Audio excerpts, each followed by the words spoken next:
Okay, how's everyone doing? Good to see all you. Hope you had a wonderful weekend. Hope you're having a wonderful day. I need stronger coffee. I'm still in that half awake kind of haze, you know? There's me. I'm on the screen. Hello. This is burning my hand, but it's too hot. I need to drink it. Pain, suffering, burning. Ow. Eating food's gonna suck today, but I need to do that. Coffee dependency chat. It's a real thing. It's a real thing. Anyway, new Max event. How you doing? Pup T, Fleece, Tenor, Viper, Leg of the Table, Stone Swan, Conman, Pico, Brucey, Timber, Owl, Chester, Rapid Fire. Of course, Pascaroni, the man himself. How you doing? Coffee time for sure. Okay, so farming wise, today I want to go for continue going for that Boilermaker shotgun. The one we got is pretty good. I want to get a better version. Goes up to times 19.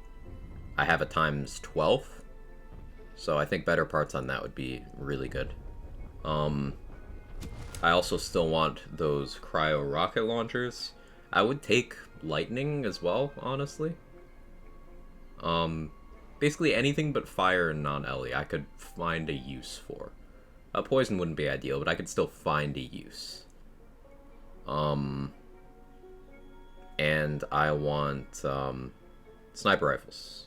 I want to maybe make a dedicated sniper save. I know my mist dancer, I snipe a lot on it, but I want to make like a dedicated save so I can just switch back and forth. So I want more stuff. I still have not gotten a primordial skeet prod, and I think that could be funny with a new amulet with the Barbalode. So I want to try that out. Anyway, hey Squab, how you doing? Creator of Cups will use his hand will not burn their hands, surely. Quag. I mean, so my handle on the mug is on that side. Oh, that's my alarm telling me to start streaming. Yeah, I didn't trust myself to wake up today. My alarm's on that. No, oh, my alarm, fuck. My handle's on that side, and then I'm on this side, so I'd have to like reach around this way, and you know it's too early in the morning for reach arounds.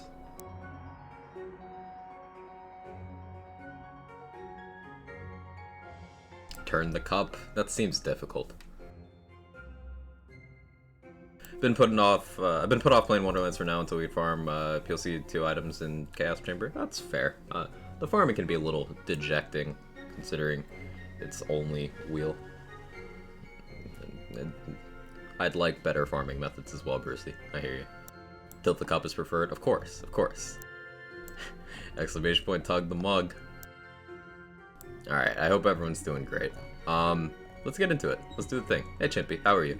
Thinking of making a dedicated sniper, gyro character, spore spells purely for glass cannon. Yeah, that'd do it. Spell shot also gives reload speed, which is really nice for some guns. A lot of them happen to be snipers. Like, having some extra reload speed for the Carouser, to name one, massively increases your DPS. Okay, we don't have enough souls for a wheel hit. What was I doing? Have a Barbalode on.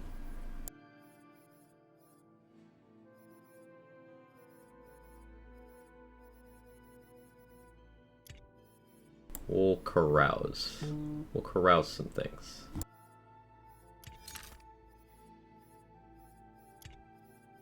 Put on the appropriate stuff to get a 2-mag sniper. Nope, more. It's good to see. Oh yeah, I forgot I can't do that with the Barbalode on. I need a better one. Still, that one having dark magic damage is definitely a damage up if I use the plate mail. So that still works out nicely for me. Again, new challenges await if you're ready. Morning, English. How are you? I gotta mess with these more. These, Stoker Sawblade snipers. Because the Sawmill is really good, so maybe the non-unique variant is like almost as good. I don't have much experience with these. A volatile Ironside? Let's go, Viper. That thing's so cool. The ricochet is weird, but I like it. So far in Wonderlands, what are some of your favorite wards to use? A body rune. We stand the body rune in this house. But aside from the body rune, I really like the Bronco Buster. It's like a Band of Sidorak with more functionalities, which is pretty nice. If you're not familiar with Band of Sidorak, Cracked Sash, same thing. I like the Last Gasp a lot. Huge ammo regen, but you have to build around it. Threads of fate and fortune are twisted here, all wrapped around that castle in the forest. Kinetic Friction and Static Charge are things I sometimes use as well. A crab, bean, maybe. Very lumpy bean. Anyway. My game just opened, so it's remembering how to exist. Don't mind it. Trouble. Something unsafe Healing barrel in a corner. is brewing in these woods. Never actually been up to this corner before. Never bothered.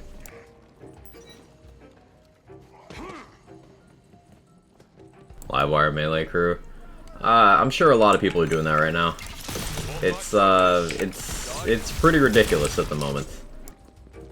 If there's anything you have difficulty meeting a DPS check for, then right now Livewire is going to be your counter to that, as long as you can physically connect with a melee weapon. Use your expertise to find out what secrets they're holding.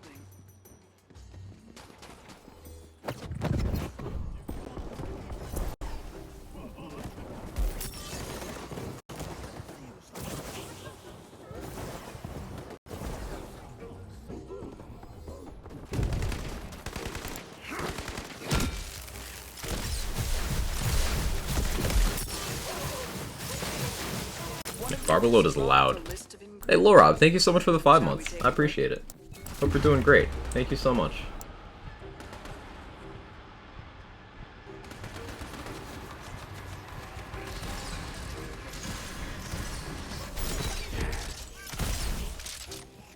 It says magic shroomlets hold the fangs. Body rune's great. Duish Dark Magic is a little more effective for healing without having to use a lot of passes for it. Sometimes I just feel like I can only use the body rune. That's fair. Dream up a list like this. Dark Magic does have an investment threshold, and Body Rune kinda is just a one and done type deal. If you have a lot of Dark Magic efficiency and status effect damage, it becomes a good way of healing, but until then, it's kind of just a secondary one. Give the forest its distinct I do think Body Rune might be a little overpowered with the number of things it does, at the number of values it does, but, That's an accurate you know, I don't think it's problematic. Good luck finding one. As long as they release more wards that have, like, use cases people care about, I think it'll be fine. Morning, Jester. How you doing? Sometimes I shoot my little mushroom guy. I'm glad I'm not the only one. Hey, the forward. How you doing? A quick question. Have a Grave Spore companion build. Don't use pixies. Some integral gear to grab. I find ammo management and throwables is tough too.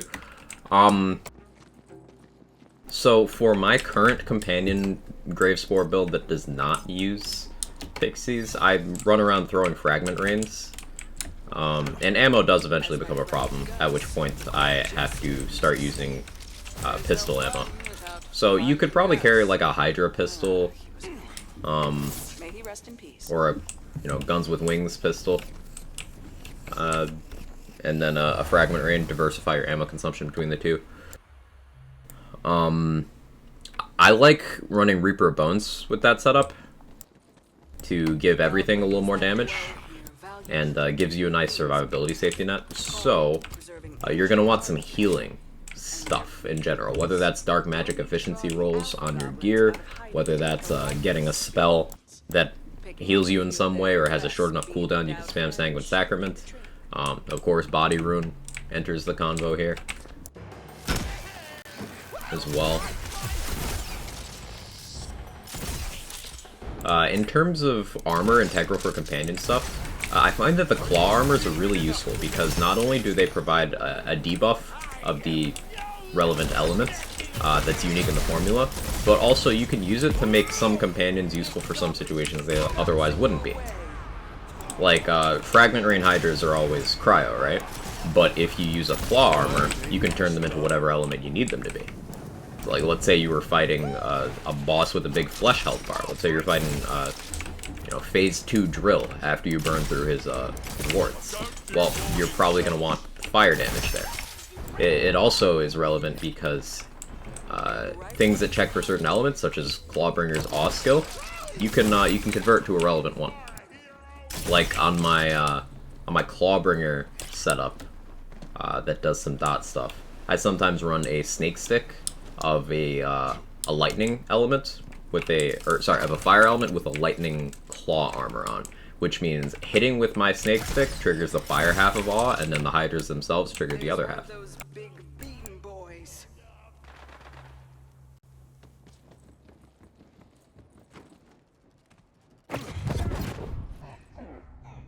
He just went to the floor, chat. He's having a day. Hey David, how are you?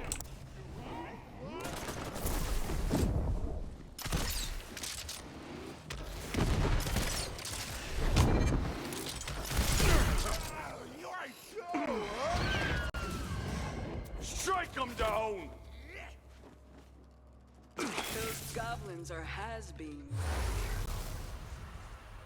It's interesting to never consider that when I look for armor. I'm always looking for the classes that I'm built into. Yeah, it's there's a common misconception that armors are not something you build around in this game. That's not really always true. There's some armors that are just stats, like Amalgam is just stats, Paradigm is just stats, Smart Armor is just stats. But things like Plate Mail, Pandemicium, they can affect how you actually build. Claw Armor is in that category as well.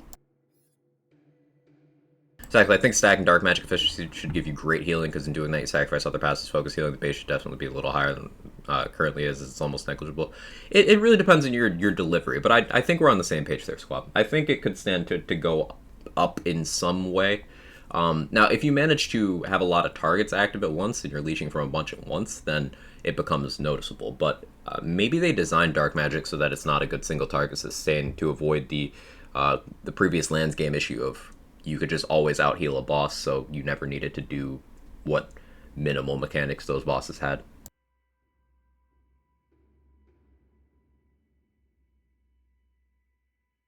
Main great for the Hydras and skill tree, so OP for my build, KS7. Hey, I'm glad it's going well, Cat. Also good to see you. Slag? Yeah, I'm glad Slag's gone. May not have much in the way of creature comforts, but they do have crabs. Lots of crabs. I'd watch out while you're collecting crab meat. They're known to pinch. And by they, I do mean the pirates. Hope you're well. I'm doing pretty okay. I had a nice chill day off yesterday, chat. I got to see some friends that I haven't seen very often since, you know, the whole pandemic thing. They moved and stuff, and I hadn't been to the new place yet. So I fell asleep on their deck, just like in the sun. Super relaxing.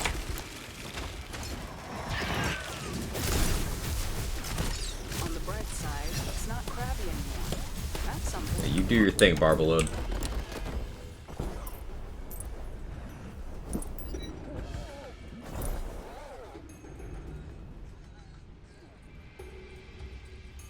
Crabbert Pinchy's boy, that's true.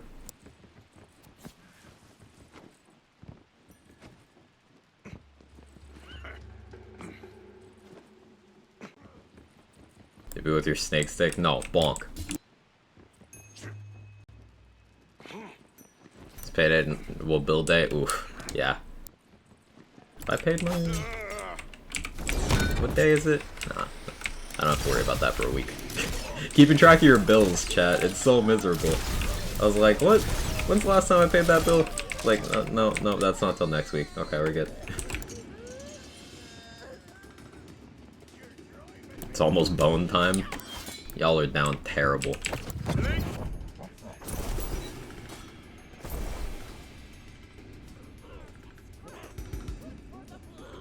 Morning, Sean. How you doing?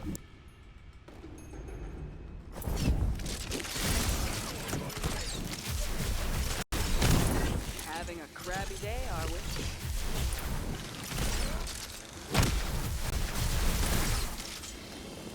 You run it.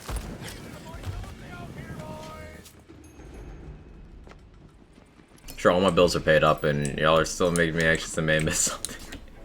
It really do be like that. You know, one bill slipping through the cracks is... ugh. I had a thing where my health insurance bill was almost late, and that would have been real bad for me recently. So I've tried to pay closer attention since then.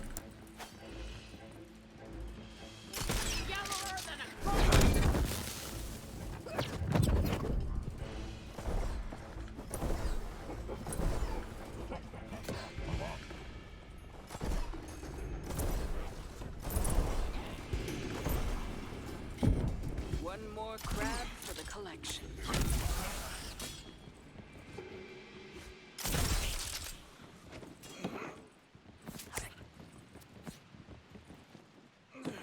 I want to add to the Dark Magic Convo. Game doesn't really explain how to make proper use of it or how it works. Doesn't make it any easier for the players to play around it. Yeah, fair point, CZ. The monstrous mind that wrote this recipe must be stopped. Are there any tips for it that you, as someone who digs into the behind-the-scenes stuff, would recommend? Like any, like if you were to tell people one thing about dark magic that would help them make better use out of it, what would it be, if you have one? Morning, Urban Mac. How you doing? Step carefully. The trolls here probably Clarity. Yeah, clarity is key. size of their bone piles. Honestly, I only use dark magic, but Siren supported type main anyways. You can get by with if a dark magic gun is like powerful enough. Like Ruby's Spite, dark magic only, insanely good gun. Gluttony, dark magic only, insanely good gun. And then of course like good guns that happen to roll in dark magic, like Great Bow, Sawmill, Auto Magic can roll in that, right? Perceiver should be able to. Those are just like good guns. They should call cute skeletons bone snacks instead of bone minions. Combined survivability great with companion episodes for wow. That sounds like a good time. I got a setup that does that. I gotta work on it more. It's kind of on the back burner because I prefer messing around with different guns more than I do with the companion stuff at the moment anyway. More in the bag. It's so wild. I keep thinking about my approach to this game. Going into this game, I was determined to do my non-gun stuff that I did in BL3, and I find myself using guns way more in this game. Just because the weapon design is just that enjoyable. Like, unique guns feel unique in this game, in a way that previous games often it'd just be, hey, this is another gun with good stats that just makes the bullets go burr. They feel like they do different things now, and I guess that's good enough to keep me using them.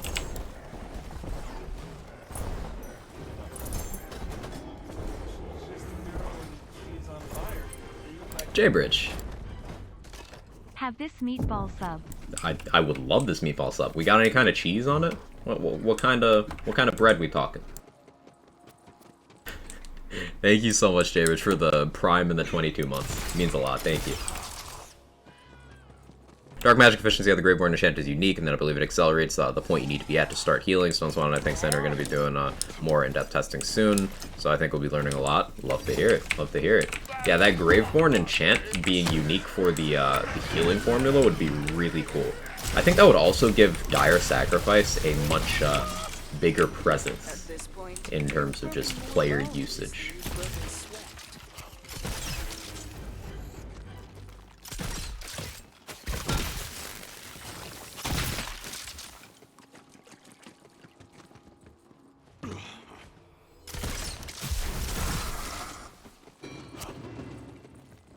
Say sourdough with pepper jack, after my own heart.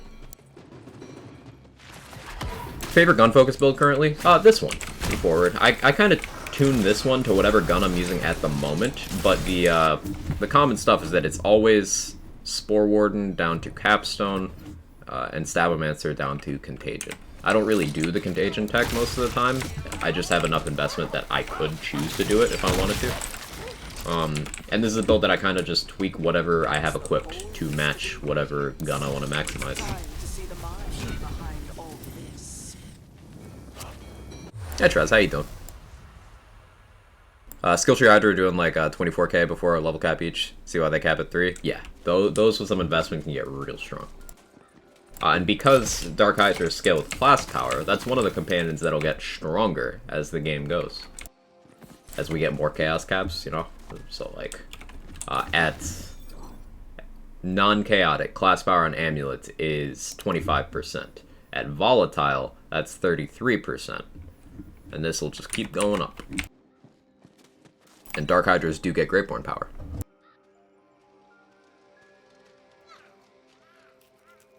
Dark magic dots apparently don't heal, needs to be impact damage. That's weird. I feel like I swear I've gotten healing from the status effects. I'll have to keep an eye on that. But that would explain some stuff. I haven't played any Stabos to deal with Contagion. So basically, Envoy.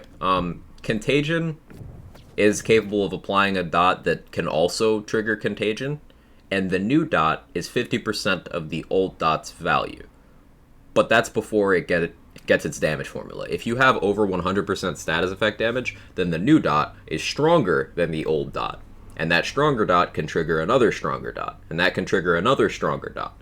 So, if you have enough status damage, and you luck into a chain of Contagion triggers, you can get a dot tick strong enough to one-shot most things in the boss. Most things in the game, including bosses. What do you think will be max chaos level? I think 100, to be honest. Personally, wish they would change the colors of chaotic, volatile, etc. to see the difference more clear. I think at least 50. I don't know how high I personally want it to go, because it'll get more and more strenuous to get a new character up and running if they make it too high. But that said, it does add some nice replay value. So like, I'm not really opposed to it. Are you gonna fly up here, Imelda? Or are you just gonna not? That's fine.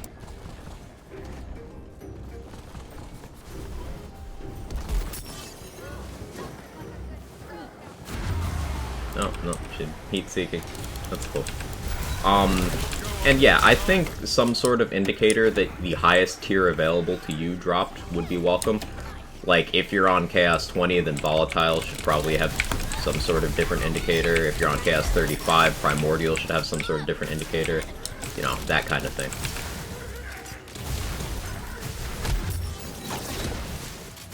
I think giving them all different ones would just kind of be a waste of development resources.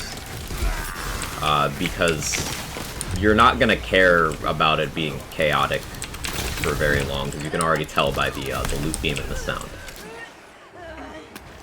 So I don't think investing those resources to do that for chaotic is necessary, but for the other ones, sure.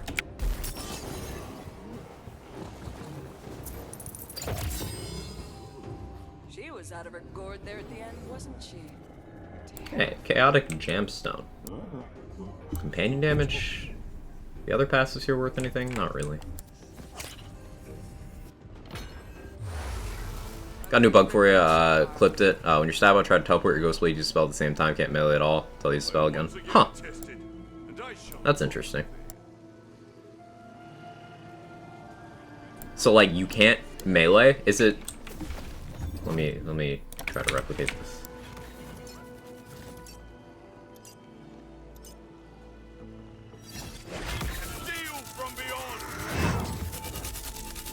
Yeah. Yeah. You're absolutely right. This is me hitting my melee button. Storm takes flight. That's good to know. Yet another reason to not use Ghostblade. I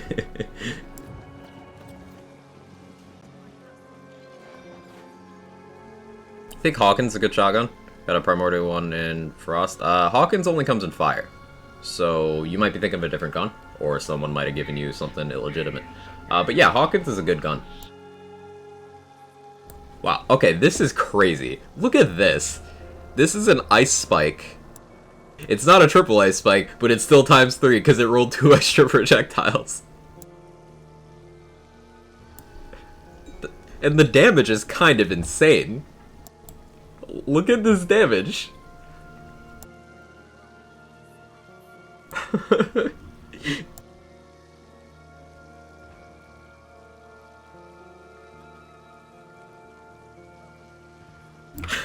I'm buying that. That's so cool. Also, this amulet's trying really hard. Volatile, all damage, cooldown, like, that's trying.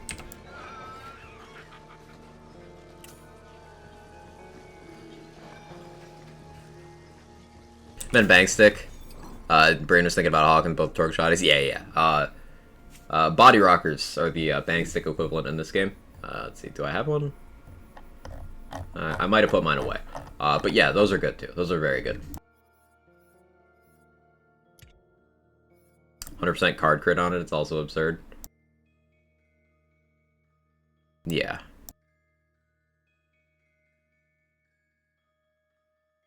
Piece of advice, always check vendors. Yeah, absolutely, Isaac. Absolutely. So let's change up to the Frost setup. Excuse for last rites. I know. I'm a last rites addict. I'm aware. Can put the sermon over there. Liquid cooling. Yeah, we'll equip that too.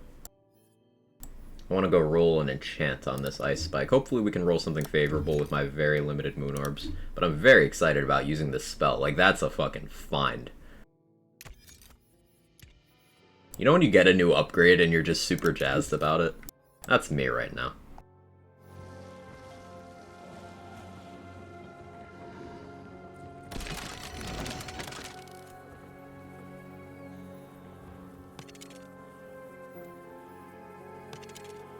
Just give me like ASA 20 or ASS 20. I mean, that's something, but I have that on my melee weapon already. Oh, already ran out. You like jazz? Last rites, the next run, haven't got mine, Volatile or Primordial. Did get a head cannon Primordial though. Yeah, good gun, good gun. Well, I guess we're doing a run with it functionally non-enchanted. Let me pop over to Chaos Chamber. Actually, I have souls. We'll spend souls. Get some moon orbs that way. So happy they fixed the enchanting mission items thing. Want to see how far I can get with all mission items, or as many as possible. I've been using a lot of them, Cat, and Last Rites, even before being enchantable, one of the best guns in the game. Heck Waiter, extremely good. Ironsides, extremely good. Mole Man, extremely good. Anchor, with some investment, could be good. Mistrial, good. Pookie's Chew Toy, extremely good. Quest reward items in this game just hit different. Yeah. This one. Last Rites. Great shotgun.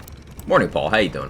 Tried your Stabospore build. Saw you run over the weekend. It's been quite good. Was able to get KS 35 finally. Let's go. Congrats. Glad it's working out for you.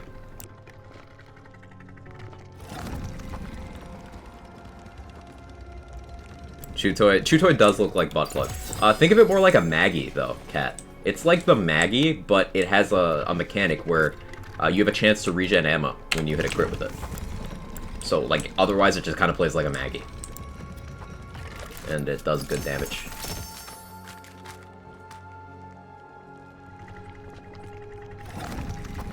Forget one in the story, you can start rerolling enchants, anybody know? They start popping up at 15, level 15. I don't know when you can reroll. I don't remember that. Off the top of my head.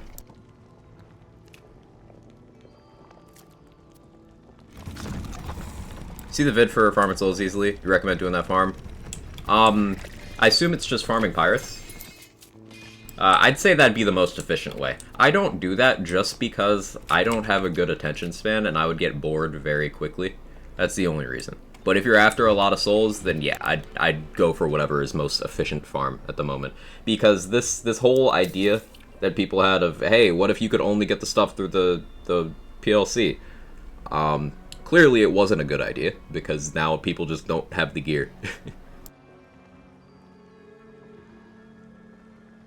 Think you have to finish the playthrough? Ah, good shout, Earthshock. How you doing, by the way? Good to see you.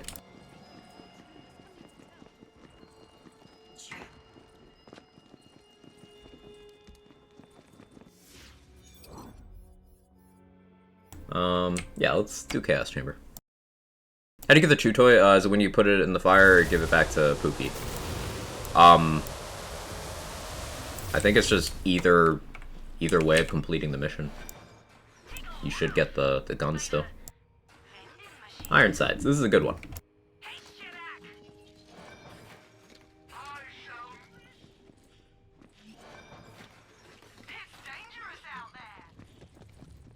How many orbs did I get? Oh, I have 1,600. We got a lot from those pulls. Hang on, you got a decent amount of moon orbs from that wheel.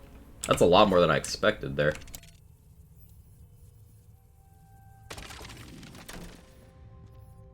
Ah, yes, Ice Spike. Do a normal run.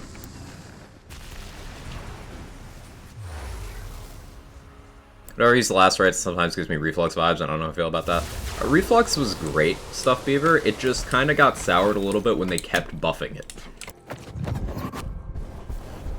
It's like how I know a bunch of people who really enjoyed Iron Bear, and then they kept buffing Iron Bear, and then eventually they're like, huh, I remember when I loved this.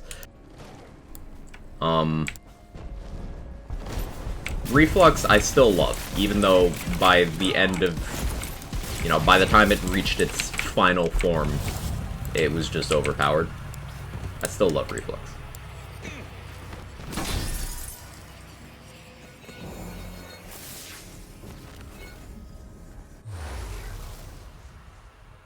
Blue shot, even when I was talking about, it's my favorite. It's not even a Lego. Yeah, it's my favorite gun in the entire game. Morning, Ember. How you doing?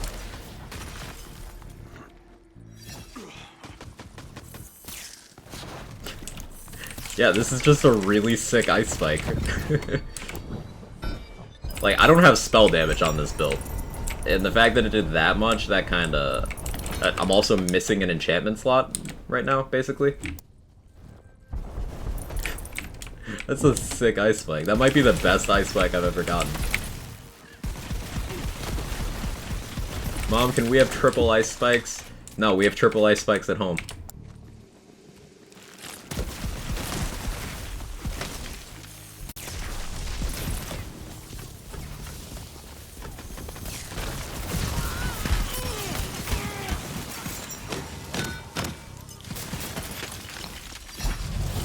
Enjoy your alert, Cat. I appreciate you hanging out.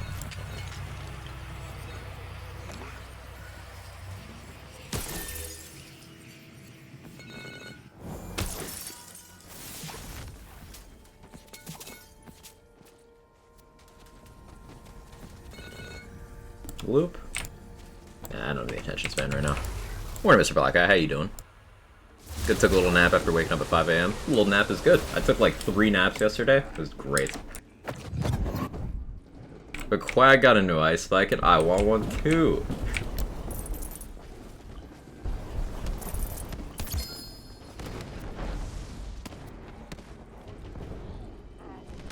Default spell is a 1244 times 4 triple Ice Spike. I love it. Yeah, Grasshopper. Definitely powerful. I've seen a couple people luck out and get times 5 triple Ice Spikes, and that's just a lot of good stuff going on. I've yet to get one of those myself. I've had a couple times 4. This is the first times 3 regular Ice Spike I've gotten though, and it's just too funny. Because you end up with a much higher base damage per projectile by getting it this way. Because an actual triple Ice Spike will be like, at times 3, it'll be like 1400 times 3. And this one is 2300 times 3. I also rolled a spell damage part. 9-second cooldown, 2 charges, like, this is sick. This is actually sick. That shit looks save edited.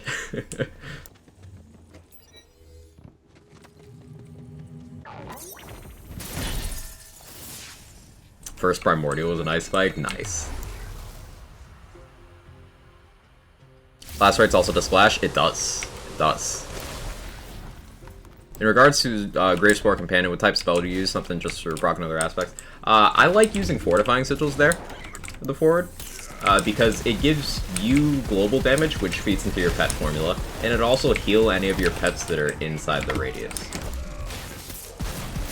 The Fortifying Citadel is my go-to for that.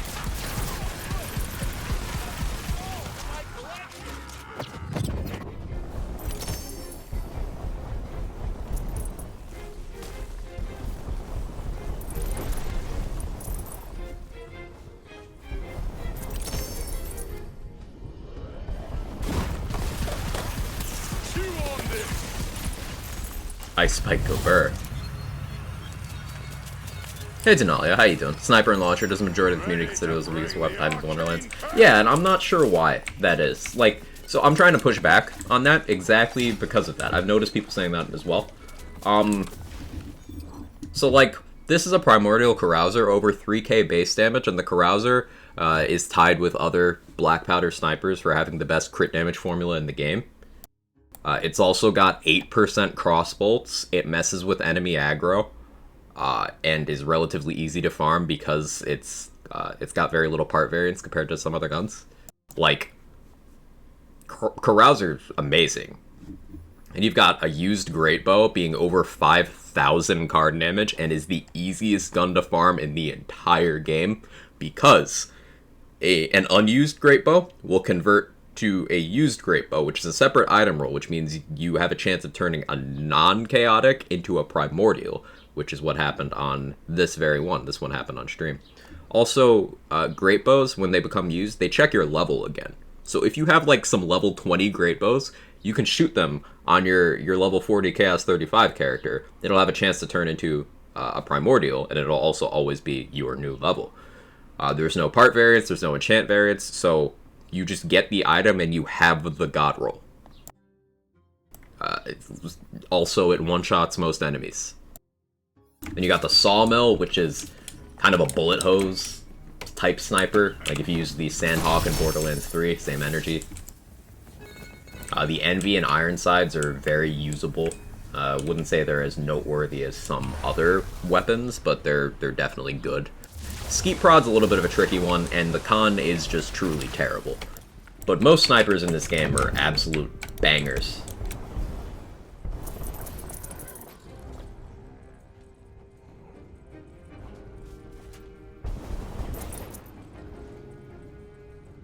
In terms of launchers, the big thing that stops launchers from being more widely used is ammo. You can't use them for long. So like with no ammo upgrades, I have a mag and a half of this. But, see, it's killing things.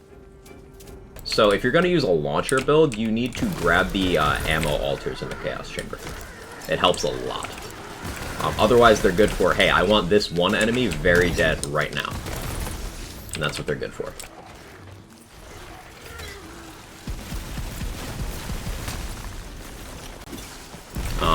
Launchers do enough damage in this game. More than enough. The problem is just a lot of them have weird projectiles. For example, actually hitting something with a Blue Cake or Cannonballer, it's hard. The anchor is awkward. So for the most part, the Stoker launchers are the way to go. Just the rocket spam ones that fire in a traditional trajectory. They just go do the thing.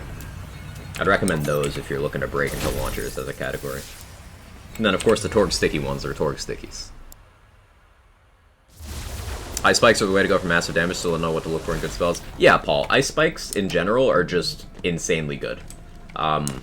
Trickster Ice Spikes bounce between enemies, and those are a go-to for area clear on, like, spell builds.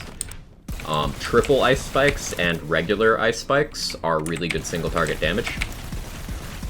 Storming Ice Spikes they're good at freezing, I've found. And then Splintering Ice Spikes are a good offhand spell to use on Ambihextrous builds. So every flavor of Ice Spike is useful for something. Impaling Ice Spikes are also good because they're instant damage delivery at range. They're not as much damage as a triple, and the hitbox is a little wonky, but they're instant. The spike comes out from the ground or like the nearest wall or out of thin air, so you don't have to worry about travel time like you do with the other ones. Each flavor of Ice Spike is good. They really did well balancing those delivery methods versus each other.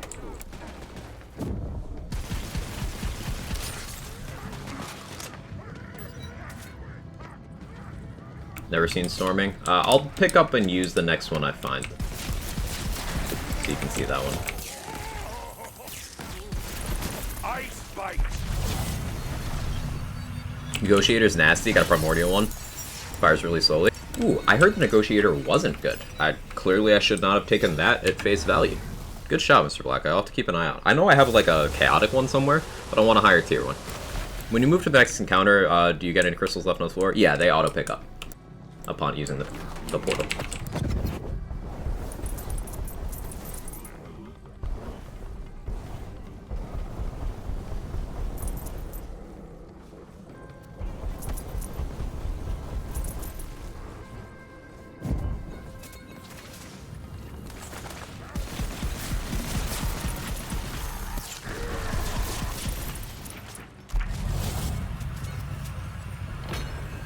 Wasting so much time. It's okay. I didn't find out about that until like a weekend myself. So, you know, you're not the first person.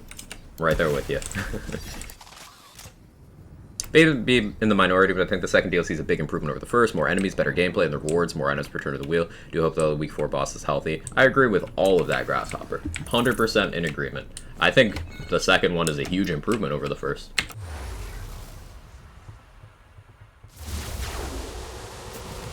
Oh, I fed the Sprite? I did! Hey, Roddy, thank you so much for the 2 months and the Prime.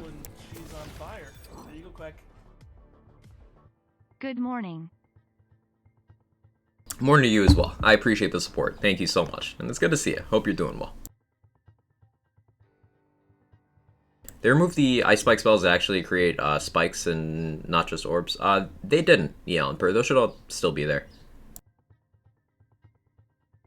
Sorry, chat's a little fast today and I'm a little scatterbrained. That's an old message. Apologies.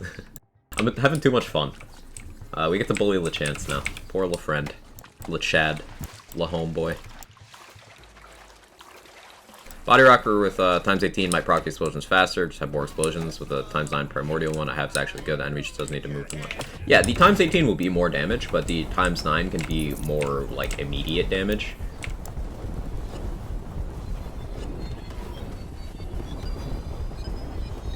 Depending on what you're doing and how many you miss.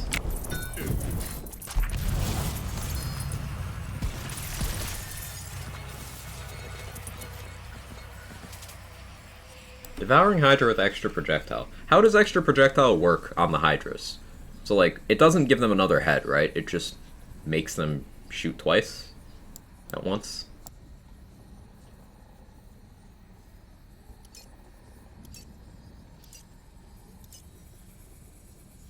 Honestly, I really just like everything about this game. I'm only worried about them nerfing what I like about my spell shot Double Knot primarily. I think Double Knot will be fine, Denalio, because they're paying close attention to it. Double Knot started out in a state where it was just kind of like, okay, and then they completely reworked the skill, and it became super busted, omega, unbalanced, top tier. And then in the last patch, they toned it down. They did nerf Double Knot, but not to a point where it's not really, really good. It's still one of the best skills in the game, but they just lowered the ceiling. So it's still desirable, and I honestly highly doubt they'll touch Double Knot again anytime soon. So this is why having a light touch with balancing changes is good. Not nerfing by too much, but also not buffing by too much. We don't want a Sword Explosion situation where they buff that much. Neither do we want a Borderlands 3 Gold Rush situation. That's one of the very few items they just absolutely murdered in that game. They shoot again or shoot two, something like that? Okay. Just pick up and cast, see if there's two heads. I know there's not two heads. I've looked for that before, but I'll cast it anyway. Yeah, it's just one, but I guess it shoots two.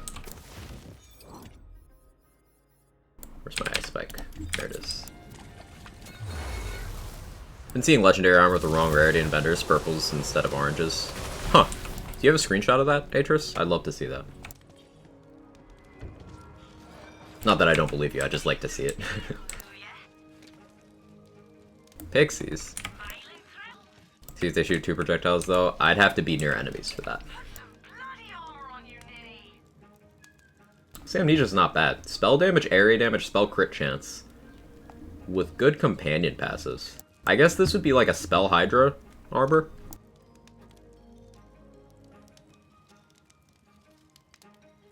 Expensive, though.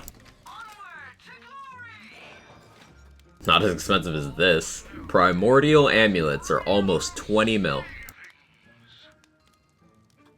And that's only one passive. That is one status effect chance passive.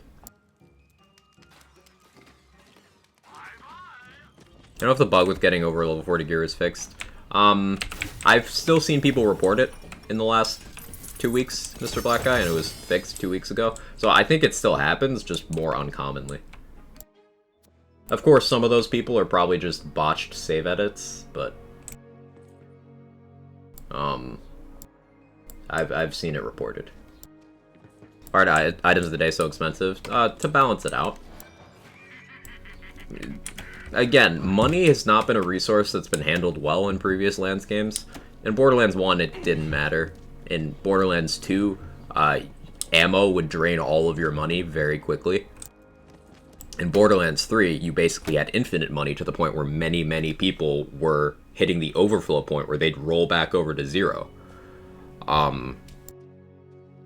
I'd rather have prices be a little high on things like SDUs and items of the day to give us something meaningful to keep money around for. I prefer it this way.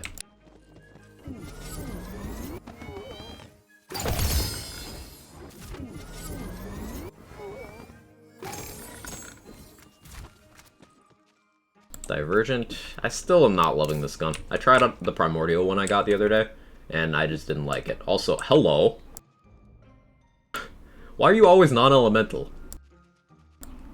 This is a perfect parts body rocker, chat.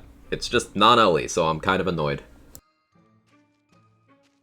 Hey Rabbit, how you doing?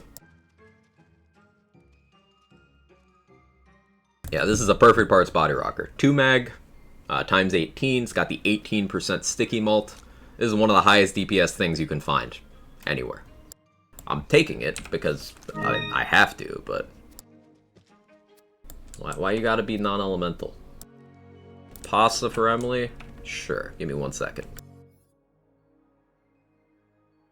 Hey Sora, how you doing?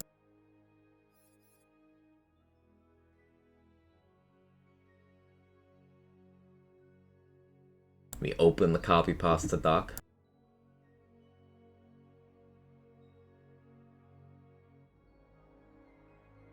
Alright, this is a recent one, but I like it. I like it. You guys gotta help me spam this one, though.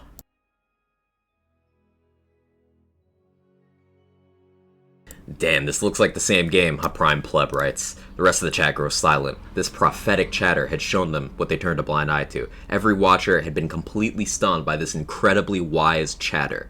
It really did look like the same game.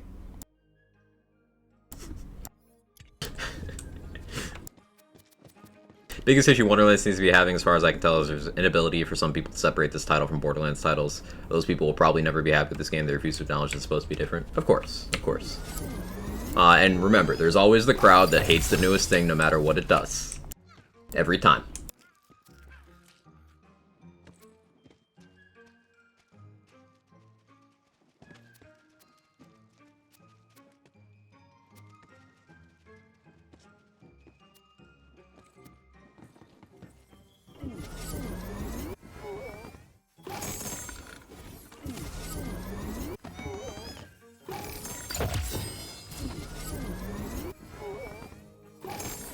How many moon orbs did I get from this run? 6,900. Nice.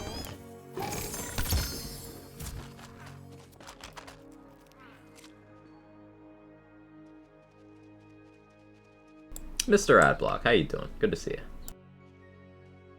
Got the screenshot, tagged you on Twitter. Cool. Let me check this.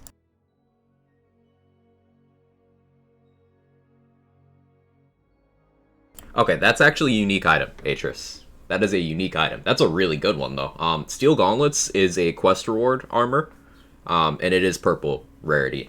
But it's also really, really good. The difference between Steel and Diamond Gauntlets is, you see it's 25% instead of the Diamond Gauntlets being 50%. But Steel Gauntlets is all elements, whereas Diamond just picks one. So you get lower effect, but it's more stats. Steel Gauntlets is really good. You got one with Double Knot, and that's, like, real good. Congrats on that.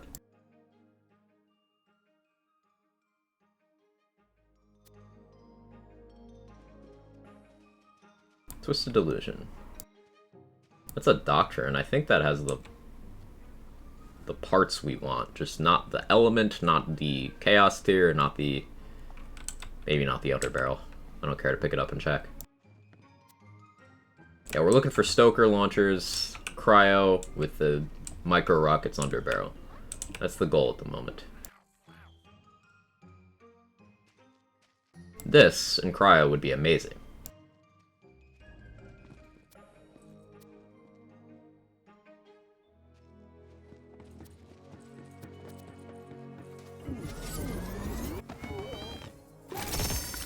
Players have a conspiracy theory. Yeah, don't tell me any more about that one. Ugh.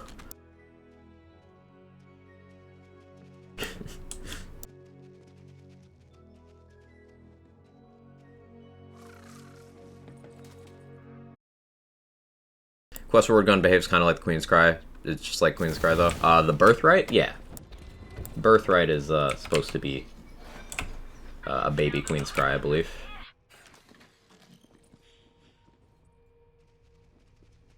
We can just ignore the conspiracy theories, but still be concerned people are coming up with them. Yep. Yep. Which is why I am proud to have a space that does some healthy pushback on some of that unwarranted negativity. Or at least, criticizes with constructive intent, you know? I've made no secret of some things I would like changed about this game. For example, enchantment waiting, as I'm about to reroll and not get an enchant I want. I'd like enchantment waiting adjusted. Because there goes the moon orbs from the run. I can't reroll it anymore. It's still player unfriendly. It's a lot better. It's improved. No more bricked items. Higher moon orb capacity we can carry. That's all good stuff, but there's a ways to go. Clean out my bank before I can play. Let's do a liquid cooling run. I do want a primordial one, because this gun got Omega buffed. For anyone who missed it, liquid cooling is now, like, comparatively stronger than it was. Chaos Trial's back. Liquid cooling is now comparatively stronger than it was on launch.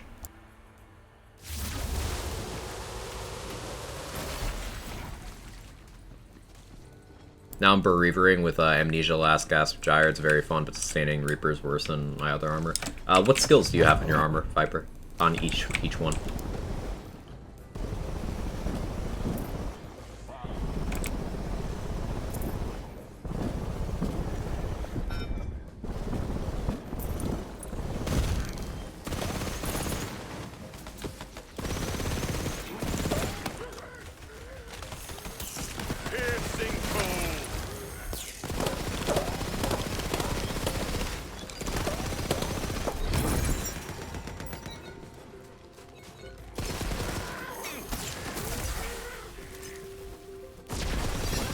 I guess that Frost enchant on my gun really helps the Ice Spike do damage as well. There's some good guns to use with Contagion builds besides the White Rider and Livewire. Which armor are you running, Earthshock? Are you doing a Pandemicium Contagion build, or are you doing Plate Mail, or are you doing the new one? Maze-matic something? Because it'll affect my answer.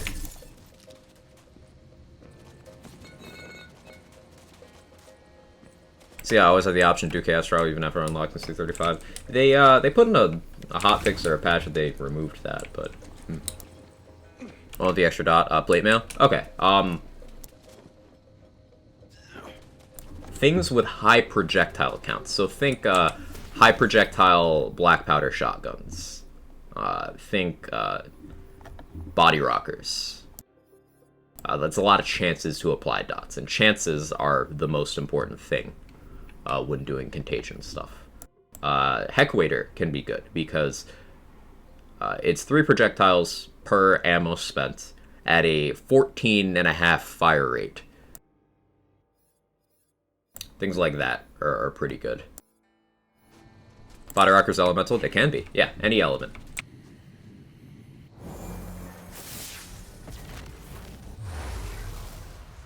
Maze-matic mail.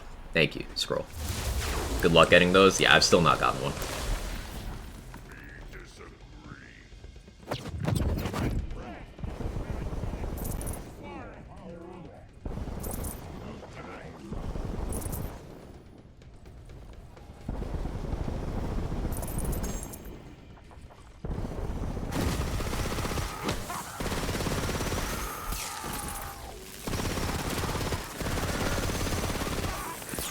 So I'm thinking, because this spell is capable of killing things, I could go for the enchant that gives your guns an extra projectile, or a chance for an extra projectile, for a few seconds after getting a spell kill.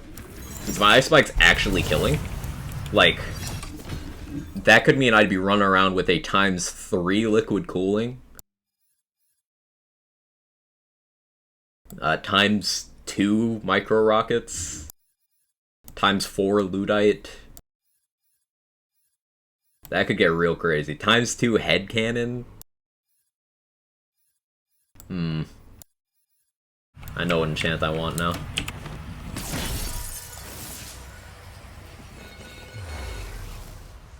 feel like the ×2 liquid cooling is so much better for the gimmick. Can really tell the difference. Yeah. Morning, Worlds. How you doing?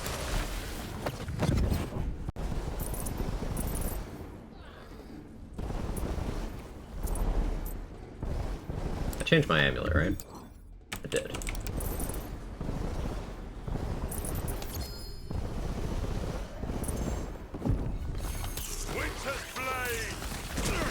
Yeah, I don't have spell damage in this build, and my Ice Spike is almost enough to kill that by itself. That's kinda nuts. Like, where's my total spell damage here? I have absolutely none from gear. I have absolutely none from skill tree except for Nimble Fingers. Yes, Kevin, hi. So it's just from myth rank and just the item being good. Yes, Kevin, hi. You are a good boy. ×4 Sword Explosion or a ×2. The ×2 would be crazy. An enjoyable day off? I did. I went and spent some time with some friends. They moved during the pandemic, and I hadn't like hung out with them in a while. So I enjoyed their new place. It's very nice. Fell asleep on their deck and like had a good time.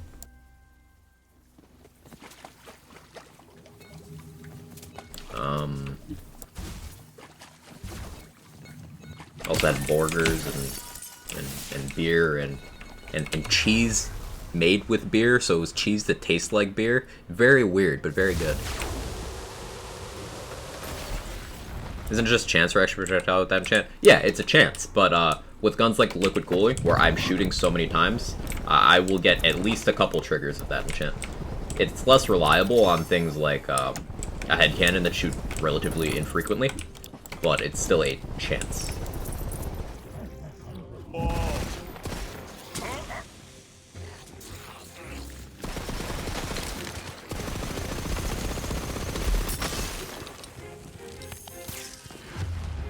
Oh, Dot got me. Unfortunate. Never let me live this down. That's a good start. For you, is it? Won't be enough.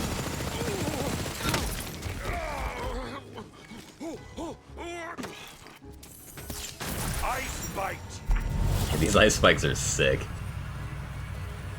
How about the new amulet with ricochet chance on liquid cooling? So that amulet requires crossbolts or saw blades. Liquid cooling, I don't have those active. I do switch to this when I'm using the Ruby Spite, when I'm using a Ludite, Carouser. It's good for those, but it would not do anything on the liquid cooling. I'd need an outside source of crossbolts.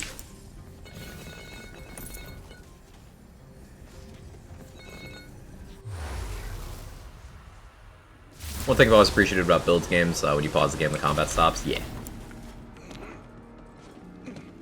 So with this, I have enough ammo that I can actually use this launcher for a bit.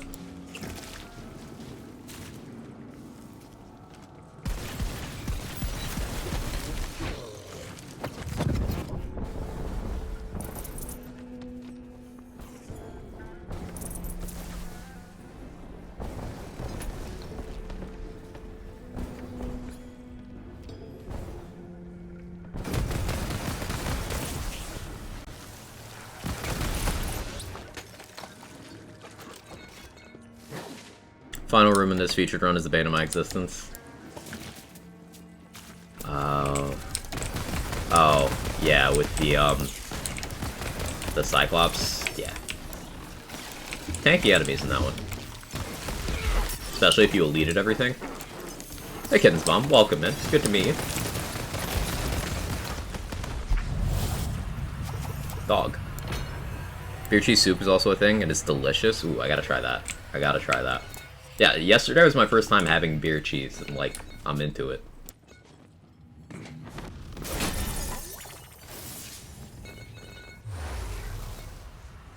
One before with all the Raging Badass Cyclops. Trying for melee is impossible. Yeah, it's a little awkward.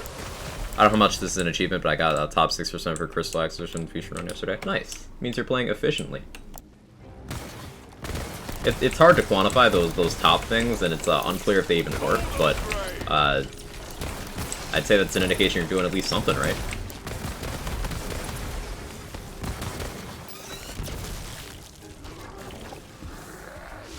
I'm gonna save some rockets for, Oh, wow, that was damage. Why does this Ice Spike hit so hard? Like, it's so good.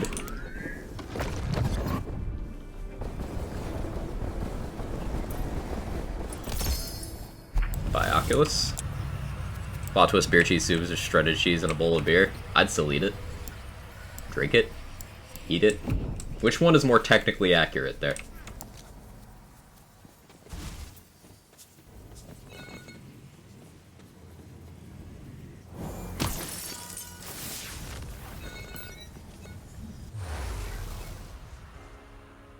Consume it, yes. Ruby's Bite feels more broken than Sword Explosion. It at least has a gimmick to get it rolling, like you need to get that first kill. But it is very strong. It makes sense that it was, nerfed.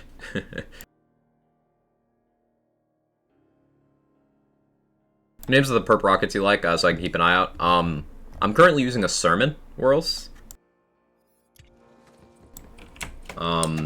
But I believe Doctrines can also get the parts I'm looking for, I think, or at least close to it. I haven't seen an Epitaph that I like yet, but, go with Sermon.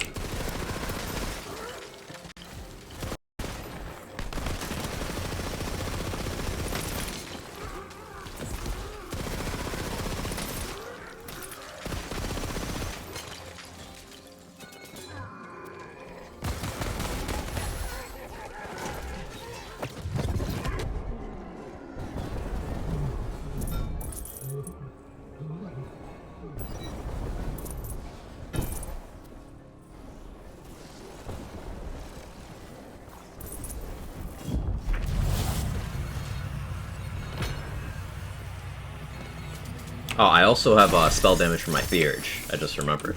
That's where another source is coming from. So I do actually have, with Theurge, with Nimble Fingers, and with Myth Rank, I am running around with like 75%-ish spell damage. That's an amount. Masticate, yes. Ingest.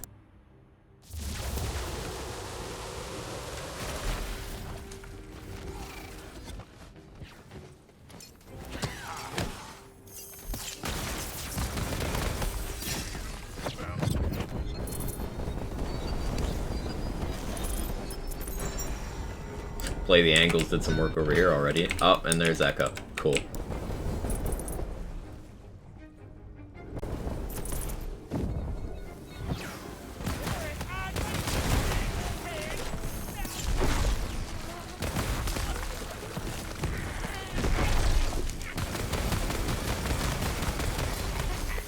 There's a chin in the air.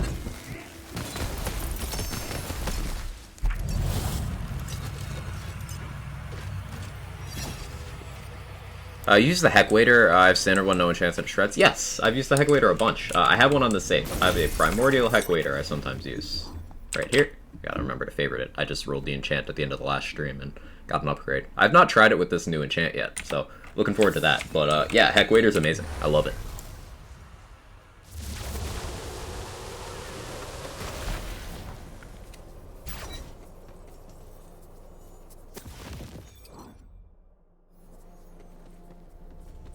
I think Ruby Spite's meta, best pistol. It's hard to quantify like that, Rekiss. So the thing with Ruby Spite is it's really, really good if you can turn the effect on, and there's some situations where you have difficulty turning the effect on. But if you can run a build that, you know, plays well with it and has the necessary things for it to increase its DPS, like fire rates, if you have a barba load to make it ricochet, you know, if you can play to it, it's extremely good. There's going to be some situations where I'd still say the likes of a Ludite or a Liquid Cooling or a Gluttony or a Perceiver could outdo it, but when playing to its strengths, Ruby Spite is extremely good. Like, extremely good.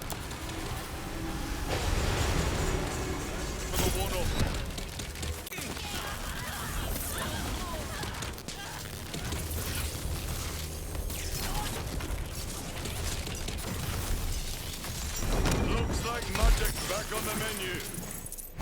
Love this game, want to play it. I don't think I've gotten a loot item actually equipped in over 2 weeks. I've got some chaotics in my build. You having trouble finding things you're looking for, dude, bro? Because that can be very difficult. I'm farming for a few different things at once right now to kind of give myself better chances. Like, there's a certain shotgun part combo I'm going for. There's a certain launcher part combo I'm going for. I'm going for a few different sniper rifles. I'm always checking my spells, my armor, my rings. I find farming's a little more tolerable in this game if you just have multiple goals going at the same time. Barba Load Ricochet kills Procket's gimmick. Yeah, that's crazy. How you doing, Butter? Solissa makes my skull crawl. Yeah. Spore Fuse have an internal cooldown. It seems to have a sort of battery mechanic. Like, if you trigger it a lot, then you'll have to wait a little bit for it to be able to trigger again. At least that's how it seems. But it doesn't seem to have a cooldown between triggers, no. In the conventional sense.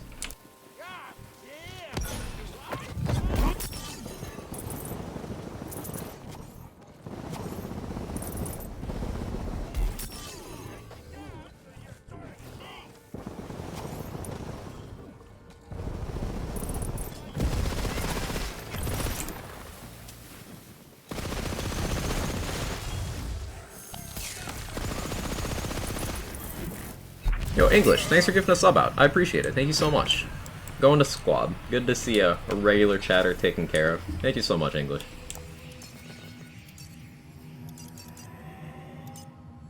I just want to obtain a Primordial Heckwaiter, just multiple characters and luck. Yep, just gotta luck into it. You can either accept the quest once you're already level 40, and then set to Chaos 35 when you're grabbing the reward and read only that shit, or get really lucky from a vending machine. It's the only way, unfortunately.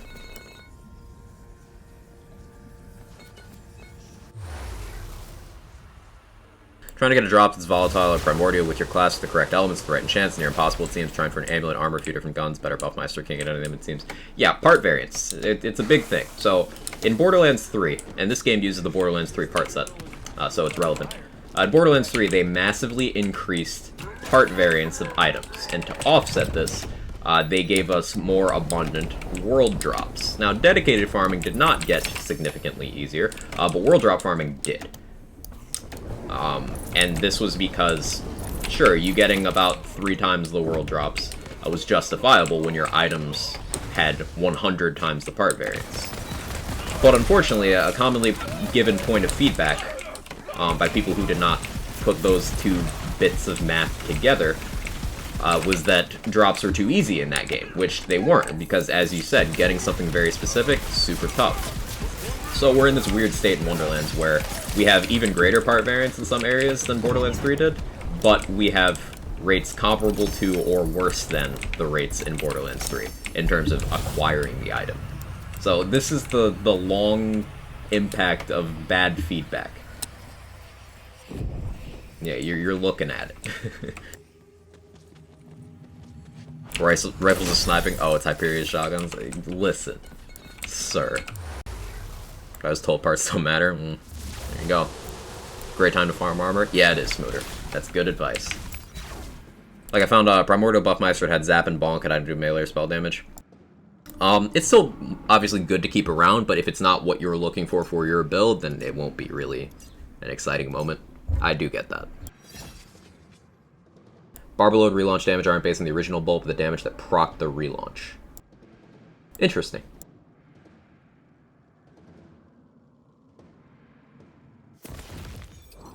I guess I'll Ludite here. Or, you know, let's Great Bow. Great Bow for the happy chemicals. Hey, dude, bro, thank you for the Prime. I appreciate it.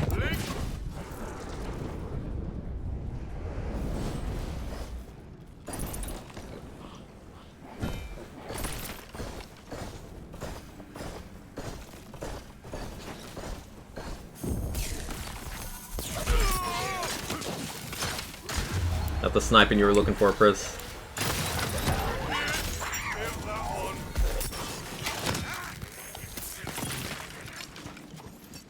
I see death.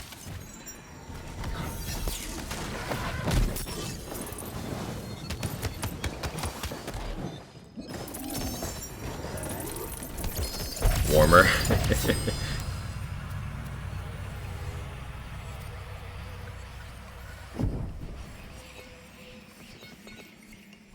Primordial Last Gasp. With Turtle and Resist. That just makes it harder to break. More capacity makes it harder to break. Turtle lowers your health and increases your capacity. It's trying so hard, but like, I want these on any other ward. Optimal Last Gasp is non-chaotic. That's so awkward. Is there a new legendary ward in Glutton's Gamble? Yes, there is. Now, I don't know of any confirmed actually getting the drop of that. I know some people have save edited it in, but I don't think it can actually drop yet.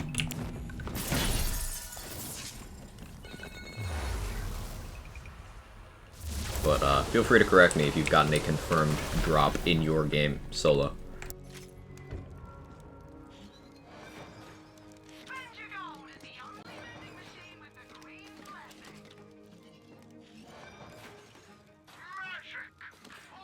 Maybe timed release? Yeah.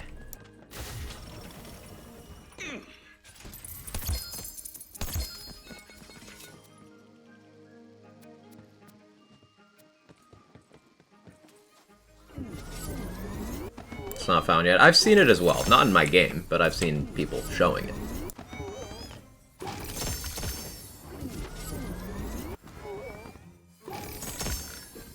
What do we got here? Good for Cryo Sermon with Micro Rockets. Primordial Gadzuka. Only 55% sticky mult. No thank you. It's high damage though.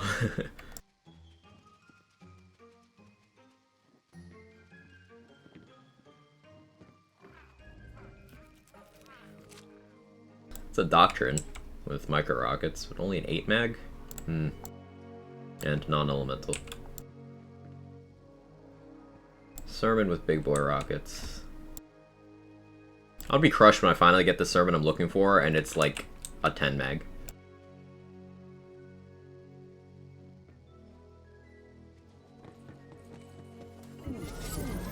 Hey, Amazing Gamer, welcome in. Hope you're having a wonderful day.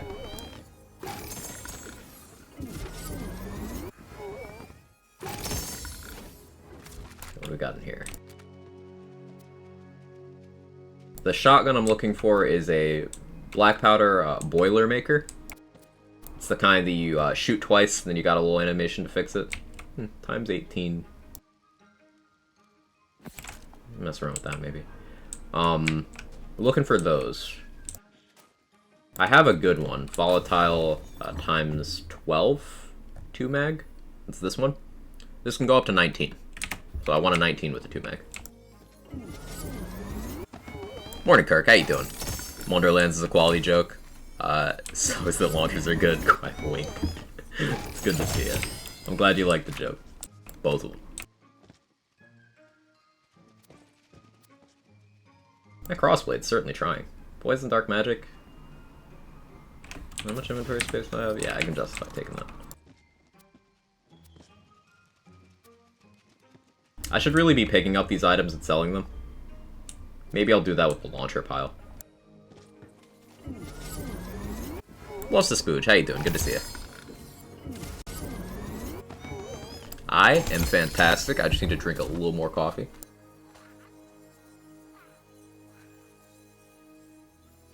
Get the brain juices flowing. I think I should put some crystals into the Pistol Bunny as well, chat. I do want that Primordial Liquid Cooling.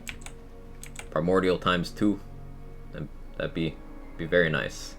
So this Doctrine, it's got mortars. 18 mag is nice. Chaotic. Dark magic isn't ideal, but I still want to try it, so I'm gonna pick that up.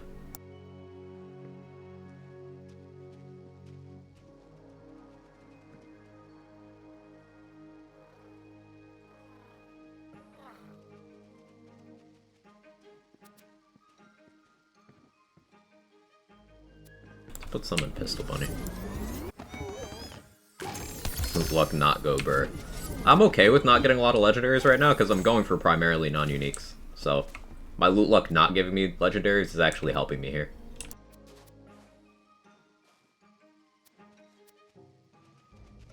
Ooh, this Rapscallion has 40% melee damage. This is a melee weapon.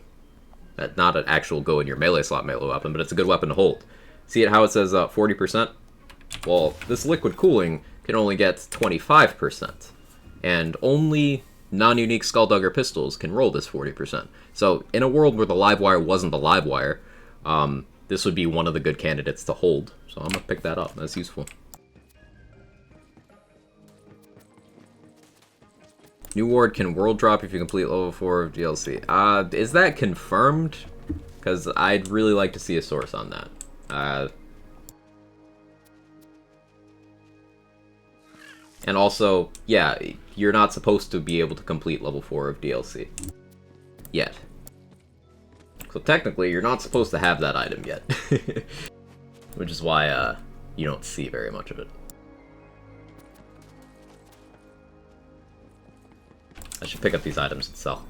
I have money, but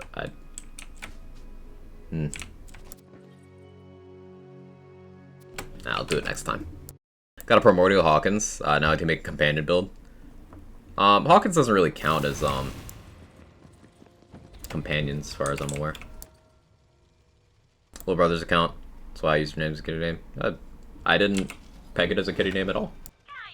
Oh hey, another melee stat stick. Primordial this time.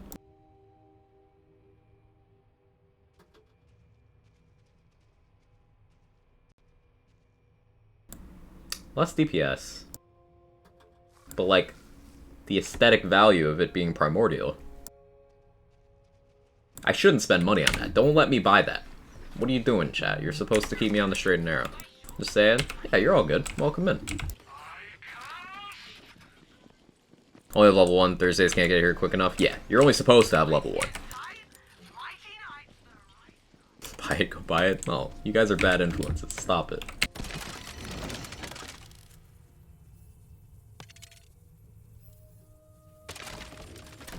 Shame the melee passive didn't change with Primordial. I don't really think that's a shame at all, because then the part set would be absolutely borked.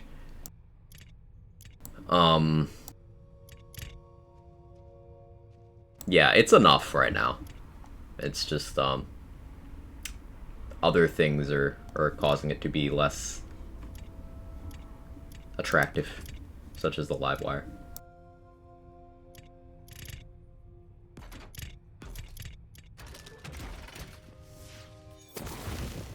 Do a full Great Bow run, I guess. Any influencers? How you doing, Tioni? You have all your gear Primordial, you're a streamer? Shit, you're right.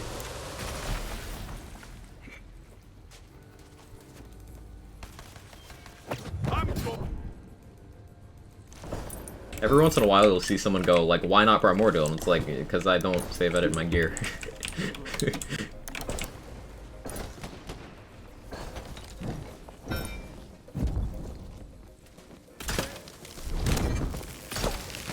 You guys might have seen K6 tweet out a comparison that should resonate with some of the people that don't really understand part variants, but a lot of people still use the sham, the 94 sham, as a metric of, oh, this is such a difficult farm. Yeah, go for a specific parts, primordial, specific element, specific enchant gun in this game. It's not even close to as easy as a sham. I believe he was using ×3 Frost Primordial Sword Explosion as an example, which is a decent point of comparison, because there's also more difficult than that.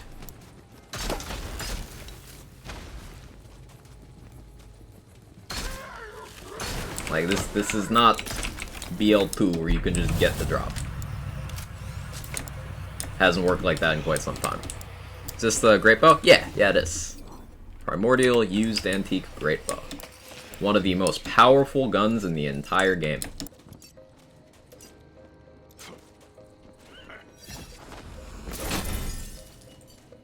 Tor guns are sick? Tor guns are sick. Unless that wasn't a typo. If you said they're suck, then, like, I disagree with you. But if you saying they're sick, then yeah, absolutely. Tor guns are so strong.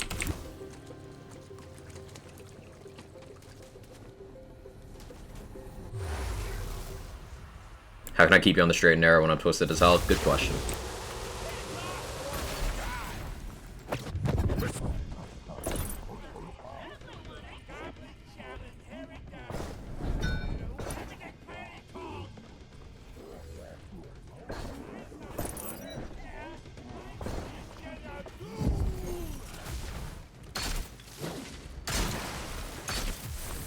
Falling ice!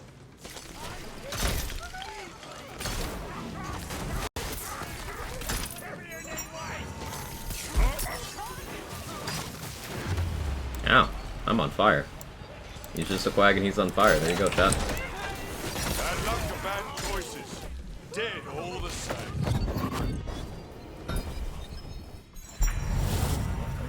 There, sack. Thanks for educating me about sack, as always.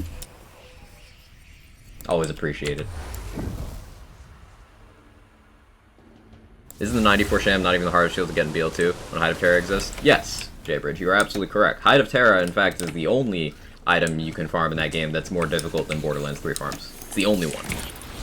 Cobra, Sham, you know, that's all easier than BL3 and Wonderlands farms. Hide of Terra is the only one that's actually harder. But once again, Hide of Terra is an endgame drop, and people didn't play the endgame in that game enough to think of that, so...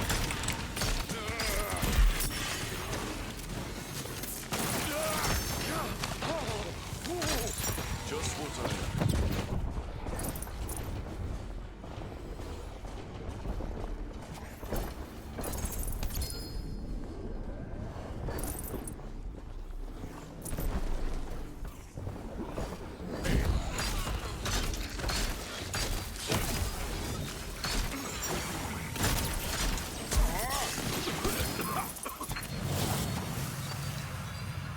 Also, 93 Sham over 94 Sham, that's my serious comment of the day. What do you get for the 93 parts, Chris?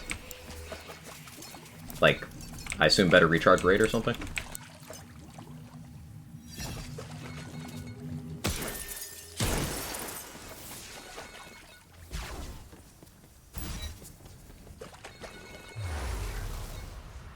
You think that's why BL2 is so regarded? Is it easier to get a really good build pretty easily? Also the fact endgame wasn't focused on? Yeah, I think that's what it is. People who like endgame in these games don't gravitate towards that one because it didn't have any. It had technically content, but it was not complex content, nor was it actually well regarded by anybody. Hyperius, Hatterax, good boss fights. Veracitus, if you're a hardcore player, good boss fight. And then the rest were just like, what is this shit you're giving me? DigiPeak was fantastic. But I think a lot of people ended up associating DigiPeak with OP 9 and 10, which were not well received by anybody. DigiPeak itself was great. Good stuff. Ooh, I never get tired of that.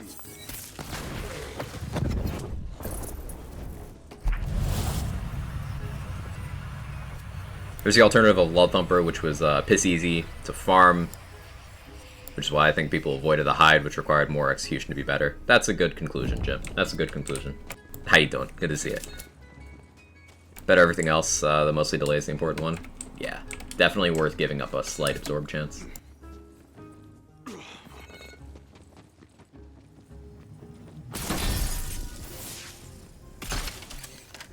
Hey Vocal, good to see ya.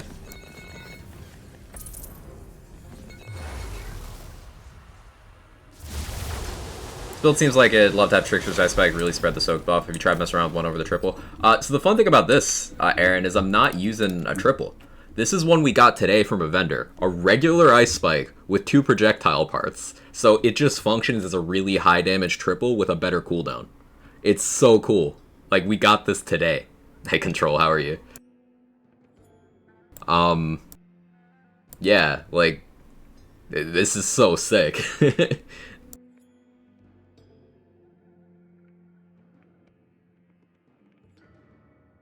Said they suck, but if they're good in your opinion, maybe they're bad in Borderlands 3. They're not, though. They're good in that game, too. Now, they're better in this one, because early in Borderlands 3's life, Amazing Gamer, because Torgue stickies were performing so well, they nerfed the pistol stickies and the shotgun stickies, so those became a bit harder to use. Still good, but not nearly as powerful as they are in this game, where they've only gotten buffed instead of nerfed.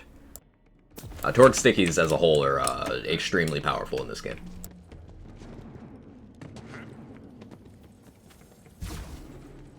Funny enough, the pistols and the shotguns are the preferred stickies. Not that the launchers and the assault rifles aren't good, they're just not as used as the pistols and shotguns.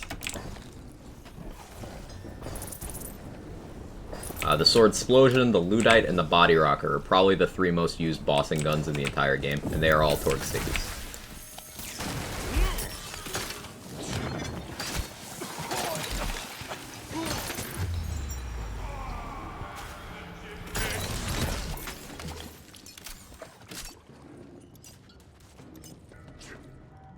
Poor man's triple ice spike, but it's actually better, right?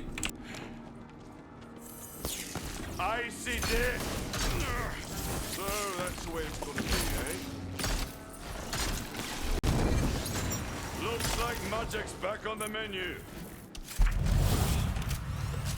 Assault rifle stickies feel more boss oriented than pistols and shotguns, soon no extra mag stuff. Assault rifles, you're getting to put in a lot more stickies to get the same kind of value. It does fine after that amount of time has passed, but if it hasn't, then you're just like waiting longer for comparable damage, whereas you just get the same damage faster with pistols and shotguns. Launcher stickies are just kind of held back by people not picking up launchers and also not stacking enough mag size to get enough shots. It's pretty much those 2 things. The launchers are kind of similar problem to ARs, it's just access to it is limited, the damage is there.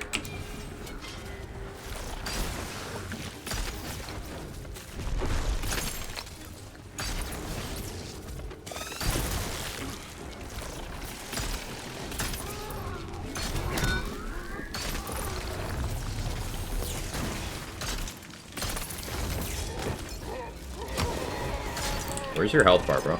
Oh, there it is. Oh, you're frozen. Stop doing that. Die. No mechanics, just die. Launcher stickies are nutty. Yeah, 75% malt is nothing to sniff at. Hey, Boilermaker. But it's white. Sad. I'll use launchers on drill to skip the shield regen phase. I'll use a launcher in the next room. I like using Stoker launchers. They're my favorite. OBS, give me my frames back. What are you doing?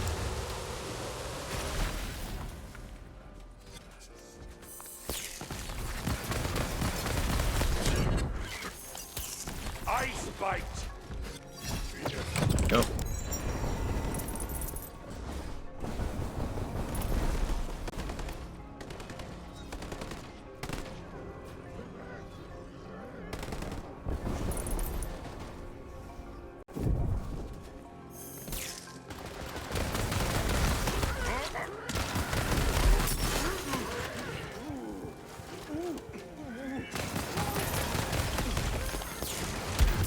Ow.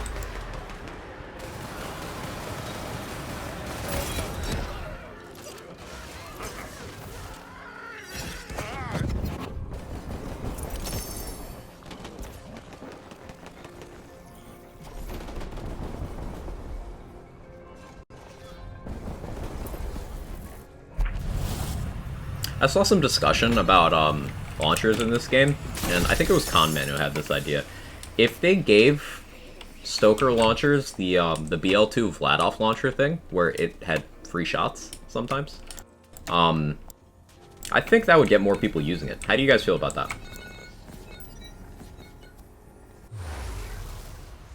My opinion, the Maliwan weapons were best in Borderlands 3. There were some really good Maliwan guns in that game. Free Radical was probably just, if you had to pick a best gun, it was that one. Also just a lot of popular guns, the Maliwan manufacturer. It was definitely powerful.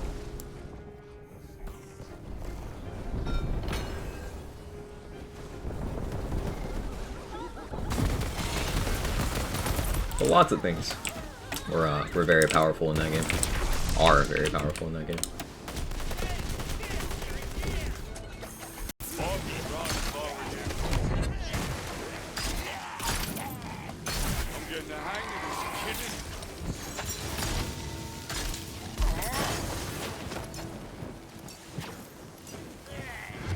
No.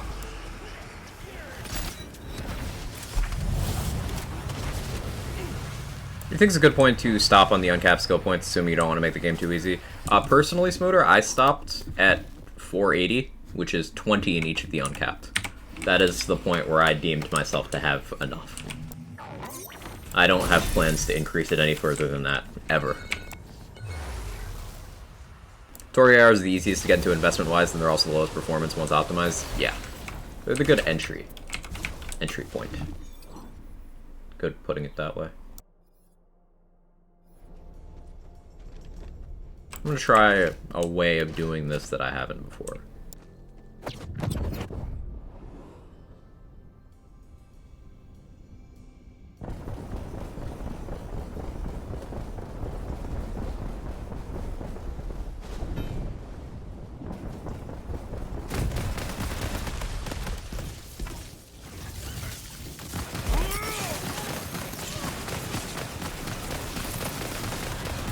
I never pop FDS early here, and I think I should, because that worked out well.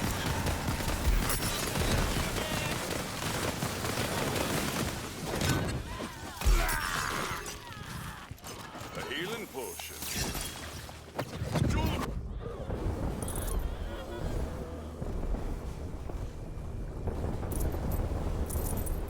Like that.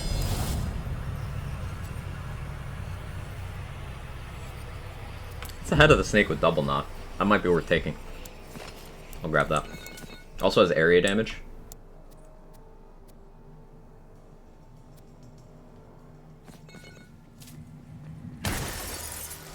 FTS early on Celissa and late on Zabos to move for this run. Yeah, I agree. Time to see if any of my other saves have been deleted. What do you mean deleted, Tenor? What happened? Did you lose a save somehow? Ah, you're here, my faithful, mushroom.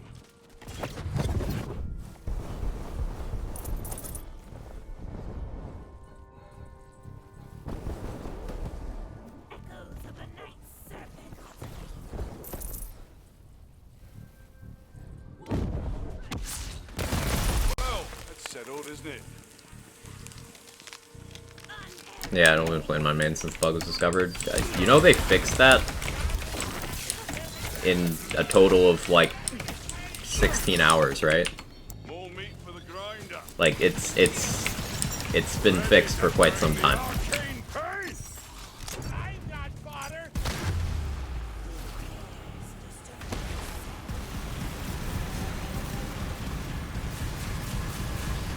Saved by a one clave will never let me live this down.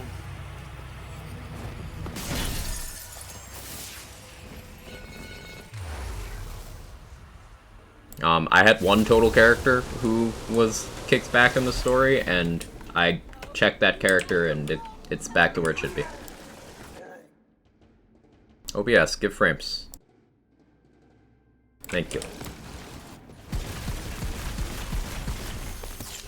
Chew on this.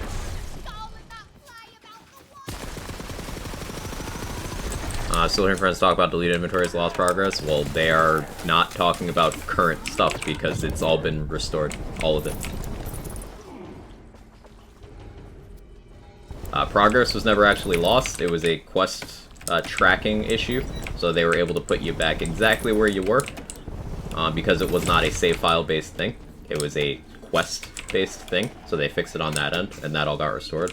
And then initially when they pushed that, some people were reporting lost inventories, and then they pushed another fix to fix that. So your friends are either using outdated info, or something else has happened.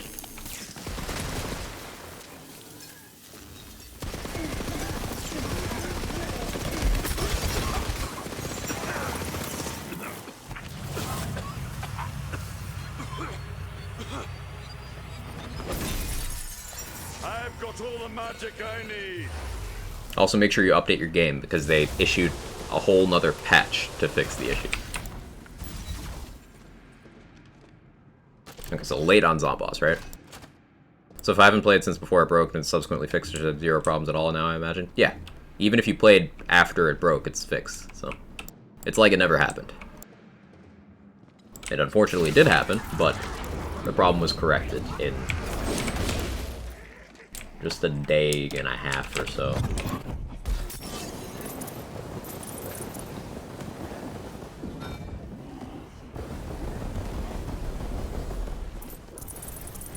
Oh, thanks, play the angles.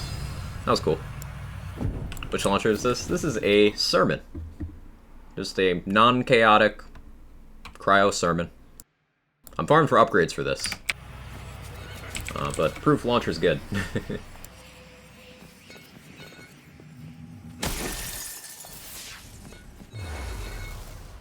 Enjoy your lurk, Rolls. Labs excitedly for Gearbox fixing things quickly and efficiently. It's a serious damn problem to identify and throw together a solution that quickly. Yeah, they worked long hours to get that fix out. Should have never happened, but, you know, you gotta give credit where credit's due.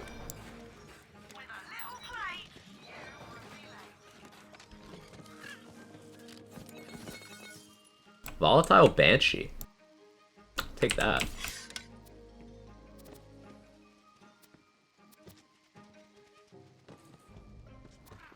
Mario's cut from the same cloth Matt is, I think.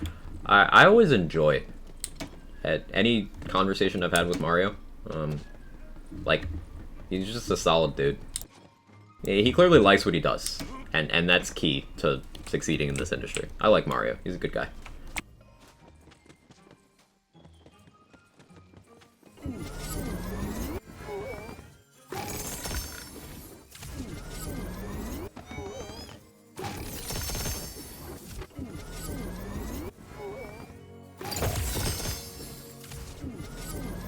Gameplay's pretty good. Thank you. I appreciate that. I like making lots of content around things on the builds angle. So that's what I focus on. Some people like doing playthroughs. Some people like the fashion side of things. I just like builds. So I try to do things that are a little more uncommon in terms of using launchers and farming for launchers. So hope to see more of you around if you're into that sort of thing. Ooh, volatile sword explosion. Yes, please.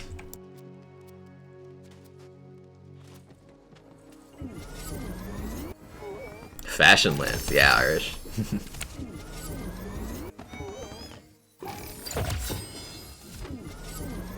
Like, Maul need to engage them more. They definitely, are worth interacting with. Control. I wish more people in the community would, interact with devs on, like, a human level. Without shitting down their throats. Because, like, there's plenty of stuff they do I don't agree with. But at the end of the day, they're just people doing their jobs and, you know, trying to please as many people as possible. And the better relationship we as a community have with the devs, the more likely we are to get shit we want. And that's what I wish people who just fling their shit at the walls would understand. Like, if they don't like you, if they think you're being unreasonable whiny children, they're not gonna try to keep that connection good.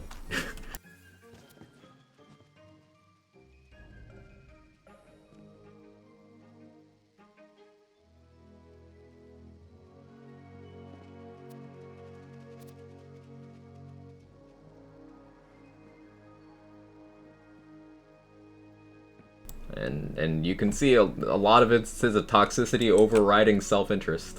It's kind of wild.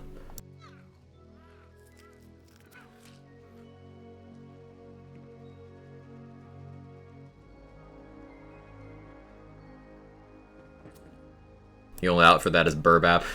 No thanks. Yeah, that's fair.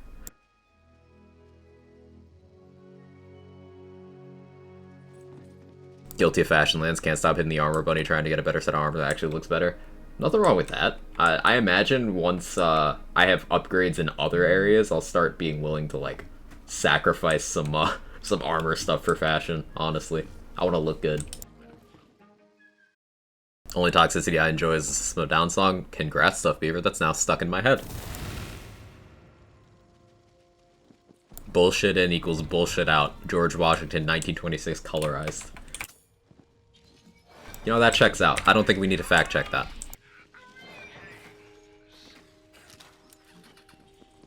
System of Lands fashion. Yes.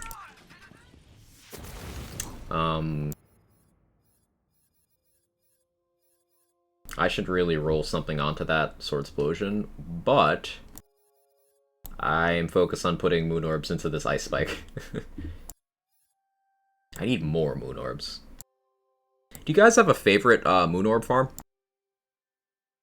Like, what do you think could get me the most Moon Orbs quickly? Is it doing fast Chaos Chamber runs? Is it doing the wheel? What do you think? Is it farming a particular boss? Because I'd like to reroll this spell more.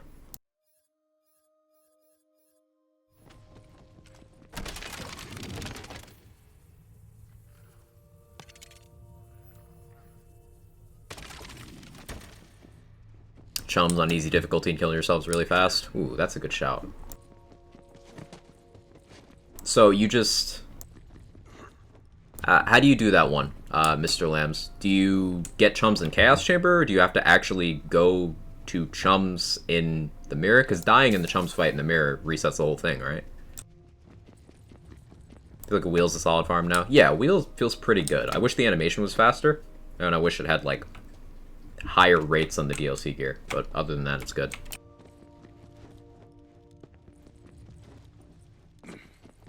I just do normal chaos speedruns. Chest at the end gives more than farming the wheel. Once things are less crazy, we might even get transmogrification. That'd be sick. That'd be sick.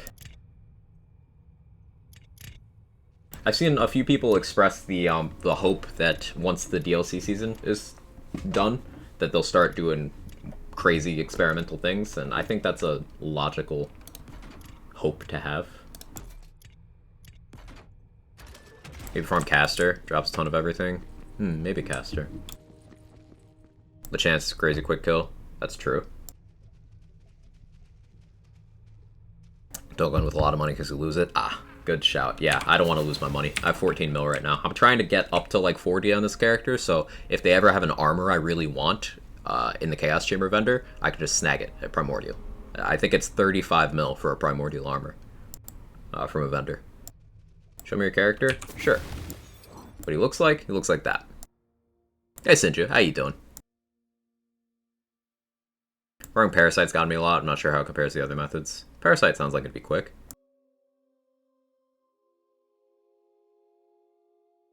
You can cheese Zomboss in the featured run where after you kill the first time you can down yourself and kill again. That has the same death thing with money. I think maybe I'll just do normal runs. See how much I get on a fast normal run. We'll try that. Doing good, you? Doing great. Personally, like a spell that increases move speed that isn't Buffmeister. I agree, Amber. Buffmeister could be divided into like 6 or 7 other spells, and the game would be healthier for it.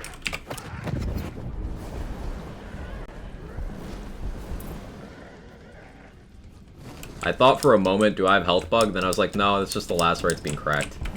Because they would not survive one shot if I had the health bug. Last rites just as good.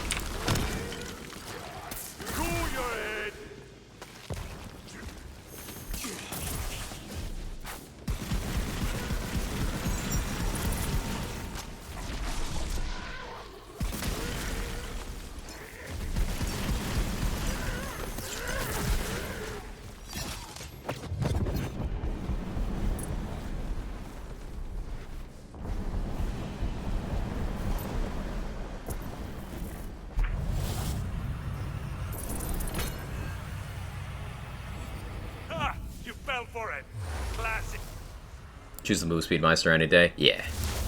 Chom's enough the money in order to despawn or hit the ground. The cleanup mechanic, right?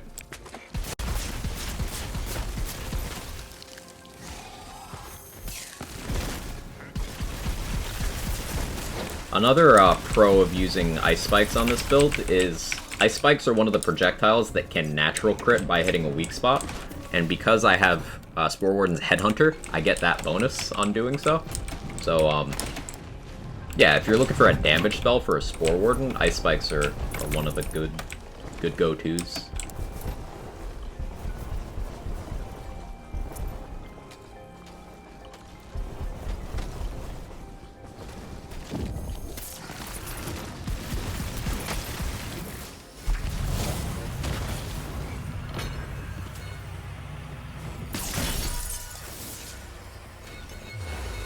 Wife and I are both doing Contagion build at Chaos 30 now. Yo, let's go, Inspired by Green. Chaos 30 is a big achievement. A lot of people get walled at about 27, so you're already a good ways past that. Congrats. I wish you many good bosses on the way. I wish you no Solisas. Also, hey, there's a DLC map. DLC 2 in the chamber. I don't think I've gotten this in normal chamber runs often. Or, like, at all. This is why the mirrors are value to me. Because I do so much chamber that getting these in rotation just adds variety. And I like that. Spell slots are ready. As it was foretold. No Buffmeister? Very nice. No shame in using the item if you're into it. Just, I personally like the difficulty without it. That's a cool spot for the aspect. You gotta admire the little details. That's cool. I like that.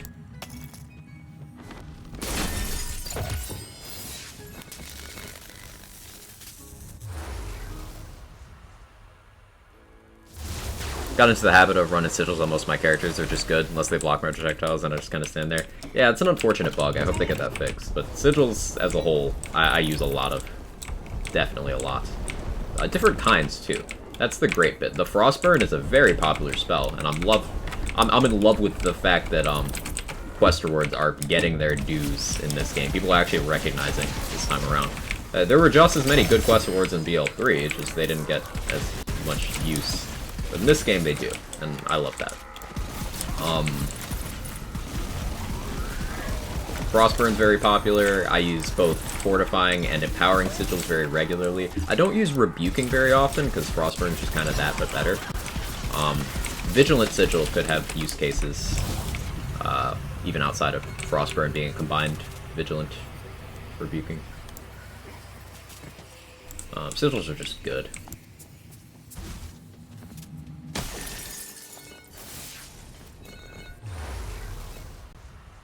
Really stuck at Chaos 25, having to go back and farm for a few items. I wish you best of luck with that, Fallen Bob.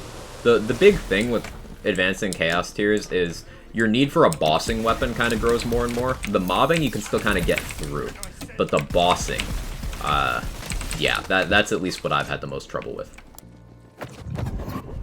So going after a good sword explosion, Ludite, body rocker, that sort of thing can really help if you need that in your back pocket.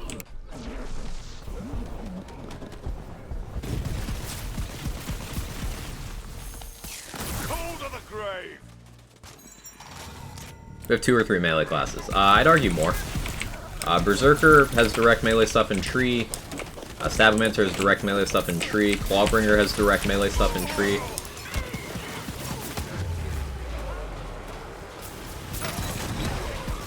Spore Warden and Graveborn have no direct melee thing in tree, nor does Spellshot, but they can all indirectly pump melee. Like, Spellshot is currently the strongest melee class because, haha, Spellblade Livewire. And then it's got Paradigm on top of that. It's dumb. So there's a way to make all of the classes into sort of a melee thing. Now, I'd say that Spore Warden has the least claim to that. So if you were to ask me personally, I guess there's 5 melee classes.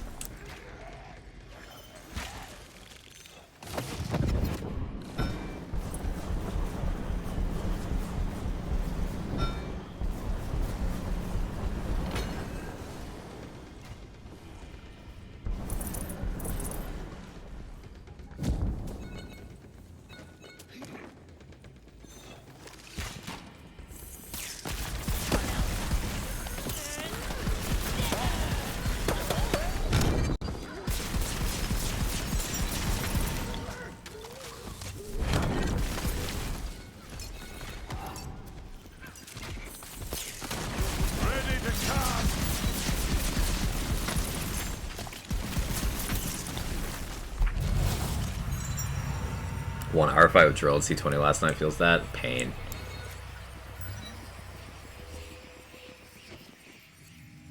Greatborn only helps survivability for melee. That's not at all true. Faithful Thralls is all damage. Melee gets all damage. Greatborn also has exceptional healing. You know what kind of build takes the most damage in their gameplay? Melee.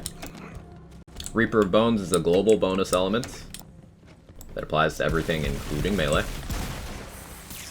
Lord of Edges is damage and damage reduction based on how low your health is. And once again, melee takes hits. Greatborn Capstone turns on kill skills on casting a spell, which some of the kill skills in this game include healing, some include movement speed. Greatborn also has is one of the 2 classes that gets better spell cooldown, the other one being Spell Shot.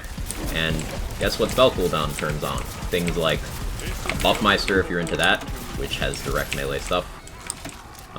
Sigils, which are great for melee builds. Tidebreaker, which is a debuff for any kind of build doing the relevant damage types. Saying Greatborn doesn't do anything for melee just isn't true.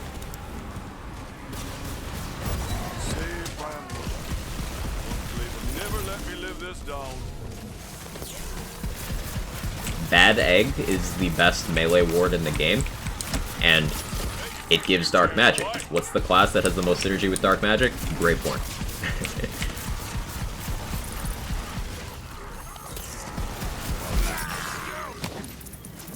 The game is not as straightforward as you see melee damage boost, that's melee. It's not that simple.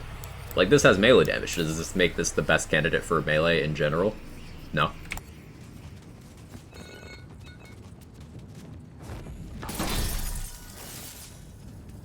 Morning, Foster. You show build. Don't really do full run through if you're aren't feeling, just want to see it. Yeah, I'll do it after the run.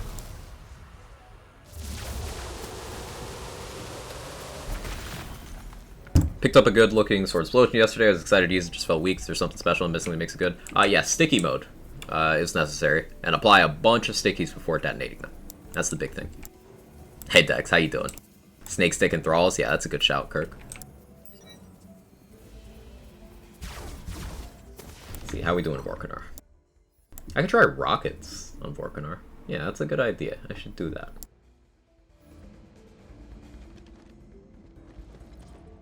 Tried using Bad Egg for some survivability, thinking I need to be a Reaver.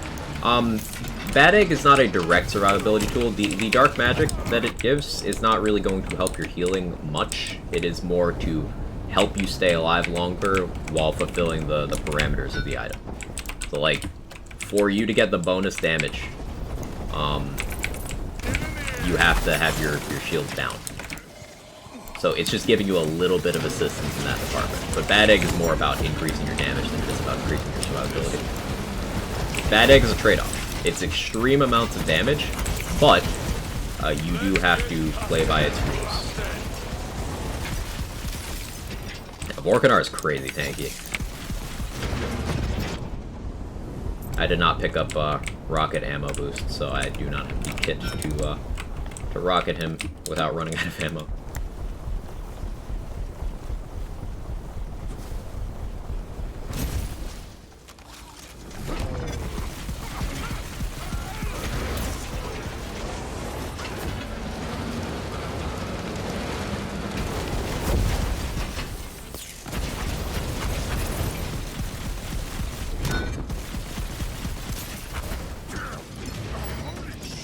That's great with so many all damage sources. The class I've used and looked at the least.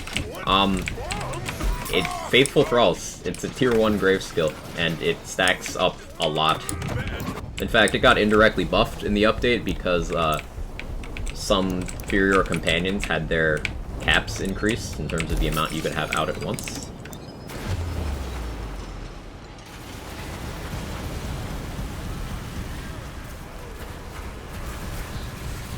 For example, you can have 8 or 9 pixies out now, which means each of those pixies is giving you, additional damage for all of them. It's not a pixie exclusive thing, but you get the point.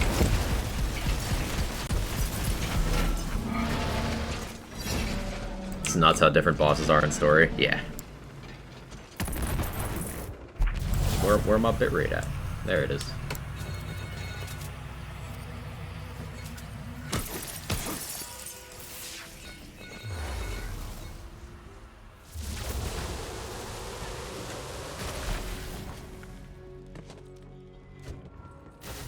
Okay, a bit of a long run because we have Workanar. I'll drag my feet a little bit. But how'd we do on Moon Orbs? Yeah, same amount as the featured. Alright, so doing normal runs for Moon Orbs definitely the way. Primordial Cube! Shame about the bad parts, kind of. Actually, is that even bad parts? It benefits heavily from the crit chance for the direct damage. The status damage helps. You know, I'm taking that. That's a good cube. It's not even bad. Just not what I would want, but yeah. Status damage seems good for that. Yeah, just shame it didn't have the third augment there. I like having 2 charge cubes, but I can't complain too much. You get me, green cube. Cube's good. Very, very powerful dots, and with some radius, very good area coverage. Cube's definitely good.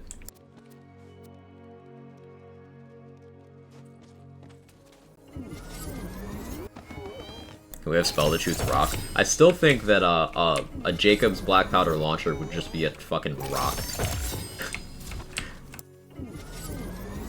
Hey Team Zombie, how you doing? Build idea, spell shot, double cube, make it eat the world. I believe Stone Swan did a bit of that. Or actually it might have been Polymorph Cube, but same thing really. Any character changes surprise you? I haven't been able to dig into change yet. I was at a bachelor party this weekend. Nothing really surprised me. In terms of the character balancing. I think that was pretty much all on the mark. Okay, this is an Epitaph with micro rockets. Higher damage, but lower mag size. Sell ammo? Can I buy ammo? Can. 18 mag.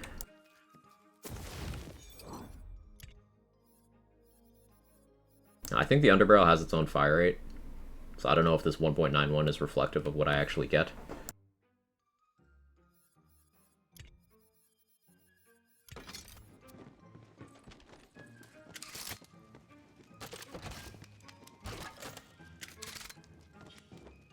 Yeah, 33 versus 18. I don't know how I feel about that. I don't often, like, need to shoot 33 at once.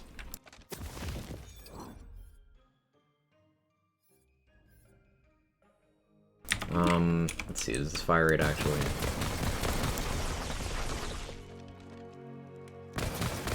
It's definitely faster. Okay. I'll keep it.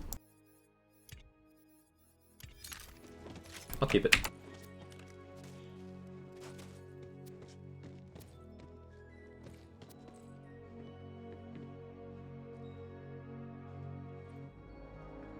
And that was a sermon.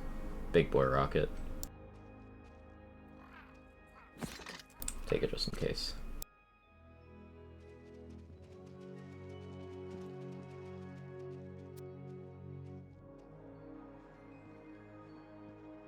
Doctrine, non-Ellie.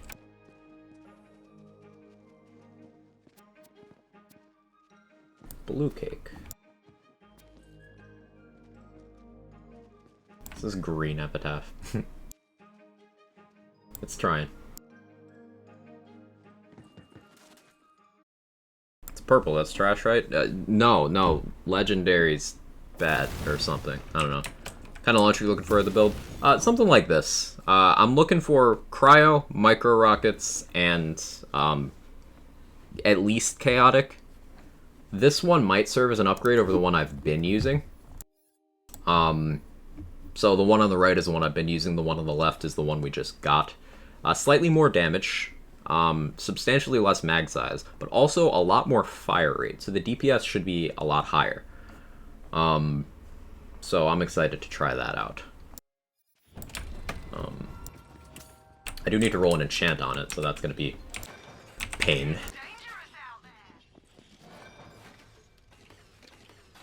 But that's like close to what we're going for.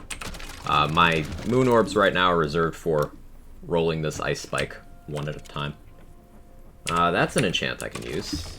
That is a good enchant. Okay.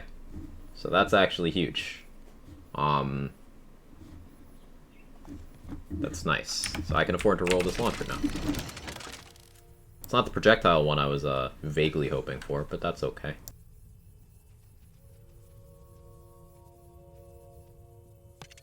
Makes some micro rockets good. I never used one of those before.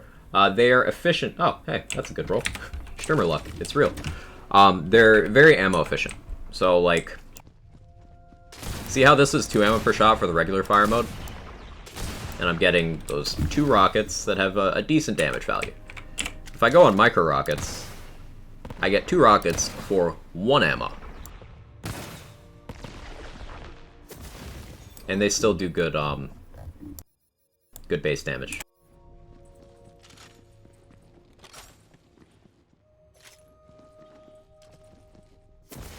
They also fire in a more traditional trajectory. Like if I was to shoot this mole man, see the regular projectile, you know, it is a little awkward. But the rocket salvo, much more controllable. The main issue with launchers in this game isn't their damage.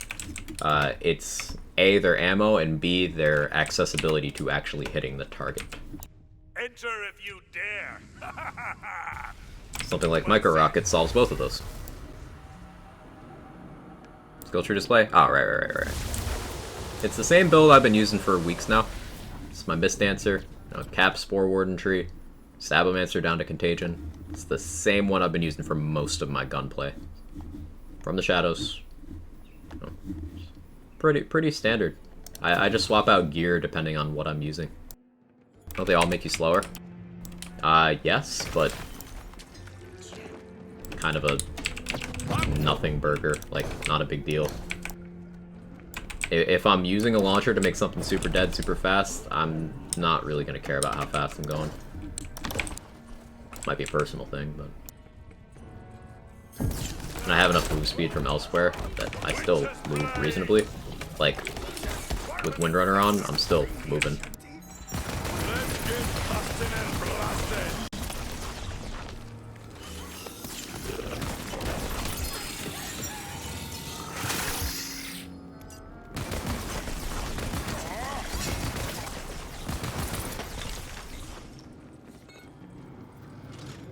Cannonballer bounce is Ranger Danger, yeah. Cannonballer bounce, Blue Cake actually hitting the split distance. Those are the main things stopping launchers from being as easy to use.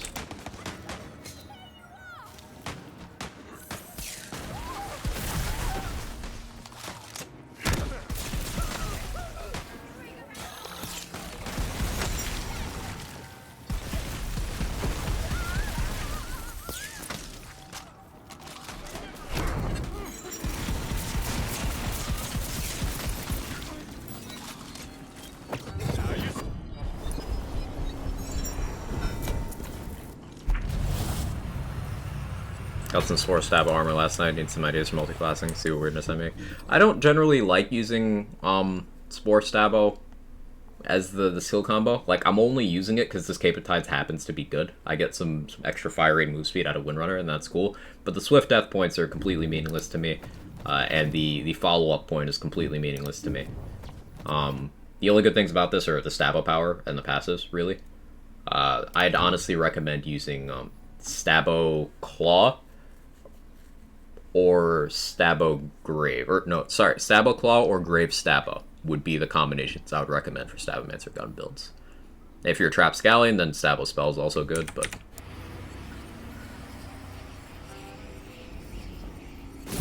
I always use Caustic Melee with the Contagion build. Not always. Not always. BL2 multi-class mod progress update, 4 to 6 classes of their class mods are now done. Getting closer, that amount of combinations increases each subsequent one, so more work, but I'm determined. Love to hear it, Asa. It's a really cool concept.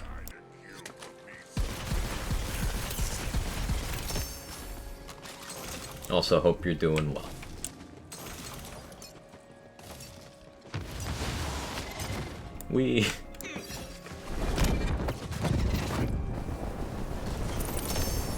that's some fire rate. Oh, that's a lot more fire rate than I was expecting. Okay, yeah, I gotta remember that the fire rate boost I get from Windrunner and such. That's gonna make that difference between a just under 1 fire rate and a just under 2 fire rate. Yeah, that's a big difference. That's a lot of burr. Okay. If I'm gonna use that launcher over the other one, I think I need an amulet with double mag size to sustain that. Definitely gonna want that.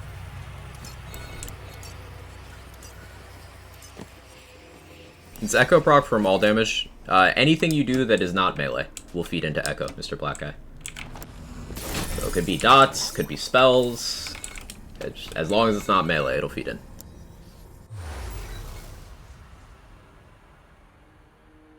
Probably a dumb question, but all damage dealt percent is preferable over gun damage in most cases. Not really that straightforward. Like any damage boost, Pragmatic, it's going to depend on how much you have of each. So for example, let's say I have 100% gun damage, but I only have 20% all damage.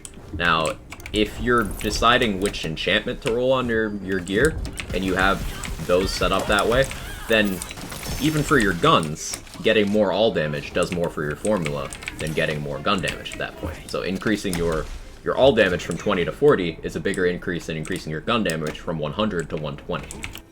And then you have the additional benefit of the all damage is going to apply to things aside from your guns as well. So it's a balancing act. A good way of visualizing it is 8 times 1 times 1 times 1 is 8, but 2 times 2 times 2 times 2 is 16. So having smaller bonuses, but covering more categories, is going to lead to a bigger damage number than putting all your eggs in one basket.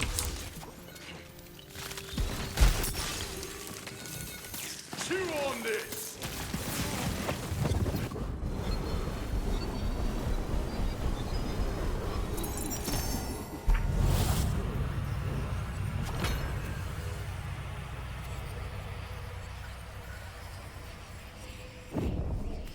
Does it make the crossblade any good? I feel like it's hard to hit stuff with. Crossblade's a close-range weapon. It's a bit weird once you're getting used to the projectiles, but crossblade has a few things going for it. It does 2 elements at once.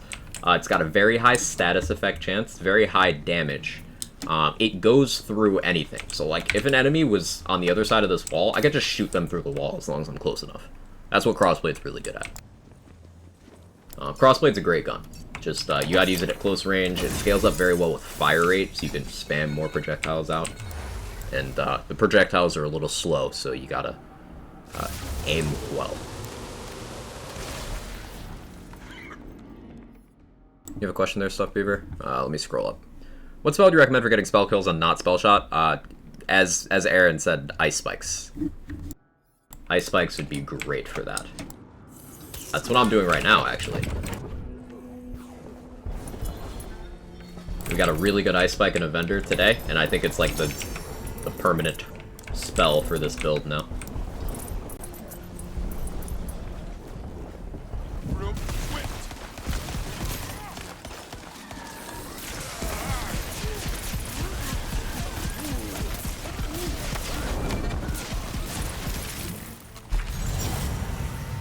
Crossblade's my favorite fight for your life weapon. Yeah, Crossblade and Gluttony are really good for getting death saves. Sawmill as well.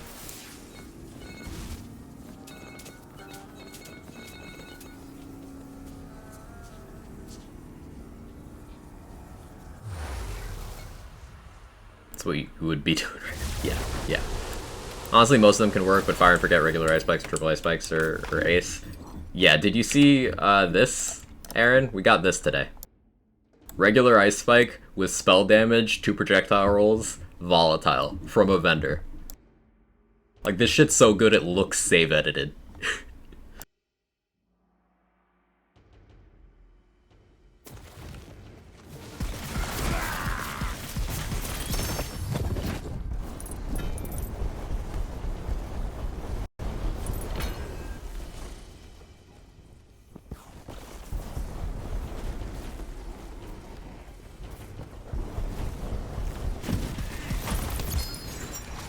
It's so good. It's like a triple Ice Spike, but better.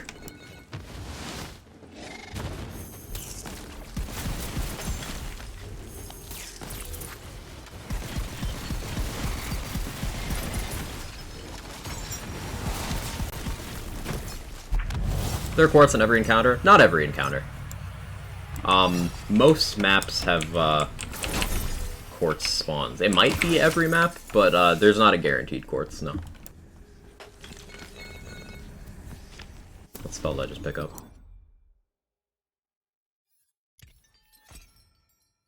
What was that? I don't want that.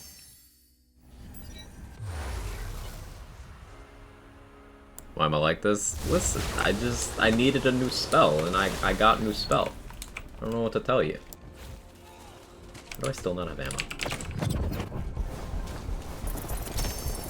Guess I'll launcher the boss. Ooh, can we get Parasite? I haven't launchered Parasite in a while.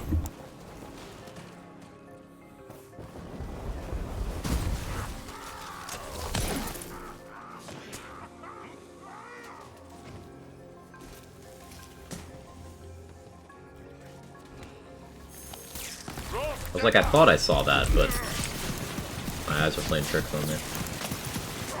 Turns out they weren't.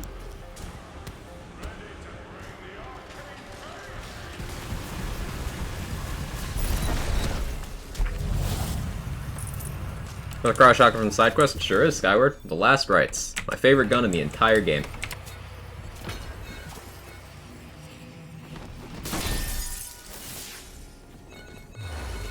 Hey Peric, how you doing?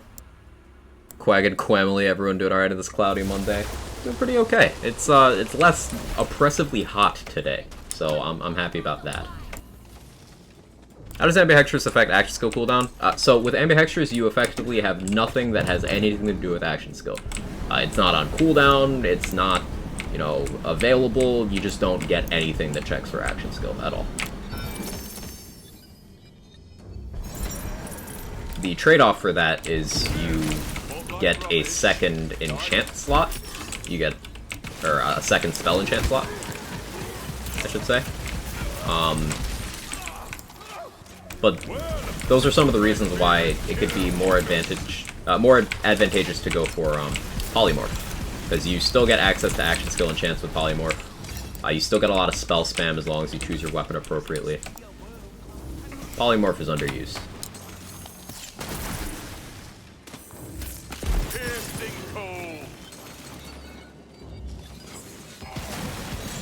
I've got all the magic I need.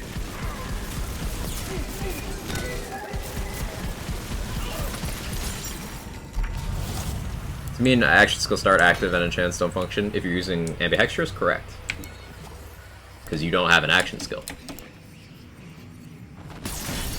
The Master replaced my bumper and tail light in 95-degree weather this weekend. Did you live through Helio? Are you good? That's around new SMG. Not really, Dex. Not in any detail. Any new favorite items? The amulet's extremely overpowered, as is the melee weapon.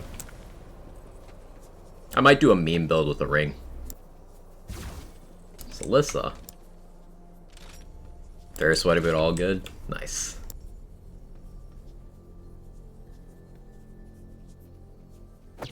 What chance should I go for? Continue using Ambi? On spellcast ones are pretty much your only option.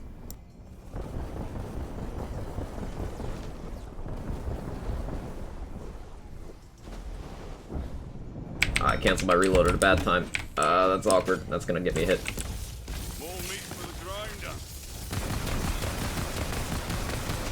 Yeah, how do I handle this fight with this launcher? I can just kind of slaughter ads with ice spikes. Alright, I got nimble fingers up now. That's better. Ah, that was a big play the angles that ate that chunk of her health.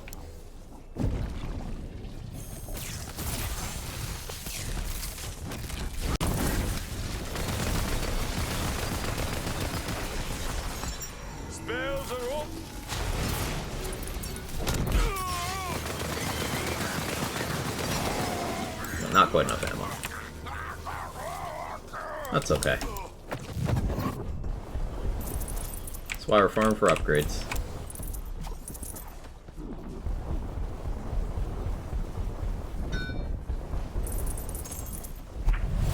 Solstice's Fangs are really tanky, like more than Dragon Statue. They are.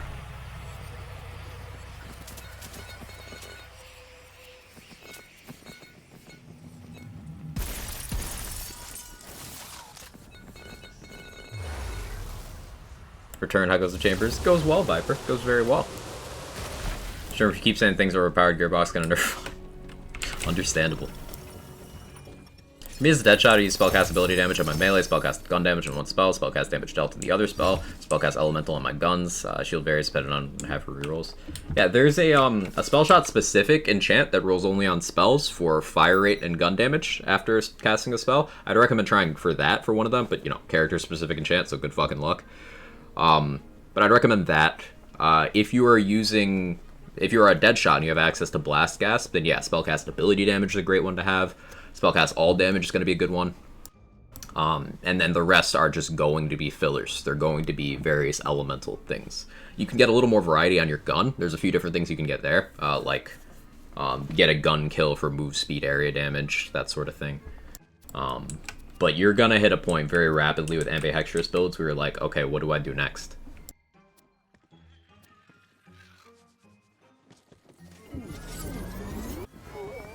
There anything else in this game feels incredibly unbalanced. Most everything feels pretty good now. Unbalanced isn't too strong? Yeah, there's many things.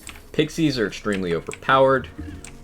Spell Shot, relative to other classes in terms of power, just concentrated in that class, still extremely overpowered.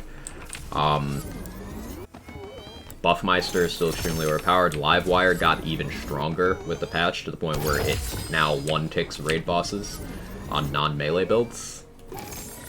There's still stuff that's definitely overperforming, but the amount of things that underperforms, that's shrinking every week. So that's good. Alright, stop using your fucking Weed Whacker. You don't know how to use it. I've watched you. I hate my neighbors. Oh, I did it louder. That's cool.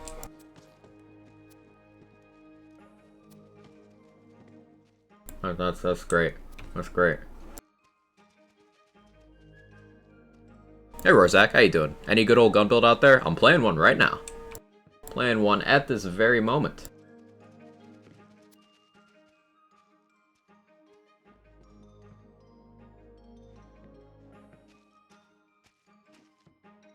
Do you hear something? I believe there's a Kevin near you. Is there a Kevin near me? There's not a Kevin near me. Kevin. Kevin. Kevin. Yeah, he's distracted by the Weed Whacker. Yeah, he's not coming over.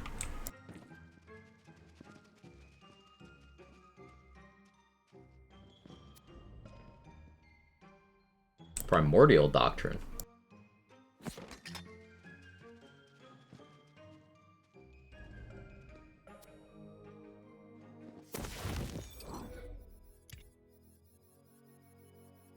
Big Boy Rocket. This rocket specific will work at pistols such as Automagic. It works with any guns you want to use, really. Revenge of the Chris. My favorite gun in the whole game is the Last Rites, and this build works great with that. I use sniper rifles sometimes, I use launchers specifically sometimes. Pistols, like, this build is just kind of set up so I can use whatever guns I want to. Spore Warden Tree down to the Capstone with, From the Shadows and Stabomancer Tree. Just kind of lets you do gun stuff. And feel good doing it. Neighbors are so considerate, I know they're great. Most effective melee build doesn't rely on alchemical agent, contagion, or livewire.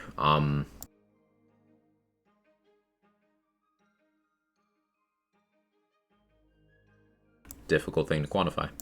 Imagine having an entire lawn and not knowing how to trim the edges, right, Juicet? That's ugh. How's big boy damage on the Primo? Can't tell because the enchant is stopping it from showing. But let's see, on volatile it's 6.7k, so I imagine pretty beefy at Primordial. Pretty beefy. I think it's rare to roll a high mag launcher with a micro rockets. Haven't got a good one yet. I've put an hour's trying. Yeah. So like these are the two best showings we've gotten so far. The one on the right is high mag with micro rockets, but the one on the left isn't high mag. Yeah, it's very tough getting specific ones. Seems like Gearbox going down the road of seeing that in terms of adding items, filling gaps of characters performing poorly overall. But like, there are no characters performing poorly, Kentrama. That's the thing. There's this weird idea that Clawbringer doesn't match up, but like, you know, Clawbringer has a better damage formula than Stabomancer and Spore Warden combined. It just does. So, like, there's no characters performing poorly. And they didn't really add any items that fill gaps, they just added items that are good. Like, Barbaload's just crazy. Soaked mechanic, how does that synergize more with a particular character than another?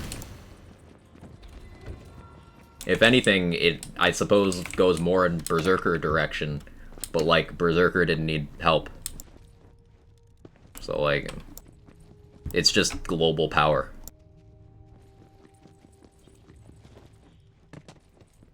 The melee weapon's just good on any build that melees, and all classes except Spore Warden kind of have a claim to being good at melee stuff.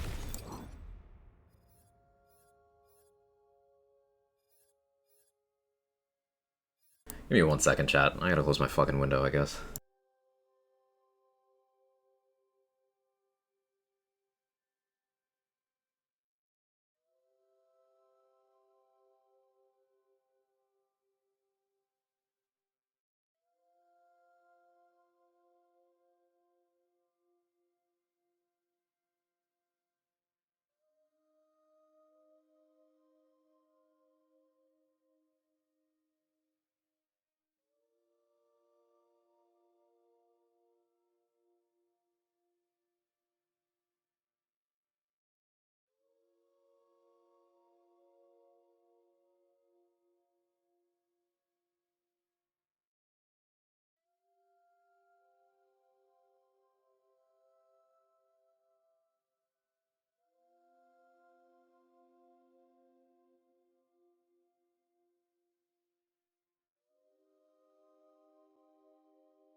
Oh well, let's hope that's better.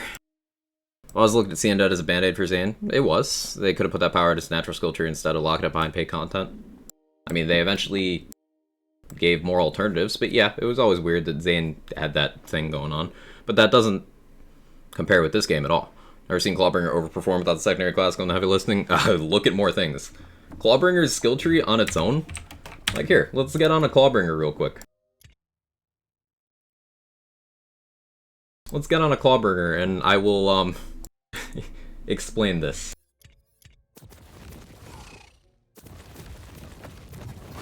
I'm not gonna play on it right now because I'm enjoying playing my other build, but we're...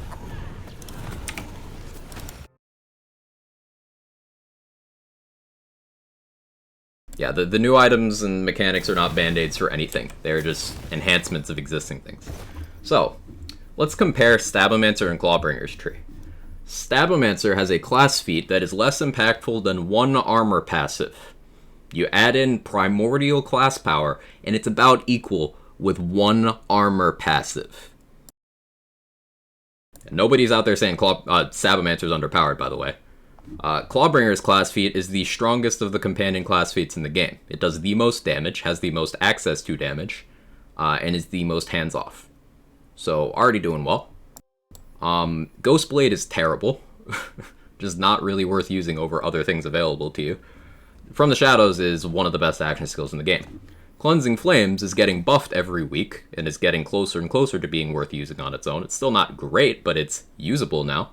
And I'd argue Cleansing Flames is a better action skill than Ghostblade. Storm Dragon's Judgment is, with From the Shadows, in the category of being one of the best action skills in the game. Tier 1 Stabo, you get Arsenal, which is a low value of a non-unique damage multiplier. You get Haste, which is admittedly very, very good. Haste is great, no complaints there. And Potent Poisons is great and thematically fits with the tree. Clawbringer, you get one of the best gun bonus elements in the game, an admittedly bad shield boosting skill, and one of the best melee bonus elements in the game. Tier 2 Stabo, you get a highly situational and difficult to use melee multiplier. You get a very bad global damage increase under a shitty condition, and you get a very good damage increasing debuff skill. Almost unique. Only Wrath of Nature and Exploit Their Weakness are that. Clawbringer, you get the biggest elemental boost in the game. You get a cooldown boost, which just got buffed. You get, once they bug fix Rebuke to actually give you damage reduction instead of reducing your damage reduction, you get a large amount of damage reduction, and you get an enabler for ability damage related mechanics such as Spore Warden's Wrath of Nature. Also its team utility. My cat's destroying my desk.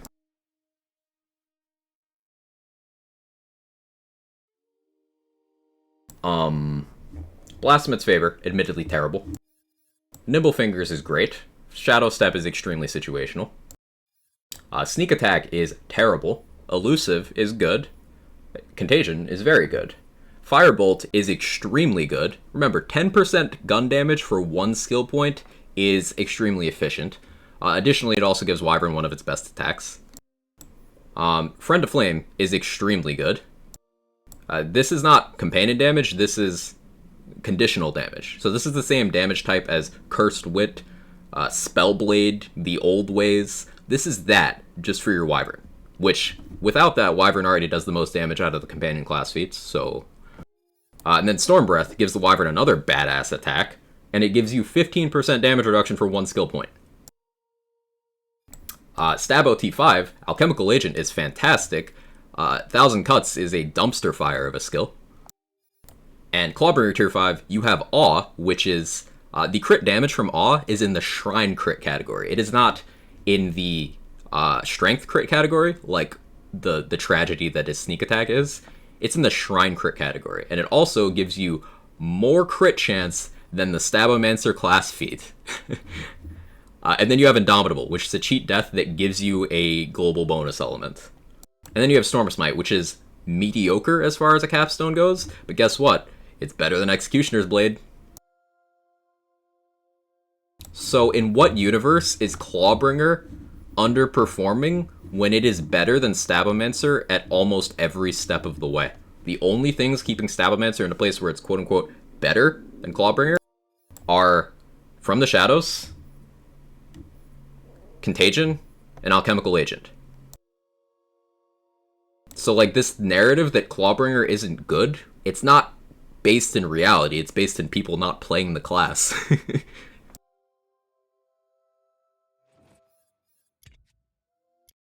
Executioner's Blade is bad, sure doesn't feel like it. It absolutely is bad. You know why? Because the type of build you run Executioner's Blade on, you need to intentionally not kill the target for Executioner's Blade to kill the target. It is delayed damage, and it is less damage than you could do, as opposed to just doing the damage up front. It also requires you to go the farthest down the weakest skill tree. Why is 1000 Cuts so bad? Because it's global damage, in a category where you already have lots of other ways to get that damage type. It's basically the same reason Arsenal is bad. Arsenal gives you a small value in a category that's easy to stack. Because you can get 39.4% gun damage on a Volatile Sharksbane without its effect even being active, and Arsenal is 3% per skill point. Same ideology applies to 1000 Cuts. 1000 Cuts, it's what, 5% per skill point? It's 5% per skill point, under a condition, it's not even up front, and it's tier 5 of a skill tree. Whereas other tier 5s are things like Wrath of Nature, Headhunter, Awe, Blast Gas, Blast Chill, Iron Squall. What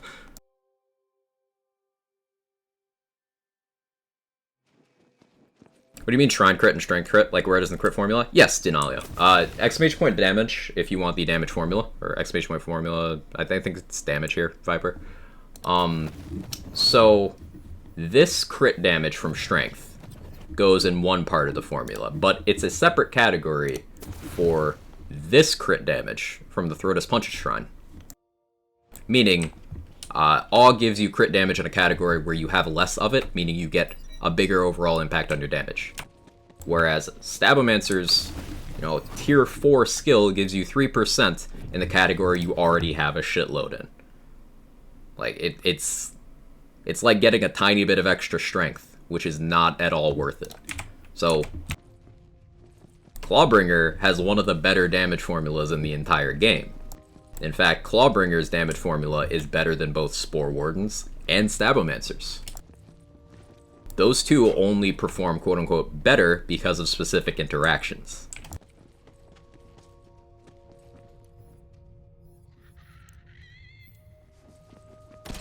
Hey Ivan, how you doing? In terms of, like, best formulas, Berserker's got the best spread, but Spellshot brute forces the win with big number. And then Graveborn just kind of has a middle-of-the-road amount of damage boosts. High spell damage, a lot of outlets of damage, and then high global damage. But it doesn't have a great spread, it just has a medium between big number and spread. Which you could argue is the healthiest approach.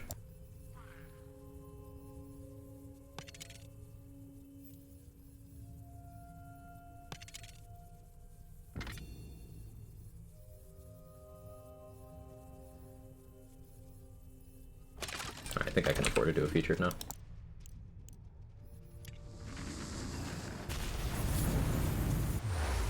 Once Stabo 15% post-ad feat, that would make it worth noting. But currently, Stabomancer has, no matter how you slice it, it's either the weakest or second weakest class feat in the game. Stabo or Spore takes that.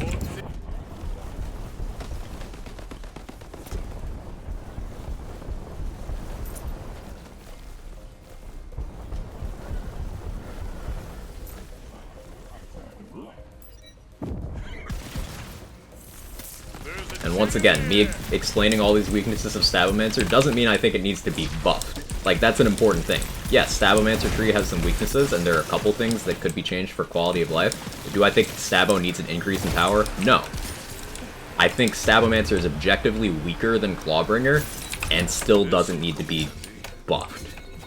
Which tells you that Clawbringer's fine.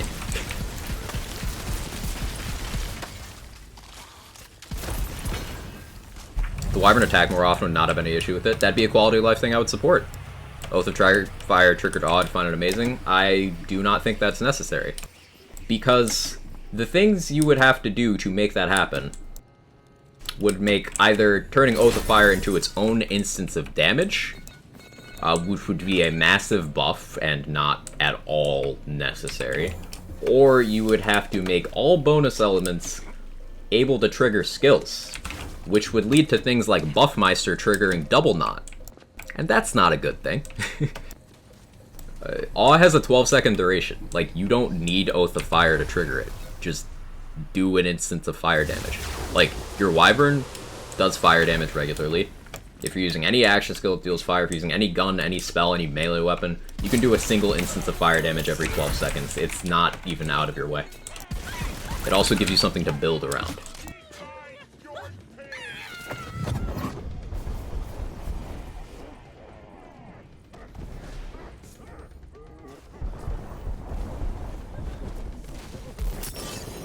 Like, Clawbringer is legitimately fine.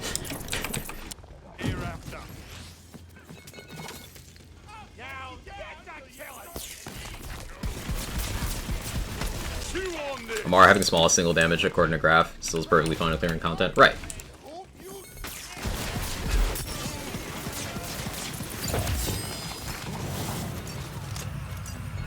Ski prod. I guess I'll pick that up. I need a Primordial still, but I guess I'll pick it up. Ghostblade does need some help, more uptime, less penalty for moving it. Yeah, if there was, like, a Ghostblade enchant to increase its uptime, like, From the Shadows has an enchant to increase uptime, Ghostblade doesn't. Do you not want any buffs at all to Stabo? I think it's low priority. I think if that was to be done, it should be to prepare for harder content coming out, because we don't need that increase in power now. Stablomancer does not struggle to clear things, even if you don't use From the Shadows.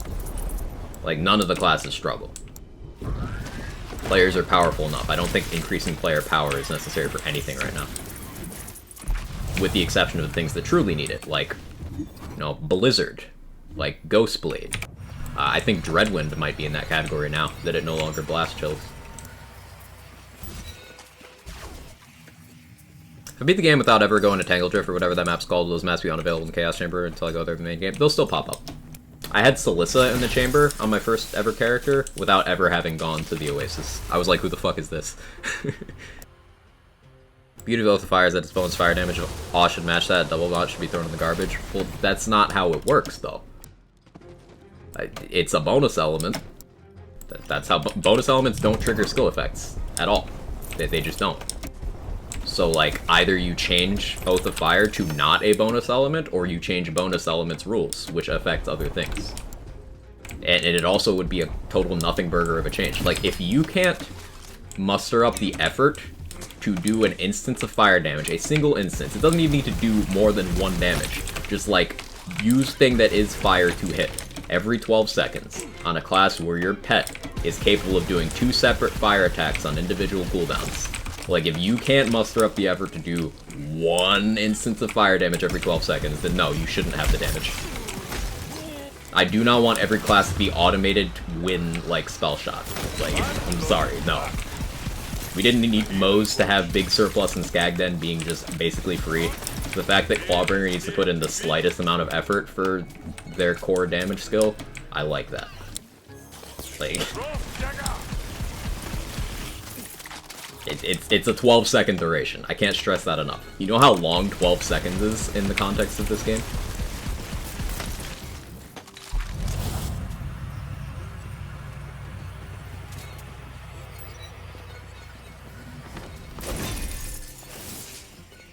Never have an issue with having odd lines so long as my Wyvern doesn't do the dumb and die. Right.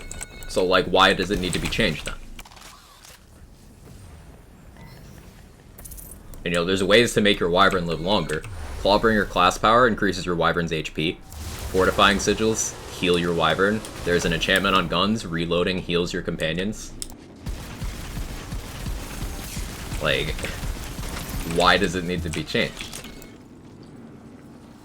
Blasphemous triggers it too? Yeah, triggering Awe is like the only valid use of Blasphemous Favor right now. Because it's a trash can of a skill. The fact that it is damage is enough to trigger. It's not good damage, but it is technically damage. It's only the PLC areas the bosses don't show up to complete them? Correct.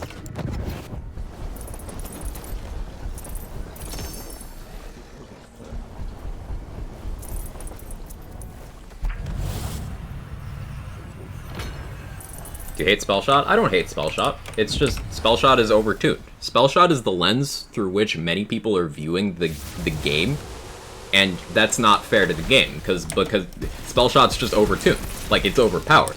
It's less effort and less gearing for more success, to the point where you'll have people running around saying, man, this game's so easy, we need real raid bosses, because all I do is throw a pixie and everything dies. Yeah, you throw a pixie on a Spell Shot.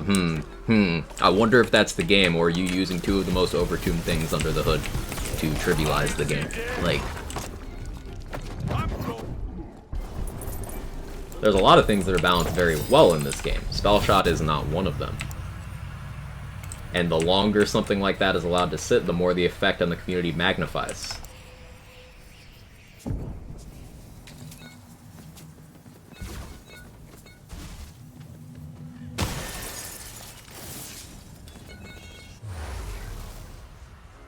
Seven runs and not a single Barberload. Barberload's from the wheel only currently, right? Thank you for defending the game. Do you have to do this with other games? With every new lands release, Koala, there's a huge portion of the community that's just determined to be toxic about it. And, like, they'll frame themselves as trying to be constructive, wanting the game to do well. But they have the same complaints for every entry, whether they're true or not. So they'll present themselves as these reasonable dissenters. And they won't be. Now, keep in mind, I'm not painting any negative feedback as that. You'll have people who provide constructive, content discussing what they did like, what worked for them, what didn't work for them, and they'll have it from the perspective of genuinely wanting to have the dialogue. But then you'll have people who don't do that, and their only content is throwing rocks. So, like, this happens every single cycle for every Lands game. It happened in Borderlands 3, and it was even some of the same people casting these stones.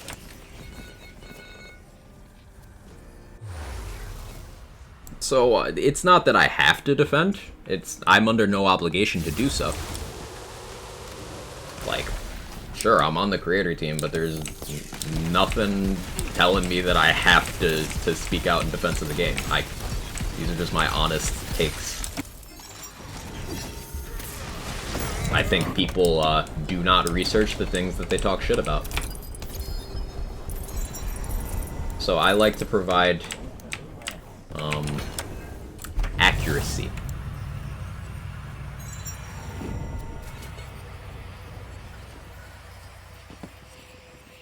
Playing Spell Shot without pixies, couldn't kill the Chancers on boss chaos one last night. I don't have any legendary items though. You gotta put a build together. Gotta put a build together. Now remember, I said Spell Shot is the easiest one, but you still do have a threshold of things you have to do to be successful. More Celissa? Really? Oh wait, no, I'm doing the featured now. Of course it's Alyssa. What's the creator team? There's some content creators that are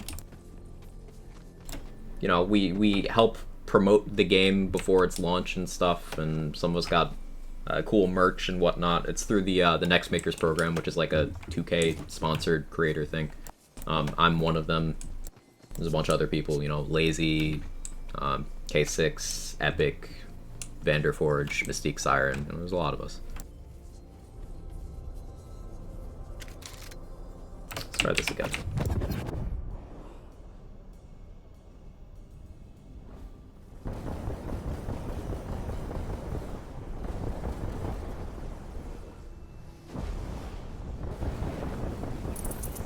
Bad choices. Dead all the same.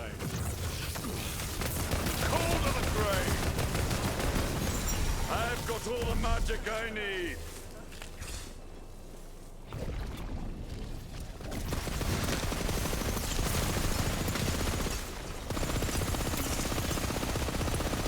Look how he eats. Look at this shit, chat. This gun is terrifying. D2H Moxie is Triple G on the team. I don't know if he's on the Wonderlands team specifically. He's part of Next Makers. I don't remember if Triple G's on the team or not. He's been doing a lot of Tarky stuff lately, so I haven't really been keeping up. Hey Flash Bro, how you doing? Gearbox are real people. They also need to also know things they did that we like. Exactly. I don't focus on the negative. Appreciate the info. I didn't know the drop chances were in BL3 before hearing Quack explain them. There's a lot of orange in BL3 and most of it's useless. Exactly. Part variance. Part variance is a huge mitigating factor. Only people won't understand Gearbox doesn't make BL2 in every new release to make appreciate the new games for what they offer instead of wanting the same thing over and over again. Reckless Monster, if the fact that this game literally isn't even a Borderlands title in its name, if that isn't cue enough to those people, nothing ever will be. It's not worth engaging with that.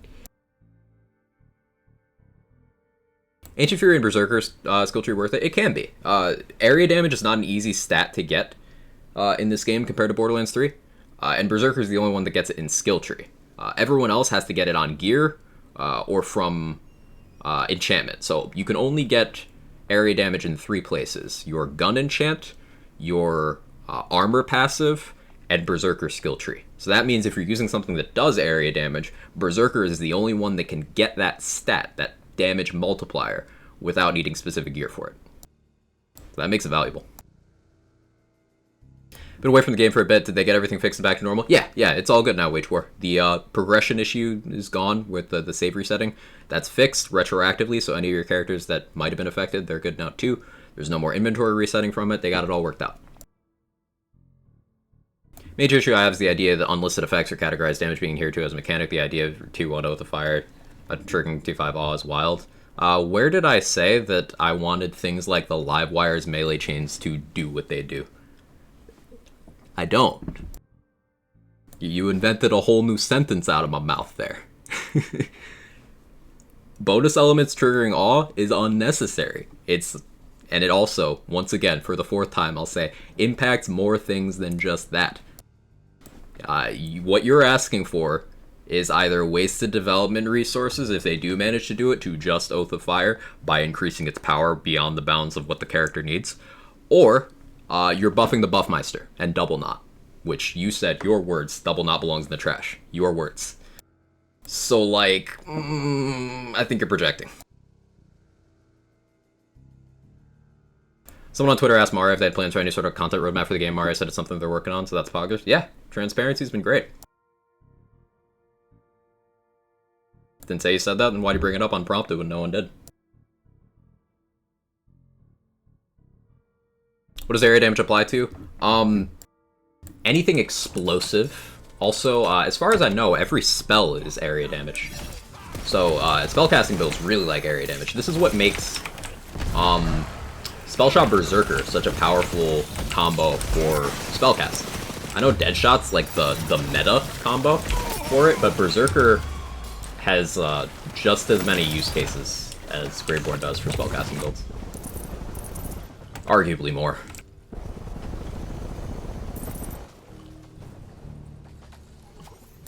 Some other things are area damage, like this Last Rites shotgun, the ricochets that it does, those count as area damage.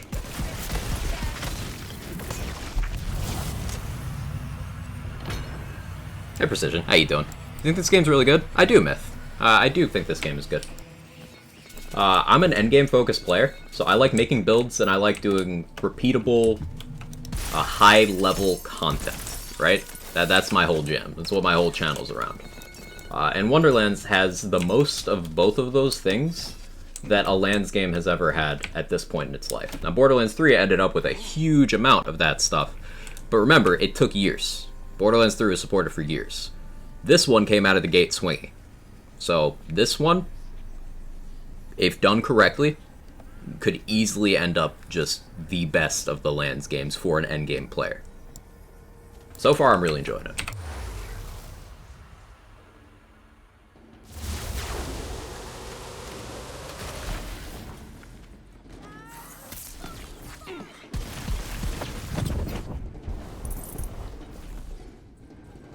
A big thing that's become a polarizing point about this game, though, is the story players are feeling left out. They're like, but we want more story DLCs and stuff, and that's natural to want. But keep in mind, every single other Lands game for the last 13 years has put story first and endgame second. This one, the first one that does not have Borderlands in the name, put endgame first and story second. So I think it's fair for us endgame players to have a turn in a spin-off game.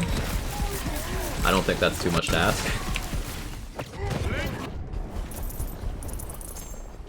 And for people who would say, but Borderlands is always... Yeah, exactly, this isn't Borderlands. That's exactly the point.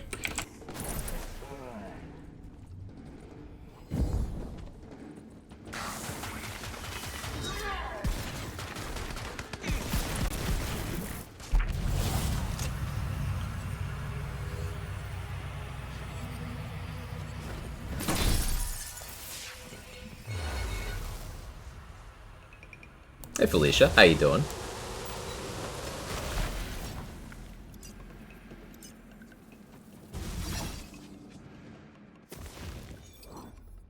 Yeah, we'll liquid cooling this one. For those of you who missed it, liquid cooling got buffed a lot in the patch, and it now, when you factor in new things that have come out and our expanded game knowledge, liquid cooling now does more damage than it did before it was nerfed. I want a primordial one.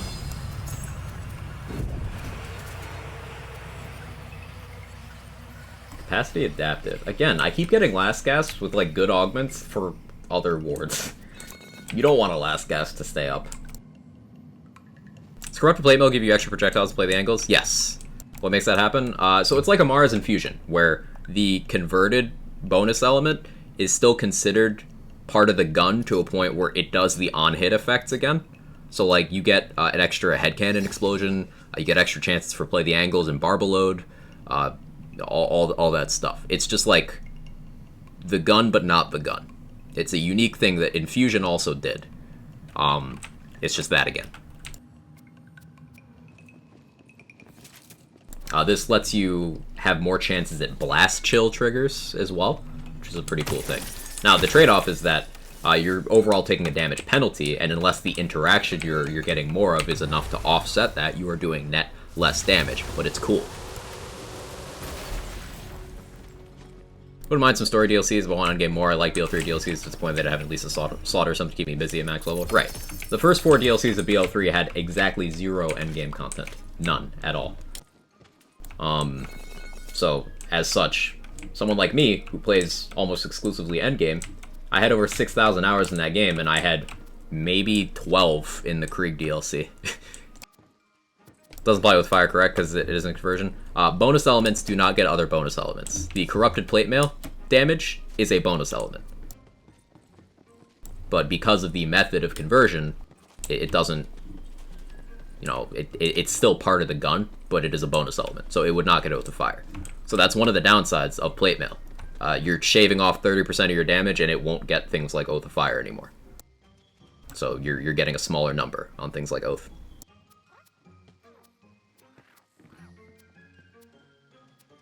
Which is why this is another thing that changing bonus elements would affect. It would be a Plate Mail buff, which Plate Mail doesn't need that. Players asked for months for endgame content DLC. We got it now. They cry for story DLCs. You can't please everyone. Exactly. And bless Gearbox's heart. They try anyway. Something that's important to note, though, that I've been thinking about. So, BL3's first season had no endgame. BL3's second season was mostly endgame. Wonderlands is doing well financially. So, like, what if Wonderlands gets a second season that's story stuff? I don't think it's unreasonable to hope for that.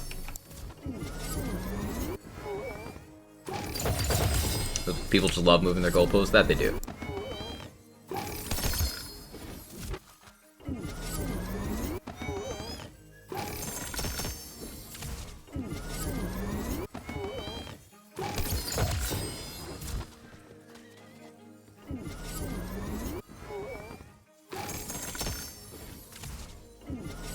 DLC 6 was kind of endgame content with Hemo, and people were upset it wasn't free, so yeah, no pleasing everyone. Yeah. Never gonna work out.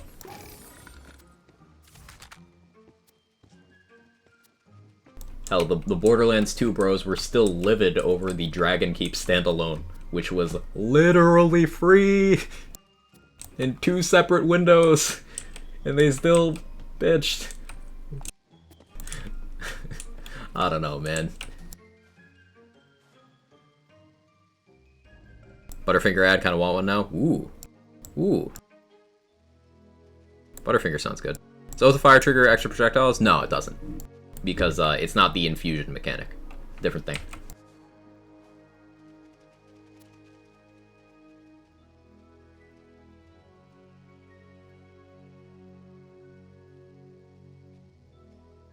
It is bonus damage, not the conversion thing. So no, it does not. The game isn't perfect, they'll complain. Of course, no game will be perfect in their eyes. Yep. The door is saying about people like that. Yeah, Ken. How you doing? Good to see you. So we talked about area damage. This is one of the area damage enchants. I think there's 2 different ones. This is one of them. Only 5 seconds, so access is kind of limited. But if you're, say, a Clawbringer with Stormdragon's Judgment, a Spore Warden with Barrage, Berserker with Feral Surge, you can get pretty good access to this on a pretty regular basis. I wonder if Corrupted Plate Mail does something with Wrath of Nature. Not really, Rorzak. Wrath of Nature can only be applied to a target once, so if it could stack, then in theory, yeah, Wrath would stack more from Plate Mail, but it doesn't stack, so nope.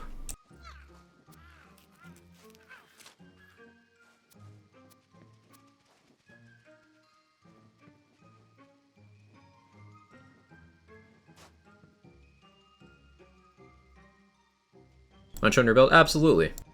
Wrath would be doing the most of it stacked? Yeah. Wrath stacking would be crazy. Sorry, I'm gonna play the angles. Yeah, it's more play the angles chances, Rozak. It is. But keep in mind that that play the angles damage will be based off of the instance that caused it, and the plate mail instance is 30%. The main is 70, the plate mail is 30. So yeah, you have a second chance to trigger these things like Blast Chill, play the angles, and all that, but at a much lower damage value, which is why it's more useful on some interactions than others.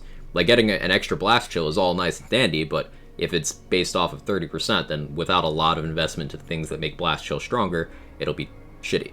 Now, Play the Angle is totally different. Play the Angles is a double dip based off of your gun, and then it can also trigger again. Play the Angles is worth plate mail damage loss.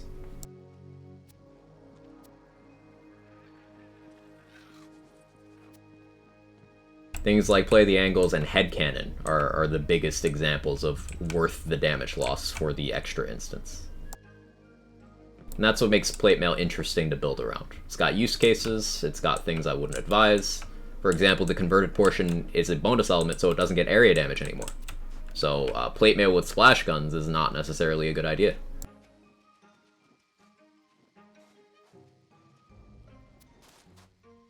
Thought Blast Shield triggered by melee? Yeah, it's just an example. Plate mail will still give Blast Shield another instance. Like, plate mail's a global thing, Kentrama. It's not just guns. So, like, you can use plate mail with melee to get more frequent Blast Chills. It's just that second one will be lower.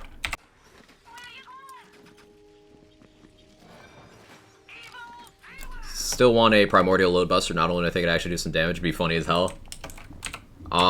Torque Sticky Launchers are very good. It's just, it's harder to get the mag size for the launchers because there's no heavy mag size roll on rings. That's the biggest reason. Because, like, look, I got pistol mag size on this ring. But you can't get that for launchers. Hey, Perek, thank you for taking care of Kentrama. I appreciate it. Thank you so much. 12 subs in the channel. Means a lot. Constant support. Thank you. What was I gonna roll here, chat? I was gonna roll something. Oh, it was a ski prod. It was a ski prod. What do I want here? ASA Lightning?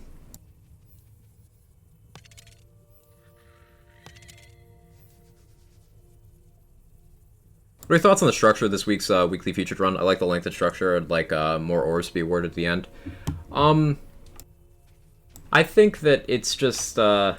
it's not going to cover everything, farming-wise, Atris. Like, you get massively more crystals from doing this extended featured. And that's just going to be gear. I like that not everything is maximum efficiency from the same farming thing. So kind of like how in BL3, your top Iridium farm wasn't necessarily your top money farm or your top item farm. Sometimes there was crossover, but there would be different farms you go to for different things. That keeps people doing different activities. Like, if the featured was the best for just, like, every category of currency and item acquisition, then people would be doing the other ones less. But today I've been mixing in normal and featured runs, because normal are more efficient for getting the moon orbs, but featured is more efficient for getting gear. So I like having to balance the two. That's just me personally, though. Hey, ASA Lightning. There we go. I like 10k consistency, feels pretty good. I've been getting about the same number, Viper. I was getting 6.9k-ish in both kinds. Do curses increase moon orbs? I think a lot of Wonderland's non-unique gear can make good builds. Yes, like Pixies. No, not like Pixies. Pixies are dumb. But non-unique gear like Epitaphs, Doctrines, Sermons, Ludites, Kettle Drums, Boilermakers. You know, that stuff, that's my jam. Amp Wards. 6.9k, nice. Ski Prod do wacky barbload stuff and mobbing. That's what I'm counting on, Dex. We could try that out now. Let's put on plate mail. Although I should use Capetides. I'll use Capetides. Yeah, let's try out some ski prod. I'm curious about that. Let's get some sniper mag size going with this. I've not used the ski prod in a while. Sniper crit damage, I don't need that. Where's my other sniper mag size? Oh, it's on this wyvern. Okay.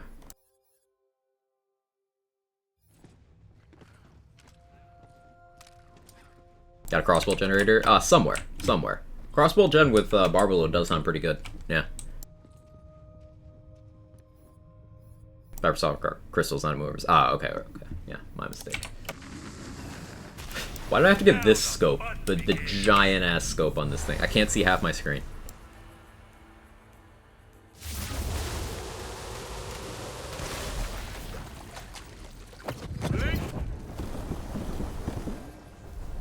That's some fire raid. But the thing didn't die. Oh, no, there we go.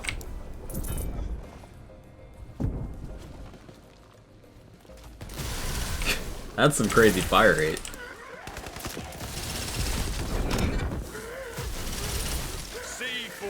I'm gonna need that ammo thing.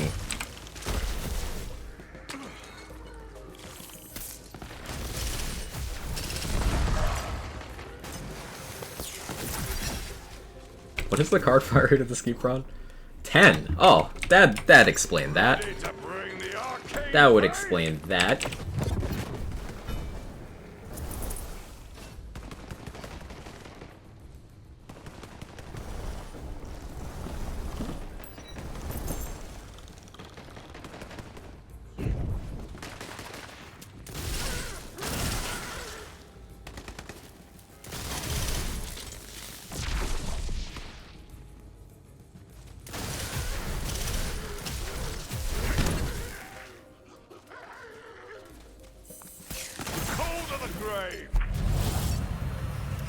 If there's one thing Ski Prod does, it's go burr. Yeah.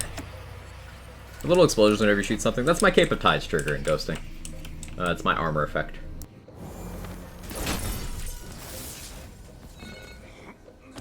Did I take that ammo shrine yet? No, I didn't.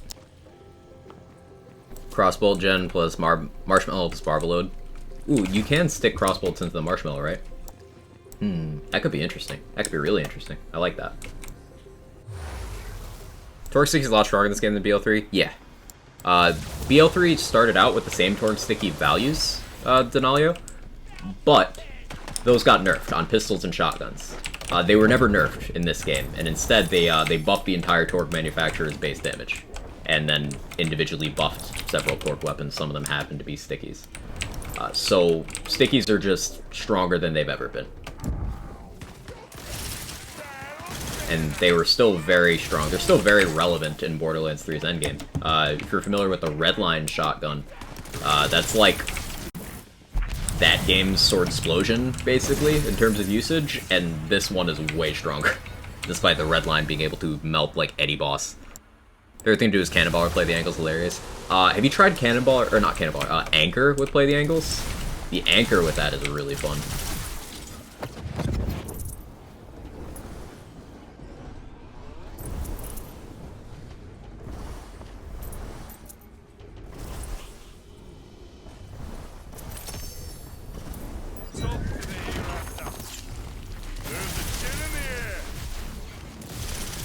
So, like, Ski Prod is the worst sniper that isn't the con, and it's still doing this well. Okay, hang on. Primordial Colliding Eruption? I love Colliding Eruptions.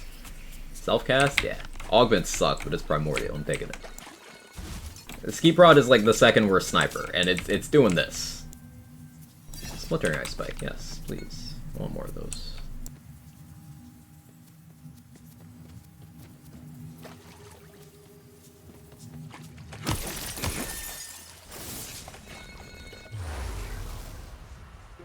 How do you still have ammo? I'm picking up ammo shrines. So, see, plus 50% maximum ammunition. I've picked up one ammo shrine. It helps a lot. Whenever using the more ammo hungry snipers or any of the launchers, I do highly recommend grabbing Ammo Shrine.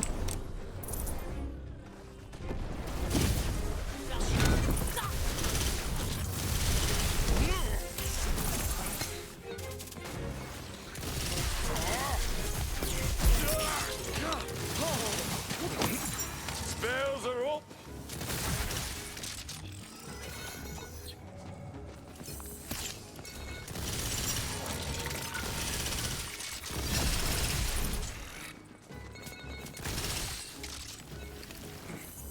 Falling ice.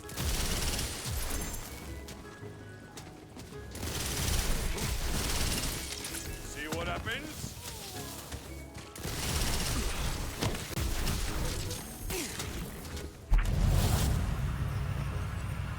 Thought the ammo would be more of a problem.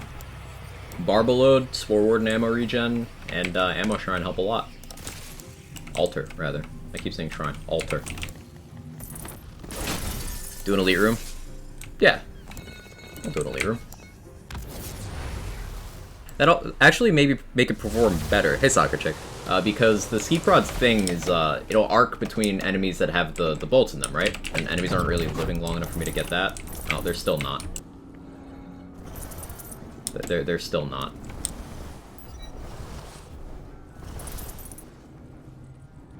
Yoink.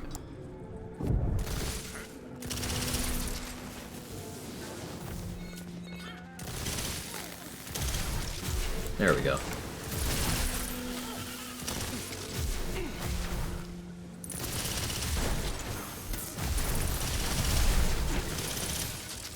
Still performed pretty well. For what it's worth, Wheel of Fate's been a massive improvement, a much better reason for running the mirror. Absolutely.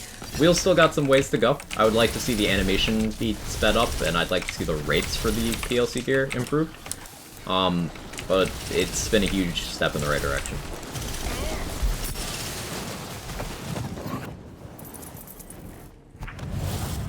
Gonna start another playthrough for Spore Spell. Nice.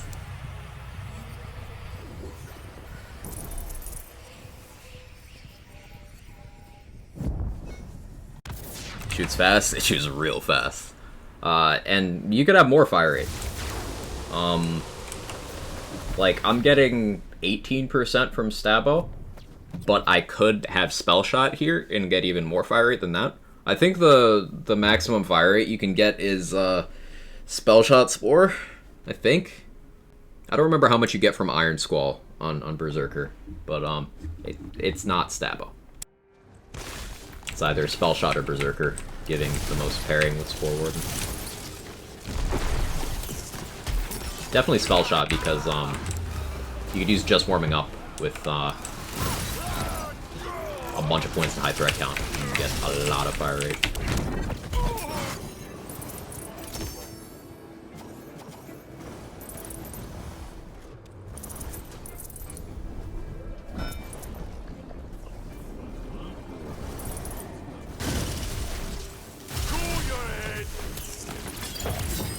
Ski Prod performed pretty well. For crystal efficiency, it is always more optimized to do elite rooms, only if you can clear at a similar rate. So, at a certain point, clearing faster is going to give you more than clearing an elite room, if that elite room takes you a while. So, if you can still clear at a very fast rate while taking as many curses in elite rooms as possible, yes, that's going to be more. But otherwise, limit to how fast you can go efficiently.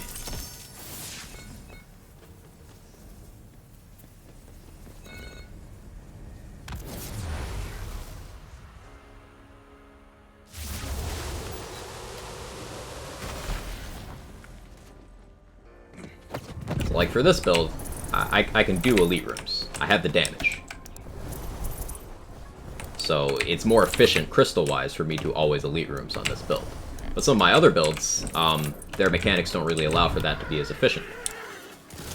And builds that consume a lot of ammo, builds like this among them, actually. Remember, the larger health bars of the enemies means slower time to kill, which means more ammo consumed. So for ammo-hungry weapons like the Ski Prod, like, see, this guy took 4 mags and isn't dead. That could have an impact in future rooms, because if I don't have the ammo to shoot in an easier room because I sank so much to this guy, well, that's less efficient.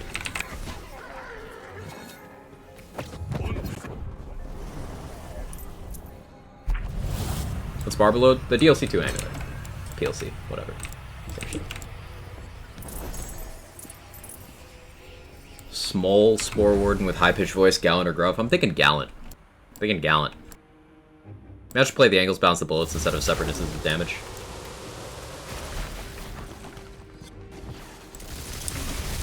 It could be interesting, yeah. You can get a Black Powder Ricochet into play the angles, which I think is the next best thing.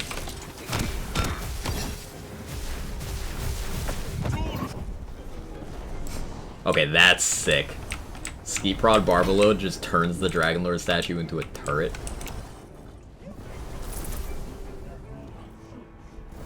That's pretty fucking cool.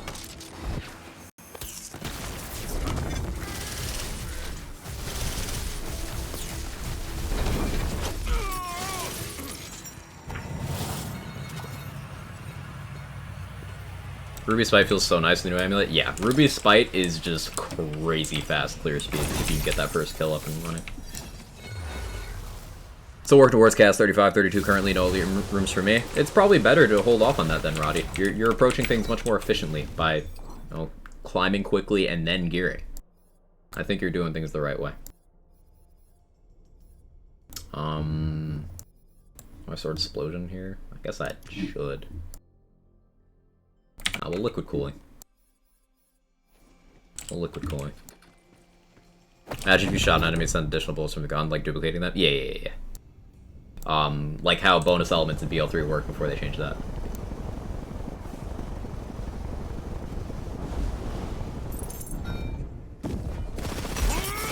Ice fight. Now that's more like it.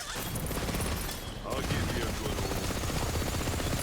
good I remember, late 2019, running around with a finger biter with as many bonus elements as I could. And it made enough projectiles the game lagged.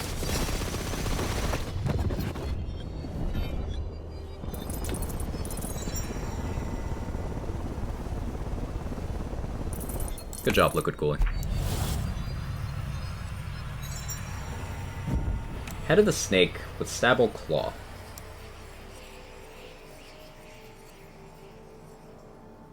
Bad passes or else I'd take it.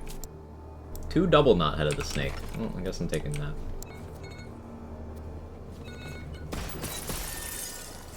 Recursion bug. It's probably for the best that it's fixed, but yeah. If you're born a finger biter, you die a finger biter. Hey Micro, how you doing?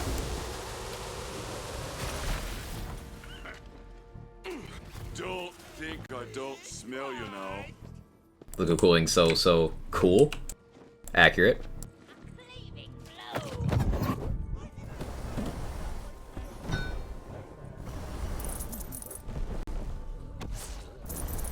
Yeah, chat, Skeet Prod is good. Yeah, like, Skeet Prod's good. So, it's official, there's only one bad sniper rifle. There's literally only one.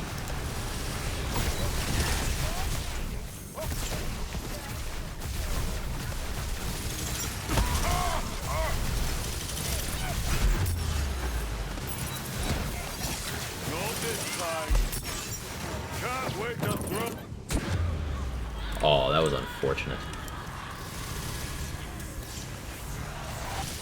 Yeah, I deserve that.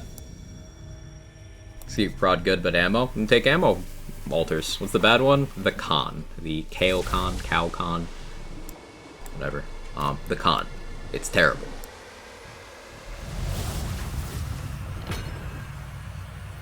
Oh hey, I still cleared it. Cool. Killed the last enemy while I was dead. I'm truly built different.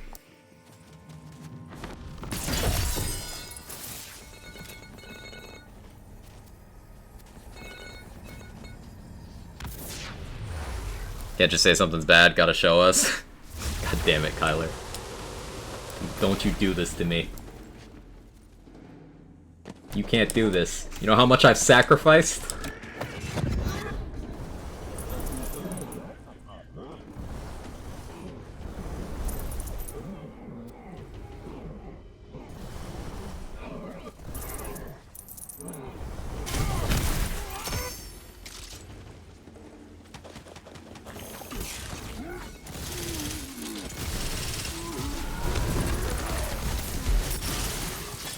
Wow, that cleared the room?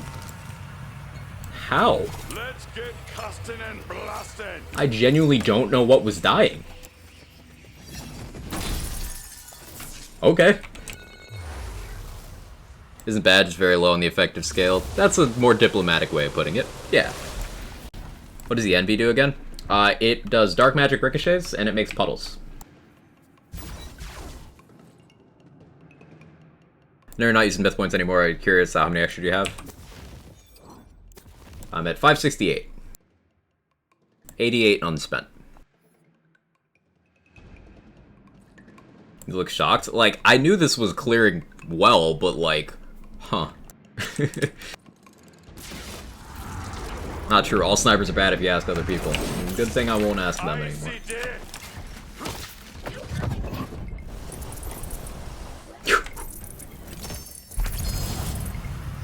Alright, that was definitely Pincushion starting a contagion chain, but lol.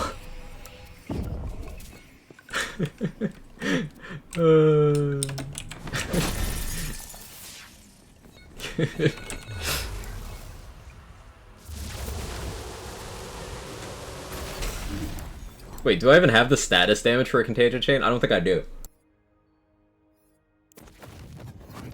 No, that wasn't contagion.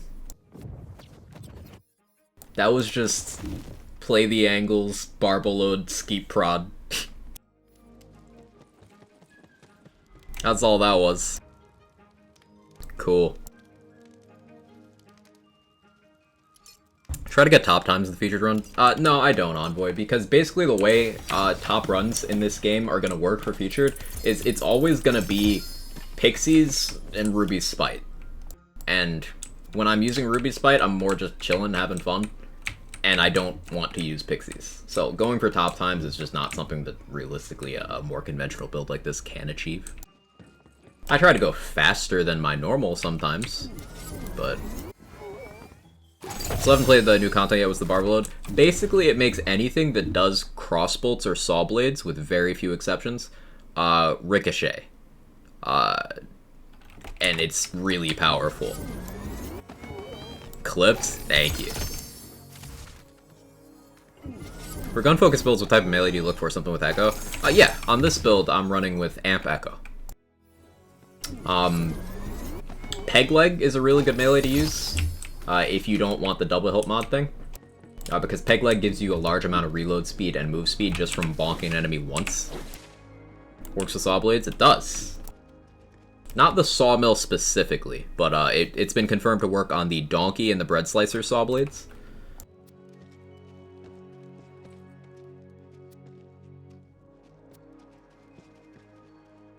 No, that could be a decent Dagger Storm chuck, actually.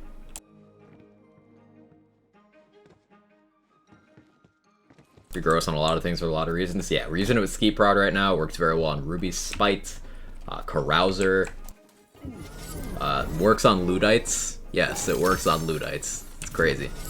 Criminal act against Zombots and lure the damage authorities that are on their way. Cool. Did you tell them snipers are good? Guns with wings, fear not companions, attach crossbolts? Yes, they do, Fatal. They do. What about the spell saw blades? That's a good question, Rager. I don't know. It's possible. Barbaload's still bugged where it doesn't refill ammo after first reload and they swap weapons or something. I have no idea, and honestly, Squab, enough of it still works that I don't care if part of it breaks. It's just that strong.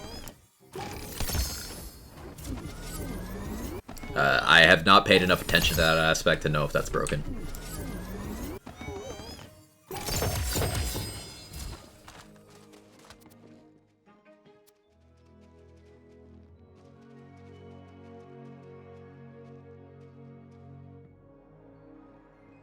How we doing? Doing great, Mr. Adblock. Skeep Prod is slapping cheeks. We've officially moved Skeep Prod off the bad guns list to the hey, this thing's filthy guns list. That leaves us with only one sniper that I think needs any sort of attention.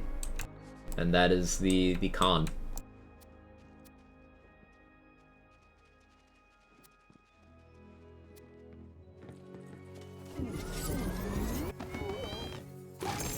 Red Slicer shouldn't work because they don't stick with they pierce. You've done more science on it than I have, Butter. I take your word for it.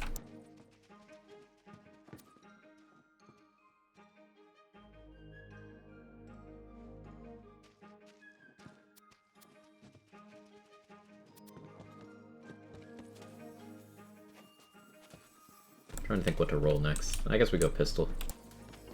I do want that part where the liquid coolant. What that con do? No. Stop it.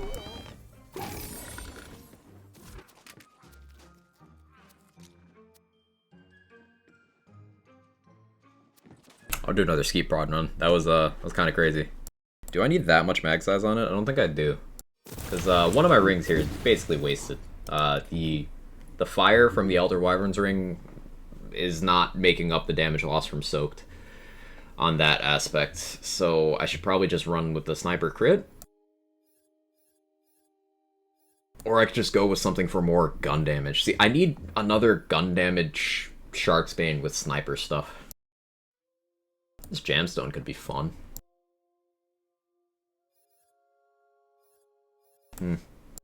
Guess I'll stick with it for now. I think we need a con redeem. Con!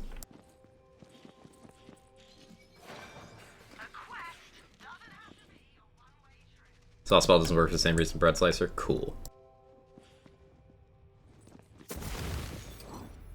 Keeping an eye on my moon orbs. Always trying to have something to reroll. I could use a better enchant on my Pookies. Let's roll that. Don't know what I want on this thing, though. I guess I'll roll until I find something that looks desirable.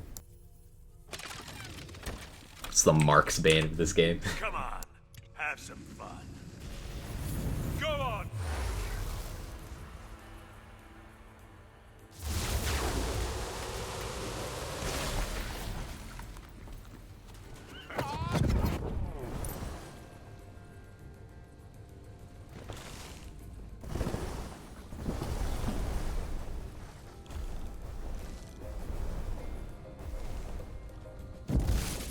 Evil Eye Crab. Oh, go away. Oh, Piercing okay. cold. It actually went away when I said go away. Oh, it did not go away. This world's no place for the weak. Looks like magic's back on the menu. Okay, understandable. Out. Damn. Saved by a bullet.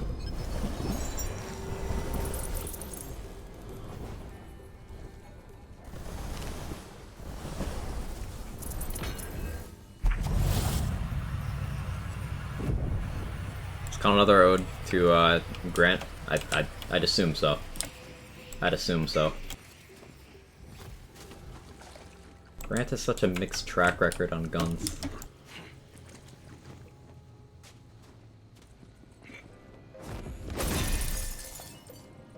I think it'd make a good metric for the game in terms of damage.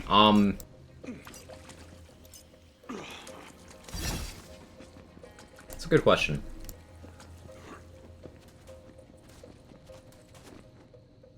I'd say, like, if you have the damage to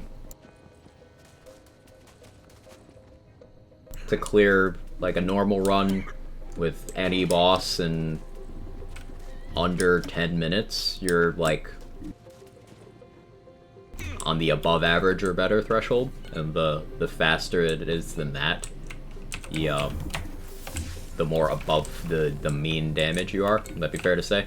10 minutes is a general, like, hey, you're doing something correctly point.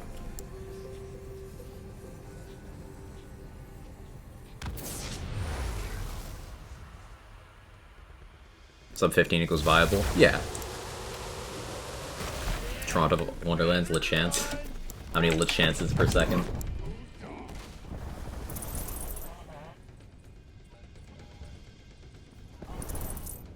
Because pixies are capable of clearing in like 5 minutes, so that shouldn't be the mean. A lot of high-end gun setups can clear in these 6s to 7s. Then you've got pure spell setups are also clearing around the 5 to 6 range.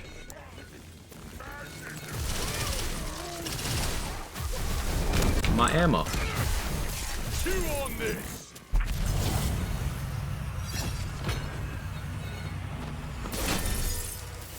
Sub 13 is my personal goal for normal runs unless I'm big chillin'.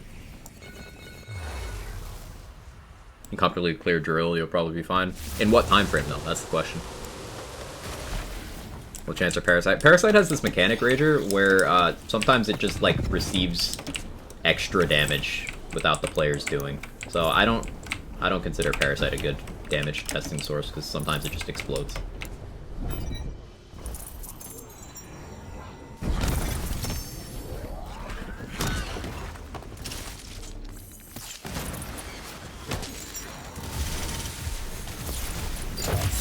Wow, I did mostly spells and melee for that room.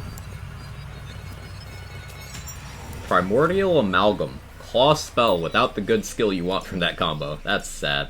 But look at that ward capacity down there. 50%. I'm taking it anyway, but that's tragic. That could have been so good. Yeah, Kevin, I agree. Good point.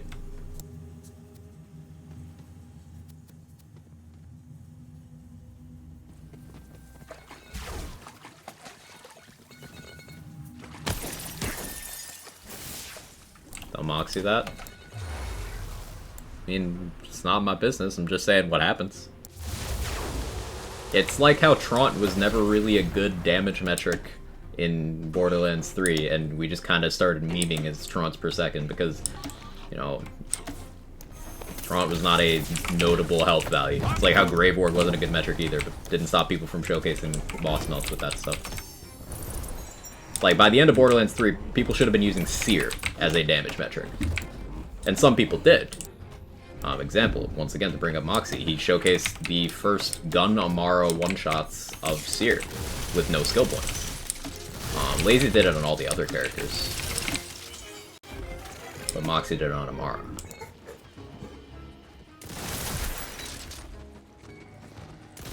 Because with how the damage worked in that game and the boss mechanics of that one, it just became a more suitable showcase point. It's like how Katagawa Jr. is not a good damage showcase because he explodes. Parasite's the same thing. Seer isn't a good metric of Hag of Fervor, though. The thing with that, though, is we're not talking about peak damage, Kentrama. We're talking about more, like, average to good damage. Because Hag of Fervor is absolutely a damage showcase. Like, you take a top-end build, you melt Hag of Fervor, you're like, look how much damage I did. But average players were not equipped to deal with trials, even to a degree, post-nerf trials. Pre-nerf trials, like, sure, us Theory Crafters were having a good time, but they nerfed Hag of Fervor down directly because 99% of the player base was having a miserable time and not able to kill it before the time limit elapsed for the trial. So you can't balance around the 1%. You gotta balance around the upper middle, is what I'd say is realistic. Show skill tree? Yeah, can you ping me again, Eon Epic, after the run in the loot room, and I'll show the full skill tree and explain my gear and stuff for you.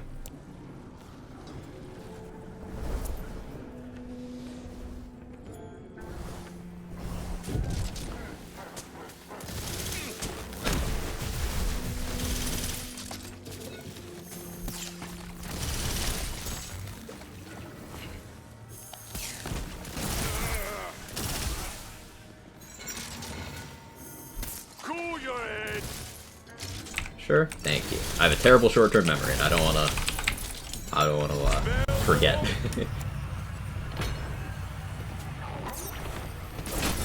The Hag of Fervor, though. Why am I hearing that in that Key and Peele voice? Your jacket, though. That one. You know the one? You know the sketch?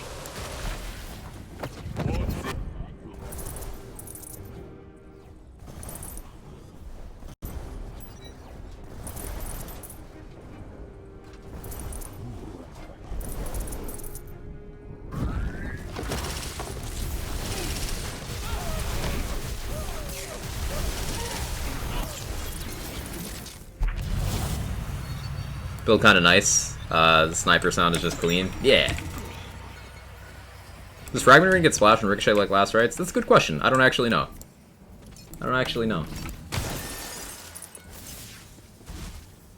Good question.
elite boys are tanky.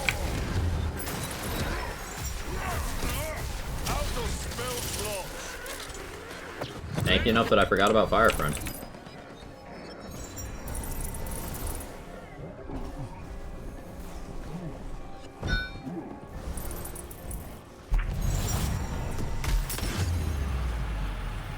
Running spell damage rings? No. I'm getting spell damage from 20% from myth rank. Or is it 30? How much is it? 20% from myth rank.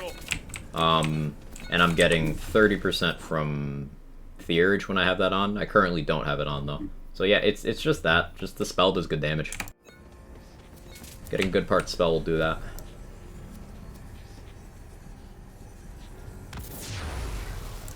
Ron. Is there a D-Nice here today? Balaki.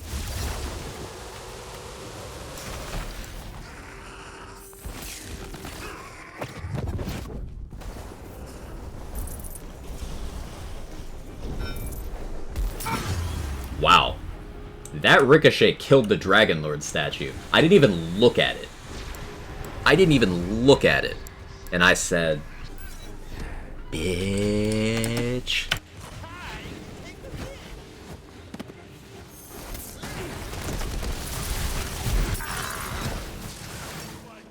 Not that undersold performance.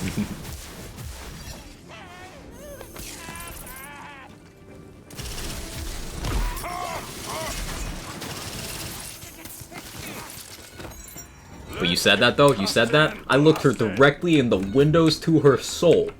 And I said,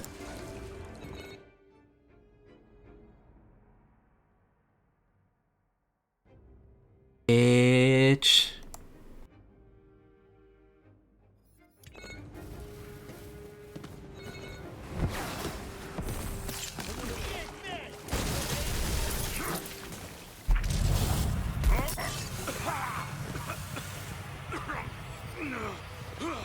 For anyone lost, we're referencing a comedy sketch.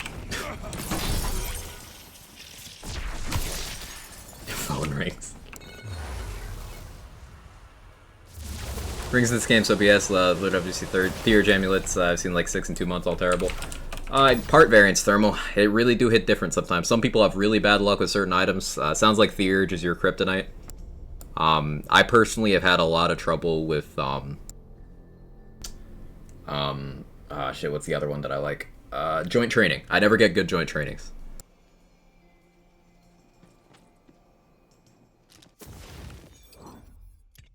Let me switch to this. Let's run that for more gun damage.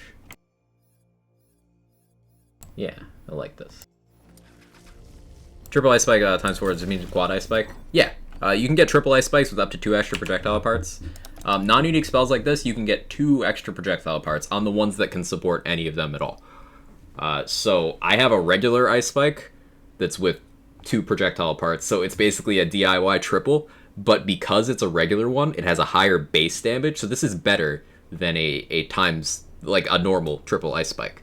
Now, triple ice spikes can get 2 parts, so they can be up to times 5, but they also have longer cooldowns, and each individual hit is weaker.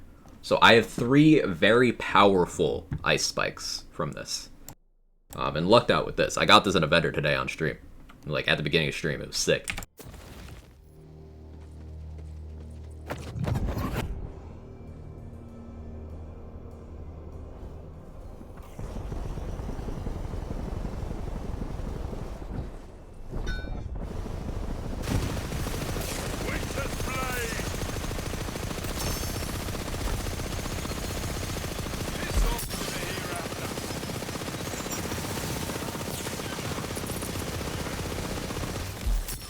Oh, I walked into that.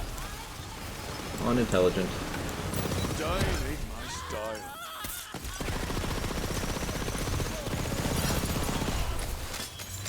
Ah, that's the good stuff.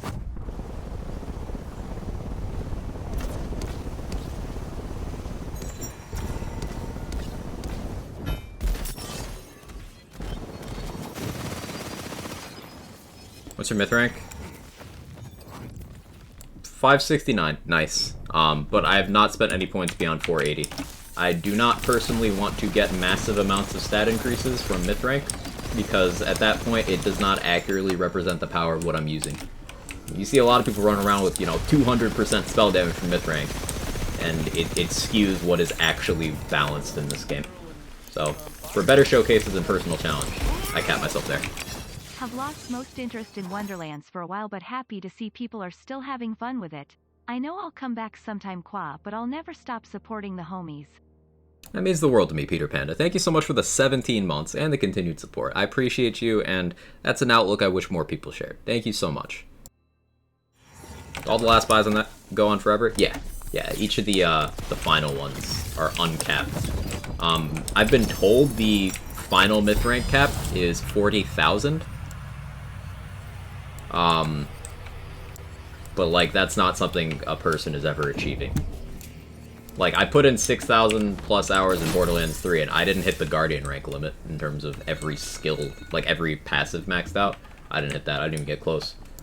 So, like, no one's actually hitting that point. If you shoot the Fang, can you use it to ricochet at Celissa? Yeah, you can.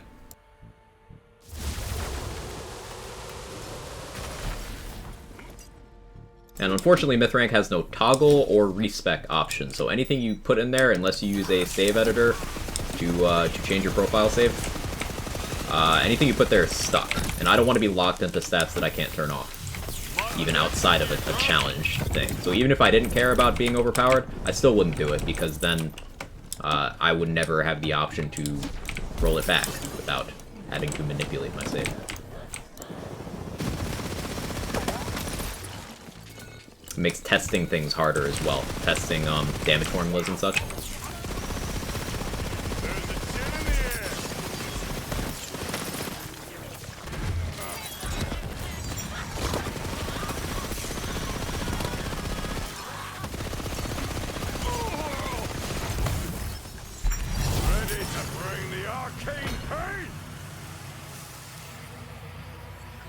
Still getting all the cap nodes, but I think I'm not going to put any points in the damage ones until Chaos Cap goes up, or until we turn them on and off. Yeah, I'm just going to stay at 480 indefinitely. Even when Chaos Cap goes up, I'm not interested in getting more.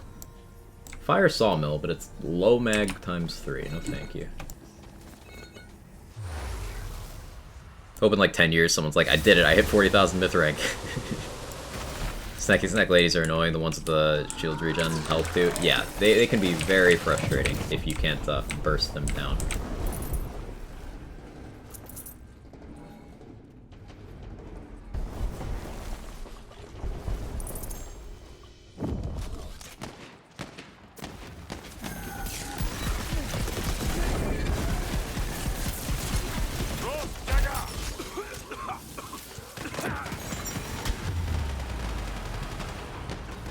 Quest shotgun? Sure is. This is the last rites. Favorite gun in the entire game. And it puts in work.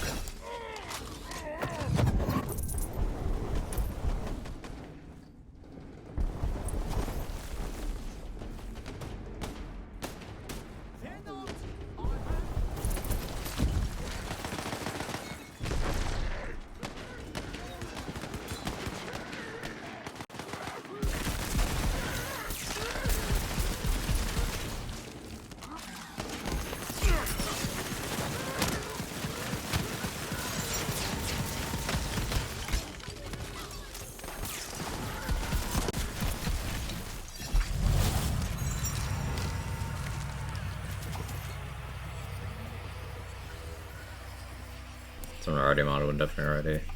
I'm not sure what you're talking about, Precision. Not increasing any of the side nodes beyond 20? Yeah. The same plan as me then, Thermal.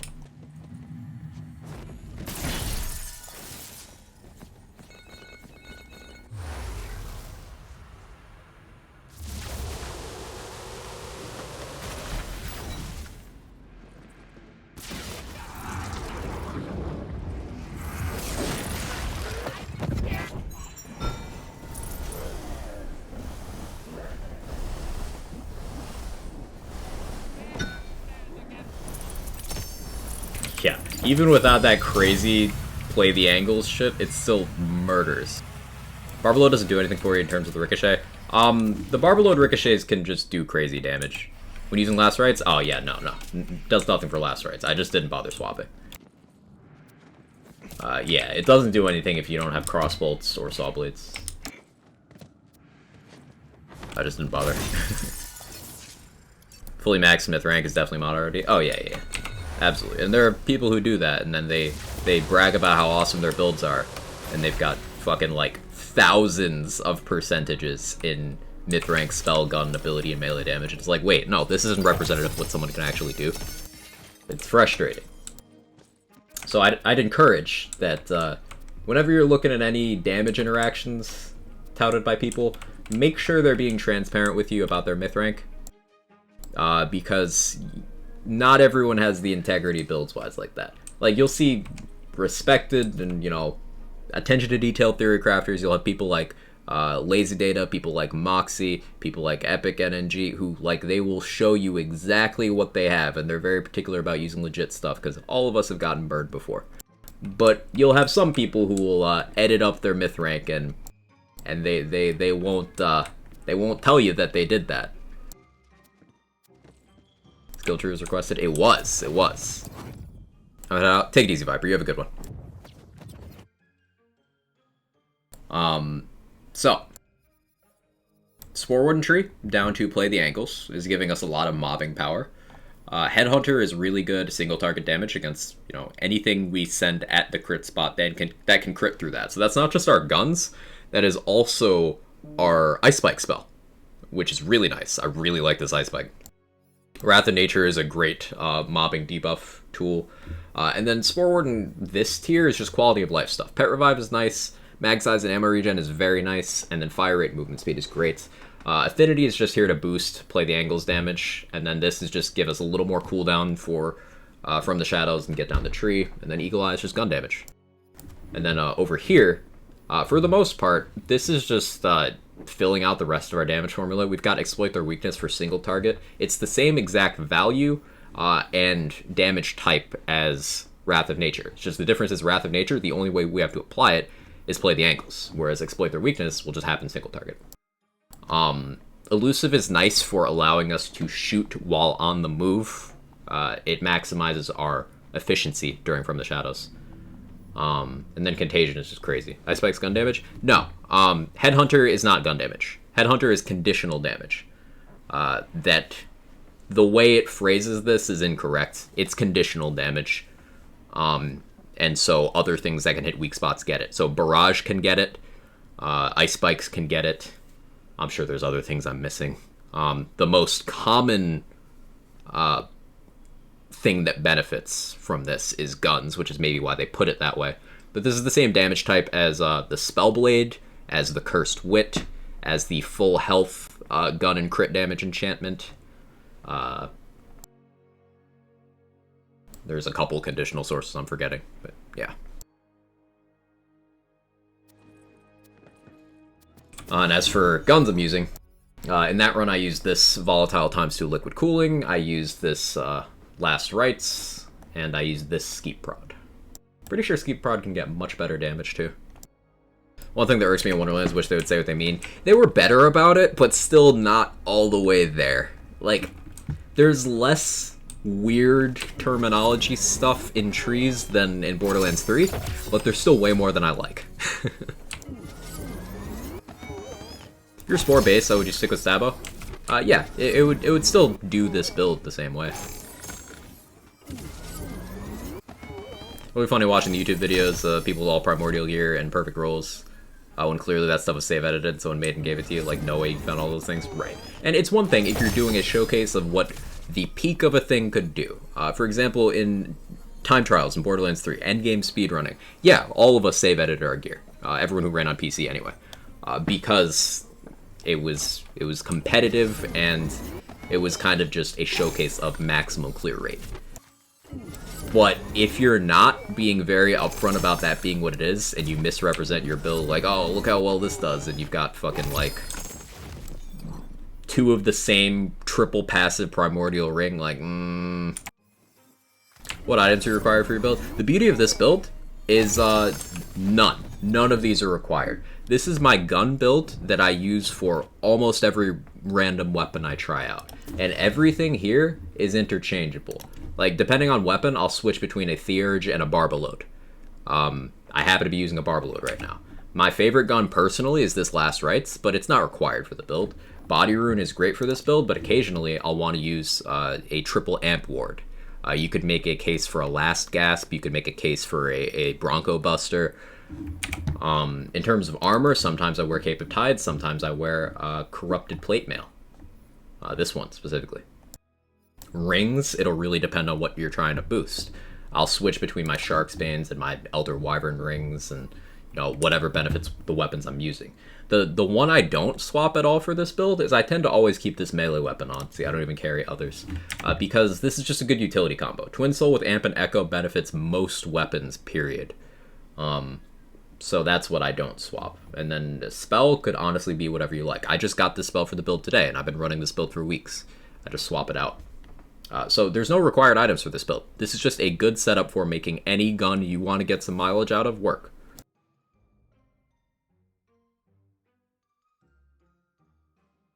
This guy's like, yeah, I trade for all this stuff, and what's the point of playing this game if you trade for Godroad gear?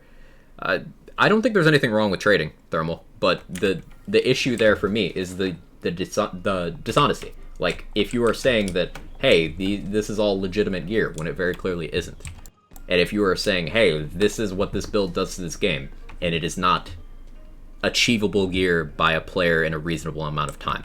Like, I have more playtime in this game than most people who have played this game ever. I currently have... Let's see, let's look at my Epic Games Store. I have 30 days and 9 hours of playtime. So what, I'm getting close to the 800 hour mark, if my mental math isn't terrible. So I have more playtime than most people. None of my builds are anywhere close to full Primordial. None of them. Because that's just not how the game works. 729? Cool, thank you. That's just not how the game works. No player who plays this game without trading for very specific things, from people who have save edited those things and then turning a blind eye to the fact that save edit or save editing, no one has full Primordial. It's not a thing. It's technically possible, which is why you can't vet this properly, but in terms of reasonable, no. So if you're going to present a build with like full Primordial everything, perfect passes in every slot, like be very upfront about the fact that you're simulating gear rather than acquiring it.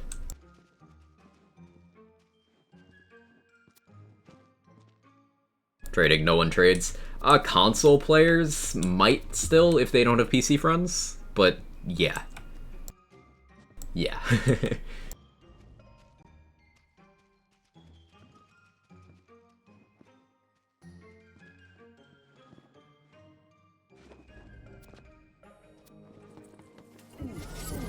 Console players don't trade. Yeah, you're a console player, so I'll take your word for it. When Borderlands 3 was new, the trading community was very popular on PlayStation, where I played. But this is a totally different beast. We launched with crossplay. And yeah. Yeah. Different game.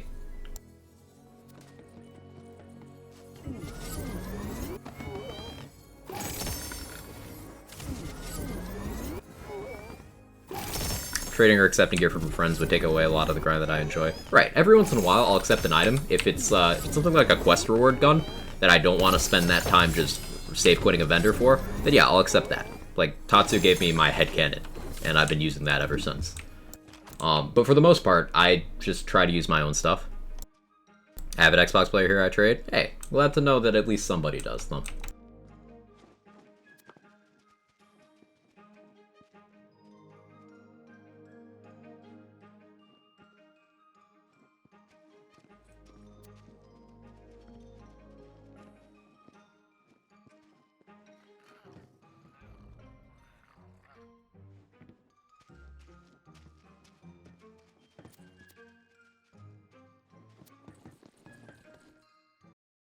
Safe quitting a vendor? Yeah, I don't love it. I don't love it, Peter Panda. Not my favorite thing. I'll do it for quest rewards, but that's about all I'll do it for. I think trade, I think hand me your stuff in exchange for my stuff. Right. That is so rarely the case. It was popular, in particular the trading subreddits. There's my crossbow generator. The trading subreddits, on BL3's launch for the first 2-3 months of the game were fantastic. Like, when an item got discovered as really valuable, the community would come together, like, put out bounties and stuff. Okay, everybody go farm this, and then we'll start distributing copies. That kind of thing. It was super cool. Like, that happened with the Garcia, when the Garcia became popular, on PlayStation. Everyone in the trading community went out and farmed the Garcia for, like, a week.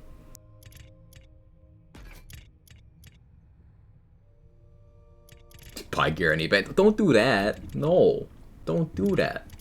You can get it for free. Don't waste your money.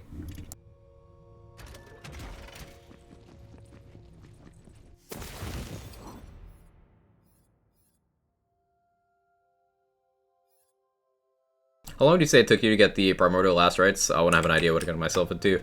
I got really lucky, Paul, and I got it inside of an hour. But that's, like, not normal. I would not recommend expecting it in a reasonable amount of time. Like, that's one of those things I would definitely just accept a friend's, because it's not like you're going through any actual gameplay to get it. You're looking at either save quitting a vendor for an extreme amount of time, or read-only farming a quest. And guess what read-only farming is? It's save editing. Whether you admit it to yourself or not, you are manipulating your save file. So, like, at that point, just, like, trade for it, honestly. It's not worth your time. If you can bypass the farm for that, I'd recommend doing so. Because it's not gameplay to get. It's not like it's behind a challenge. Is that an antique crossbow? This is a Skeet Prod right now, Jim. Skeet Prod actually kind of slaps. Got your burger wrong? Oh, I'm sorry, Wisp. That's actually the worst. Come on. Have some fun. Choose, Fate Maker. What's the Skeet Prod? I'll show you. It's a bullet hose sniper. It sticks a ton of crossbolts in enemies, and enemies that have crossbolts in them arc lightning to each other. It's a bit of an ammo hog, and it's generally seen as not very good, but, like, I just saw a 1 mil ricochet, so people are wrong.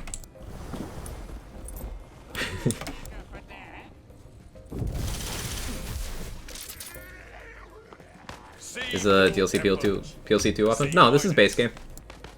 This is a base game weapon. Been in since launch.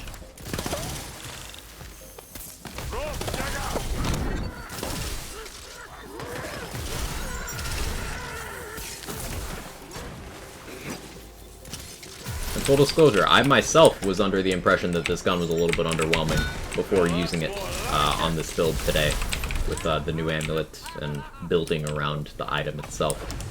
And it's extremely good with investment. So, like, we've officially shaved down the list of snipers that actually need any sort of tuning to just the Khan. It's just that one. Nothing else. Literally only the Khan. Because the Envy is just, like, okay.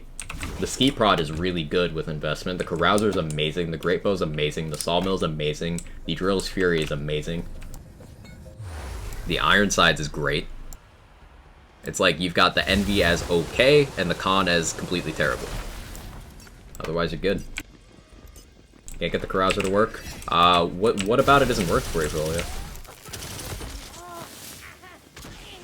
Made my build trash. Are you hitting crits? That's a big part of it.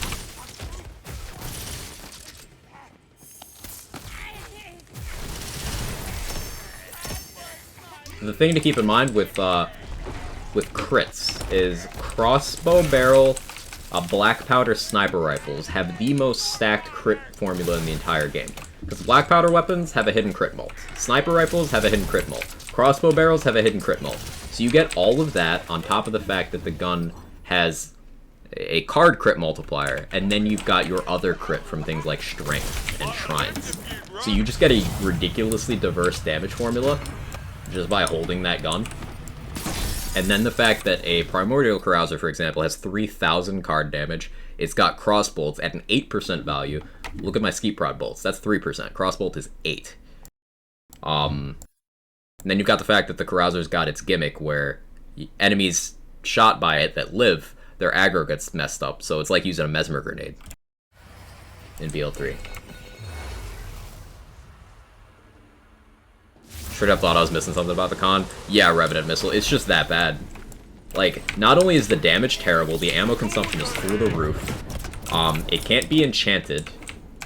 And the projectile spread also means you can't really hit anything with it unless you're hugging. Like, there's no redeeming factors about it.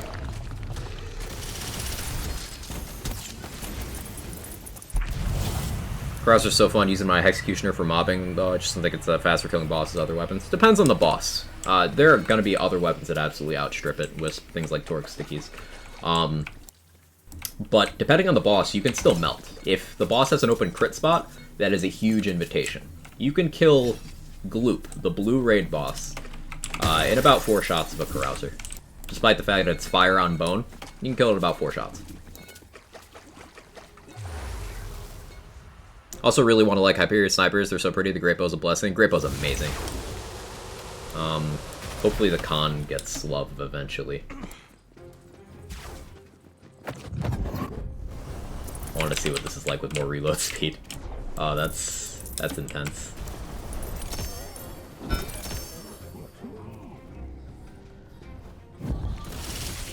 Skeet Prod Barbaload is kind of insane.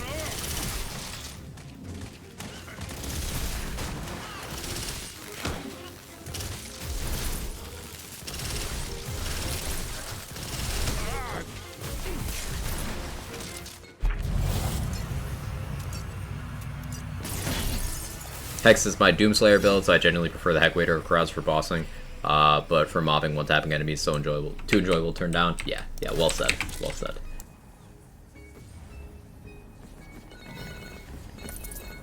Let's try Skeet Prod against Bunny. I'm curious. I haven't done any raid bosses today as well.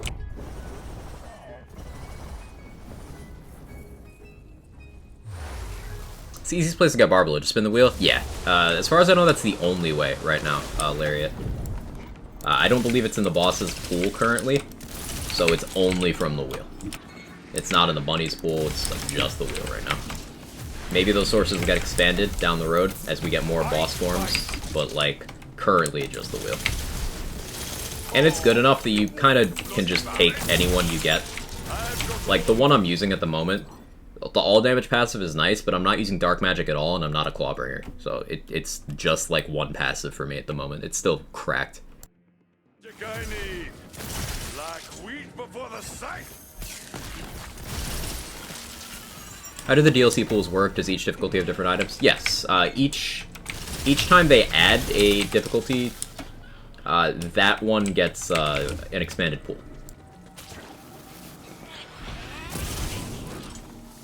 Now, the thing that's different between this one and the first one is that the items are not added to the World Drop pool. Currently, anyway. Whereas, PLC 1 items are in the drop pool after you've completed PLC 1 at least once on any difficulty. It's not the case with this one. Guess who just left his cooking class? Ooh, what'd you make, Ron? Waggane.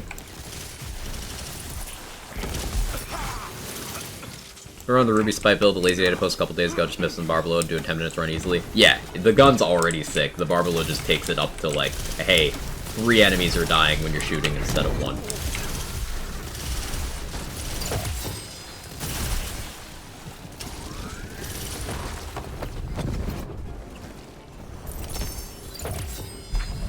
Barbaload actually makes me want to make a Black Powder only build. Well, the thing about that is, Barbaload requires you to have crossbolts, so you're going to have to use Black Powder crossbolts, and I argue that Black Powder is going to be the least efficient crossbolt spitter, unless you're using, crossbolt generator. Because things like Handbow, you got to be close, and they have low fire rate. The Sutkov pistols would be a pretty good bet. That's an exception to what I'm saying, but in terms of other crossbolts available, Adalia has Ruby Spite and Skeet Prod, which, kind of crazy. Torg has Ludites and Crapsulators.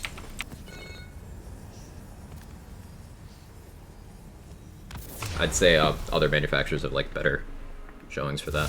No food to show for today? Sag.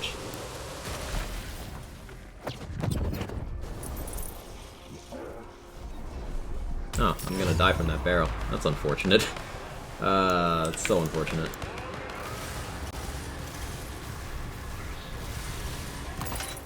Thanks, Keep Rod. Dead. A whole lot angrier.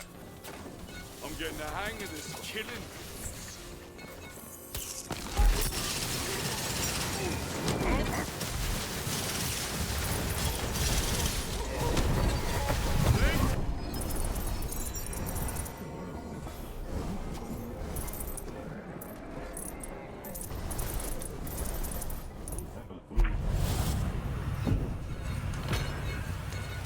Gotta go stream some Chrono Trigger today. Hope to make it past day 2. Wish me luck. Good luck.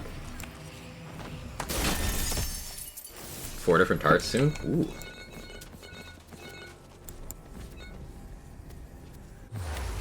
I just picked up a ring accidentally. Lemon curd, chocolate, franzipane, and I think a goat cheese feta tart. I don't even know what that third one is, but it sounds good.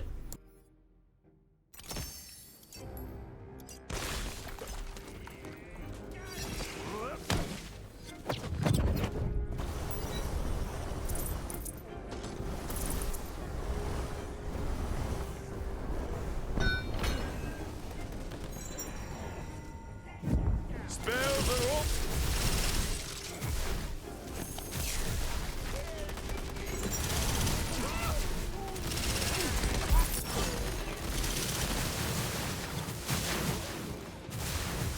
Wee, movement speed. Oh, Spore Warden's so fast. Master Bolts I'd probably use, I just want an excuse to use Black Powder stuff. Yeah. I'm a big fan of the Boilermaker and Kettle Drum shotguns. Of course, the Carouser Sniper is fantastic. Ironsides and Envy are good as well. Not as good as Carouser, but still good.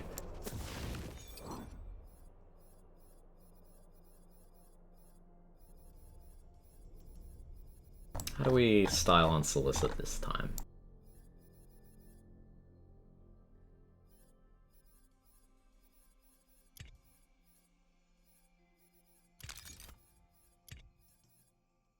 Let's see how Plate Mail does.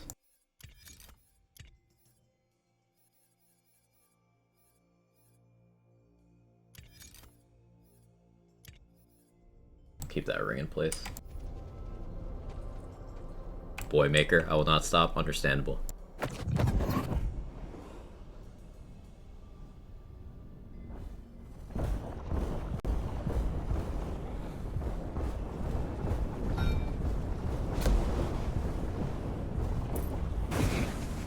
I guess headcanon's this good.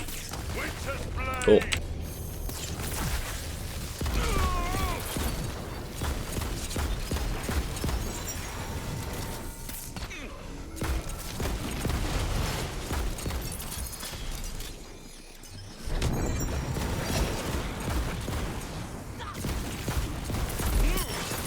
Cool. Why is the plate mail? Because yep, cock. I don't know. I don't have a reason.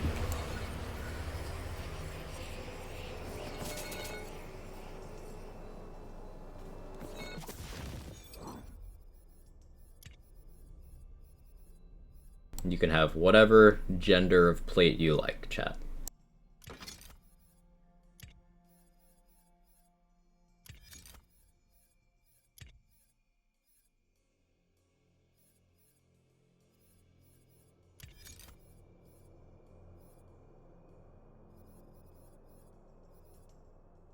What do I have in this? ASA Lightning. Nice.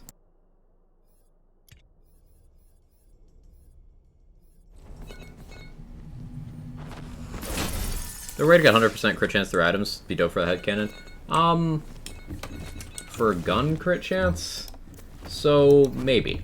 What's my gun crit chance right now? 8.3?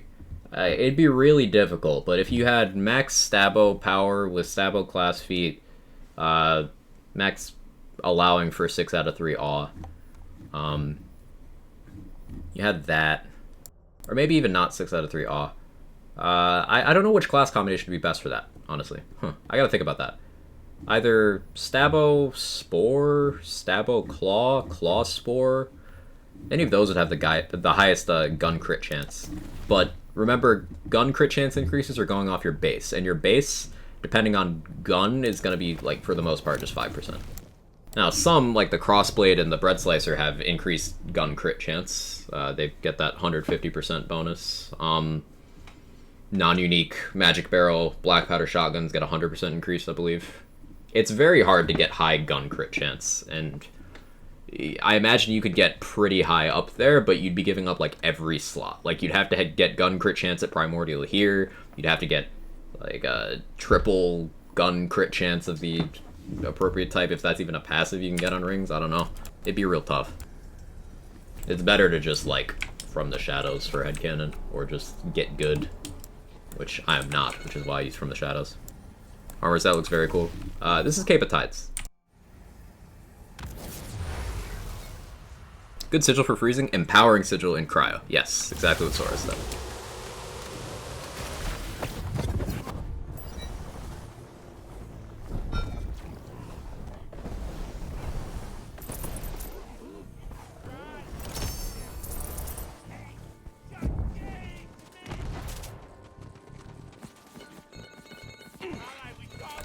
Happy Monday, Stump. Personally don't know if it's even worth building gun crit chance, because just aim for the head forehead. Right. And like, the values you get of sacrificing a passive slot anywhere for gun crit chance are less compared to what you could just get instead. Like, would you rather have 50% gun crit chance, multiplying off of your base of 5%, or would you rather have 50% gun damage? Like, you know, it's not really a hard choice. Gun crit chance doesn't have a lot of value there.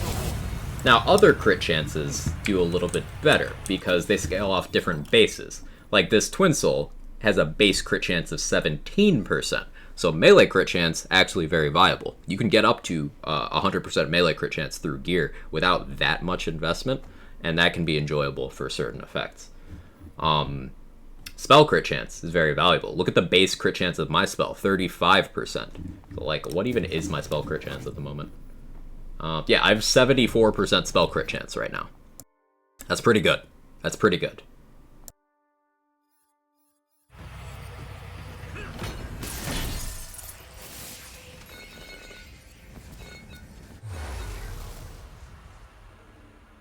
Ward gun damage plus crit damage networks create the head cannon. Yeah, that one is, it gives conditional damage, 2 separate instances of conditional damage, which is the same damage type as my Spore Ward and Headhunter skill. Now I happen to run, you know, both of those things in this build, but it's just a huge damage increase and a fairly hard to get stat. If you are not using a Broken Cursed Wit, or using something that benefits from Spellblade, or if you are not a Berserker standing at point blank range with the old ways, then conditional damage is a great source to stack, just in general.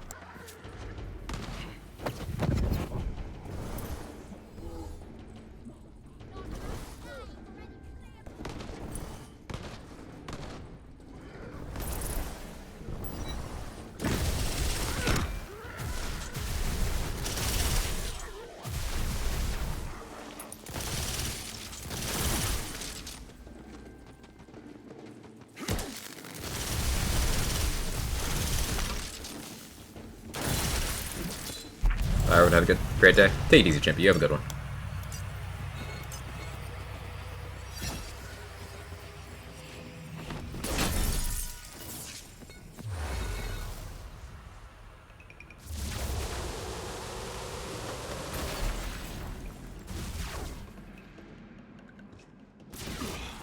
OBS, give me my frames back. What are you doing? There you go. Thank you.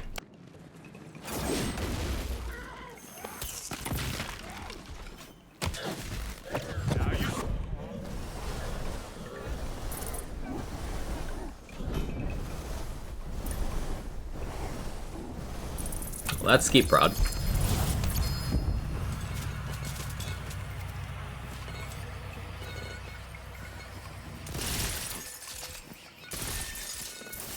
Yeah, Skeet Prod's sick.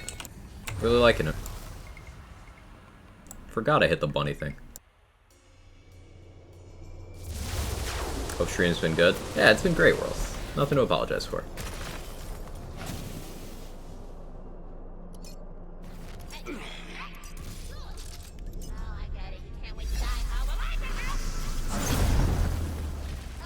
The game struggles loading these arenas after it's been open for a while.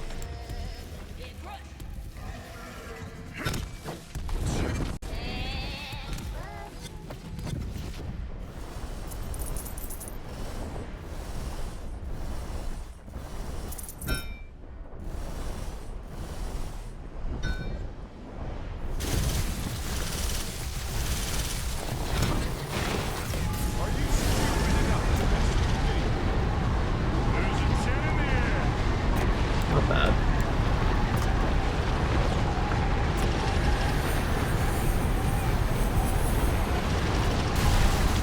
Definitely not bad.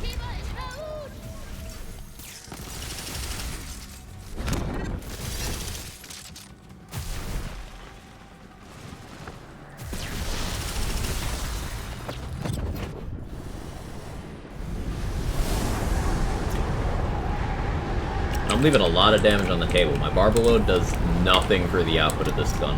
Like, it's not shock damage. Yeah, I'm leaving some damage on the table. Kind of miss manufacturer passes, though. I get 58% black powder crit damage. Your girl would make a chuckle fuck build immediately. The thing with that Wisp is, it inflates the pool. It inflates the pool. There's just gonna be, like, more passives, and it makes ring farming and such even harder. Like, one of the coolest artifacts that I hope never comes back is the Company Man from BL3. Because you could get specific manufacturer Company Man with a lot of different passes, but getting a specific one was so ridiculously difficult that, like, I wish the item didn't exist. How'd you unmute? I just want to put out the world freaking love this game so much, so entertaining to watch. Hey, I'm glad you like it, Foster. I feel the same way.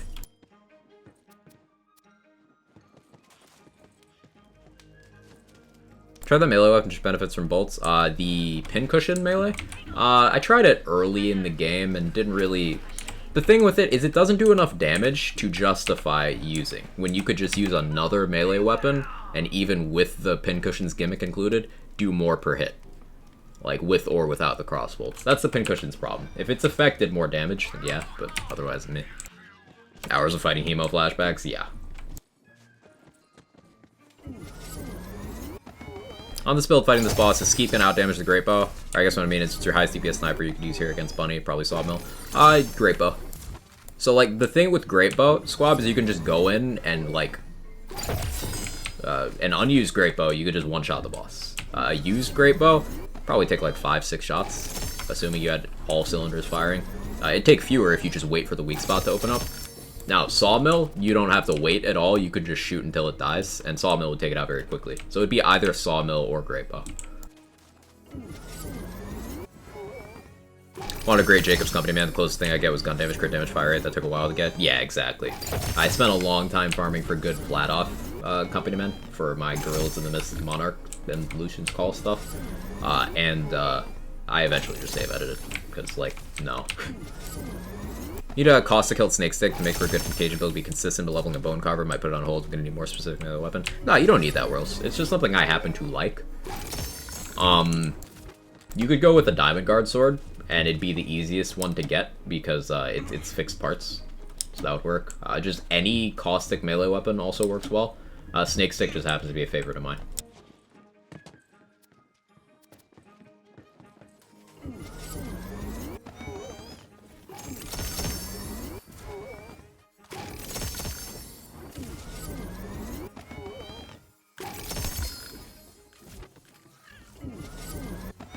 Okay, let's see what we got.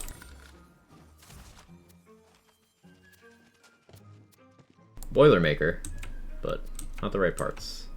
Times 18 Kettle Drum. That's certainly trying. Take it.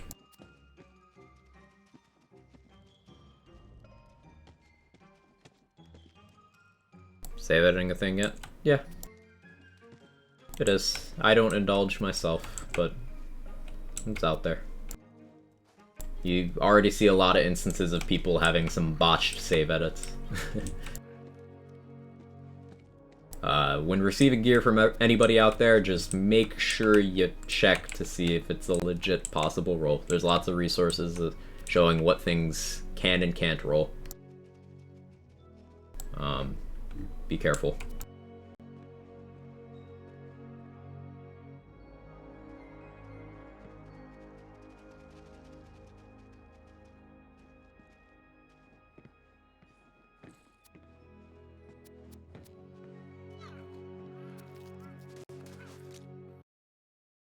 This new barber load could be fun with Sawmill. It does not work with the Sawmill, Jade Granny, I've been told.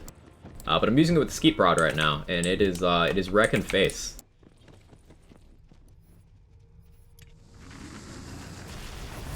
Caustic Neko and Twin Soul. Yeah, that's a good combo. I use Twin Soul on a lot of builds.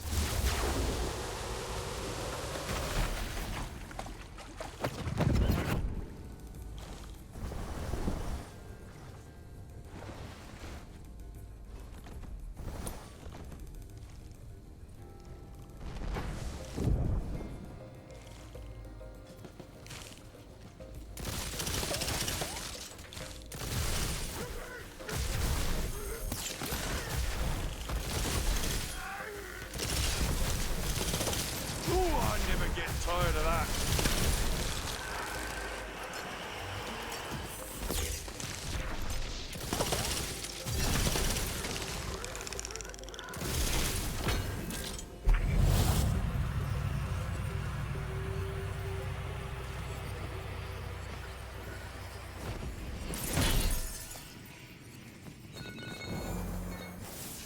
Grab the ammo shrine, altar, whatever, words. Cool if they did some sort of shift connection with Chaos Chambers, like they did with Arms Race. Yeah, we don't have an EchoCast extension, like a Twitch extension at all. That would be nice. I hope that down the road they consider that if it's feasible, or they do it for the next game at the very least. EchoCast was great. I miss it.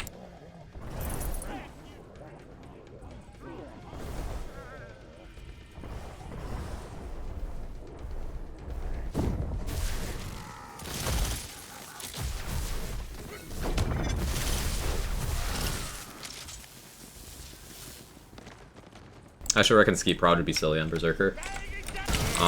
Berserker's just got a good formula. Berserker's just good with guns in general, really. Hey, Cat, thank you so much for the raid. I appreciate it. Welcome in, Raiders. How you doing?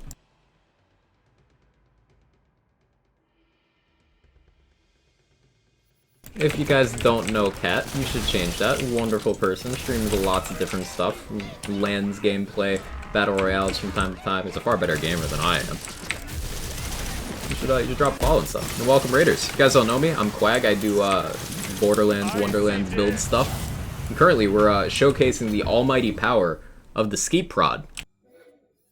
Super underrated gun. We're using it with the new Amulet. I won't show what it specifically does if you're avoiding DLC item spoilers. We're using it with that. Using it on my favorite gun build, Stabomancer Spore Warden. And we're clearing very, very efficiently with it. It's a lot of fun. Short stream today, had drop in. I appreciate you thinking of me. Welcome in, everybody. Gonna lurk? Sounds good for Hilda. You have a good one. Welcome in, Fluffy. How you doing?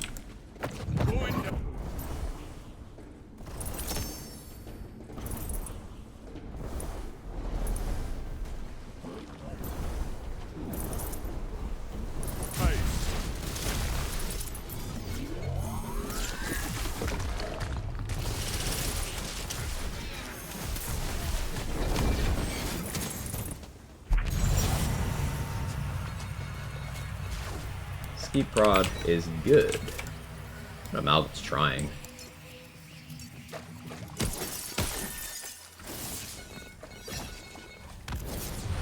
To an elite room. Try playing Borderlands, crashing the whole stream out of nowhere. Oh, I'm sorry to hear. Sorry to hear. Did Wonderlands? Did that at least go a little bit better? I find that this game's a little more stable. Well, you know, that's an understatement. A lot more stable. Ooh, that was a 3 mil hit. A lot more stable than Borderlands 3, sadly. I love Borderlands 3, but it was not left in a stable state.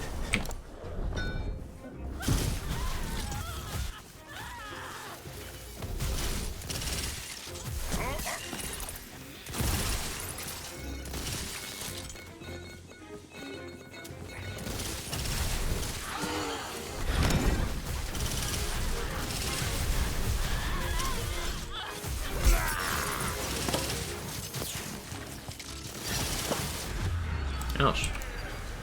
Actually outplayed. The shock resist on this enemy is getting me. There we go. Much better.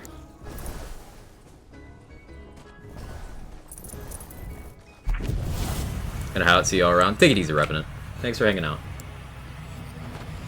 Didn't crash my entire stream. Things an OBS issue on my end, honestly. I've had a lot of OBS problems over the last about 3 months now. It's been very frustrating. I feel you there.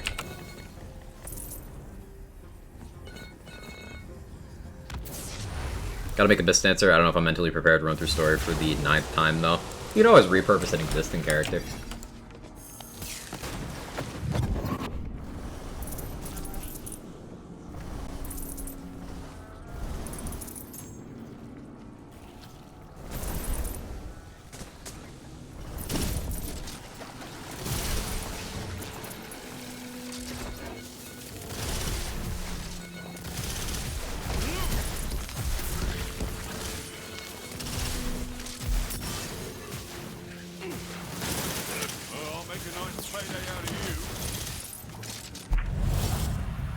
Talk through the changes to Livewire. I think there's some changes last week. Super simple. Livewire chains from meleeing no longer get gun damage or count as gun damage. They are now melee, and that changes everything. It means the damage formula for Livewire is only slightly tweaked, but the things it can trigger are insanity. Livewire chains now double dip melee bonuses. Livewire chains can now trigger Alchemical Agent and apply a massive dot. It's dumb. You use it in all the same ways, except for, I suppose it doesn't trigger Executioner's Blade anymore, but it's also just better melee damage than Executioner's Blade is now, so like, meh. It's crazy.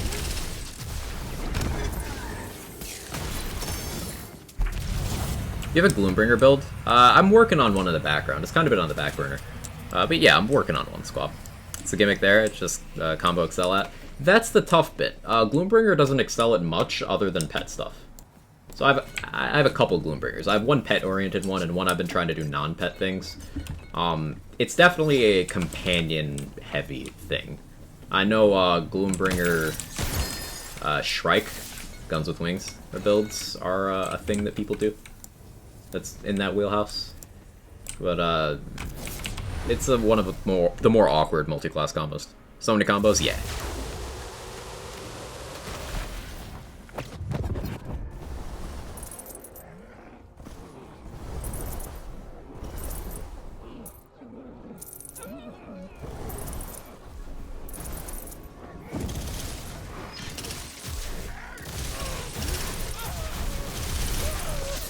Piercing cold.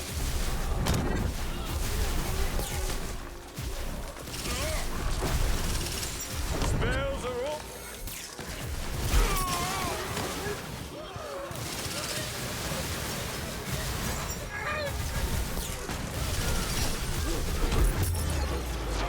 Ouch. Gotcha. Oh. That was awkward timing.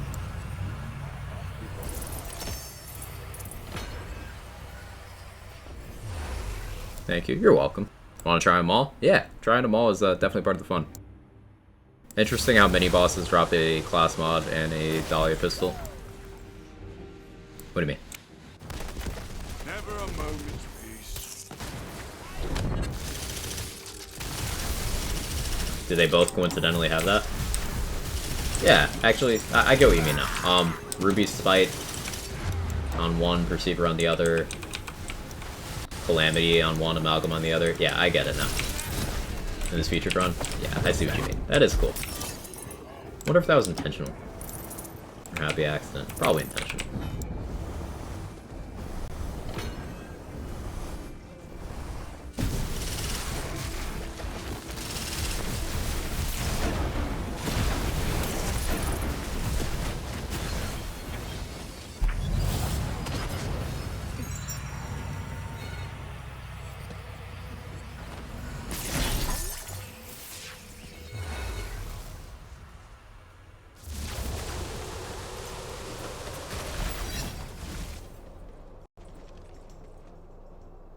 Do I try Ski Prod? You resist shocks. That's probably not, like, the play.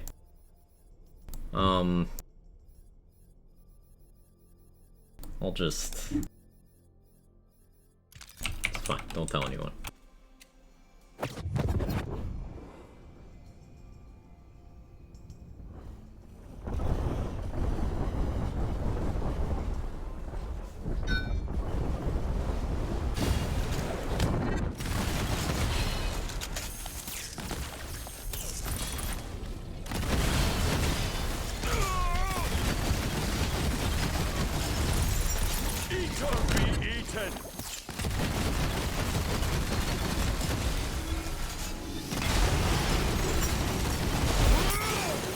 Oh, you can double on that?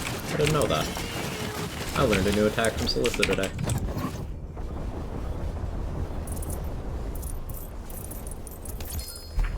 What's your opinion on Sharksbane rings? I don't think they needed that last buff, but I think it's fine because Sharksbane still isn't, like, best for more than some things. Like, for gun damage rings, in a lot of situations, yeah, you're looking at Sharksbane for getting raw amounts of gun damage. But if you're using spell, companion, or ability rings, then there's much better choices. So, whatever.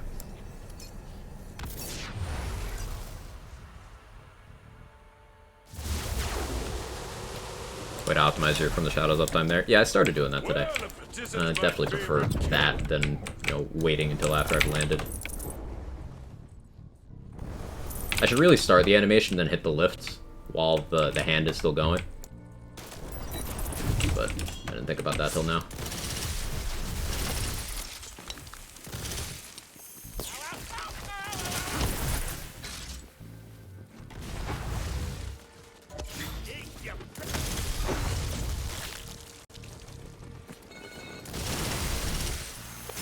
Winter's Blade!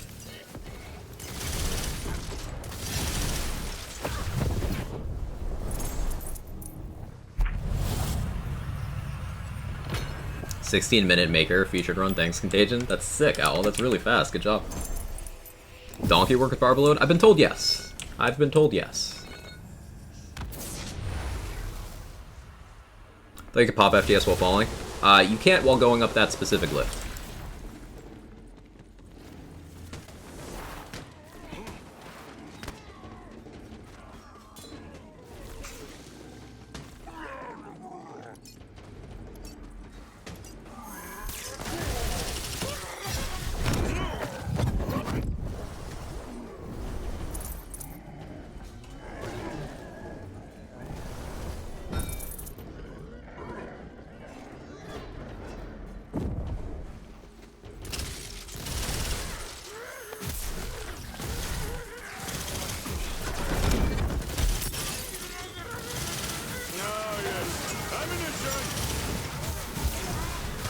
Ouch.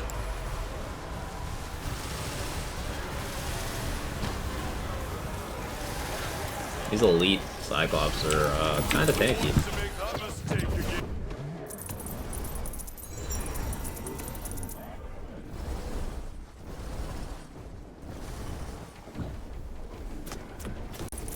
There we go. In time to revive Dog, too. Little niche things are always interesting. Yes, you can do this mechanic everywhere, but not this place. Right. Kind of interesting how, knowing those little things can affect boss clear times by such a large amount. Because otherwise, I'm having to wait a fair bit before I can pop From the Shadows, and that gives Solista an opportunity to hit me, which knocks off my full health enchant. Weird looking dog. It's an Elden Ring dog.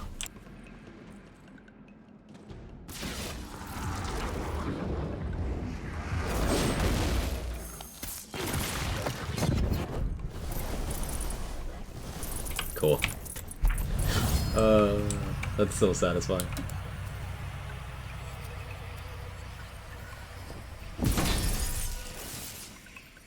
Dog is thick.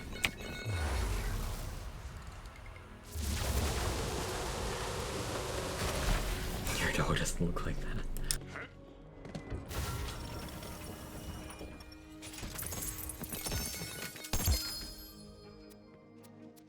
Rainbolt with 2 extra charges.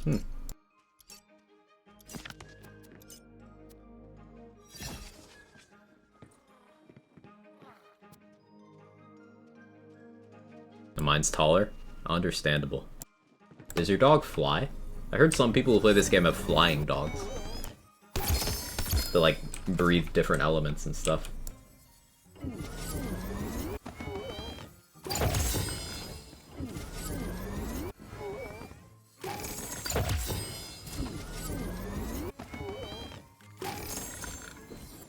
Been in meetings for a while. Thanks for providing me entertainment today. I hope you enjoy the rest of your day. Take it easy, Foster. We'll probably be ending in a couple minutes here after this room. But I appreciate you hanging out. Thank you.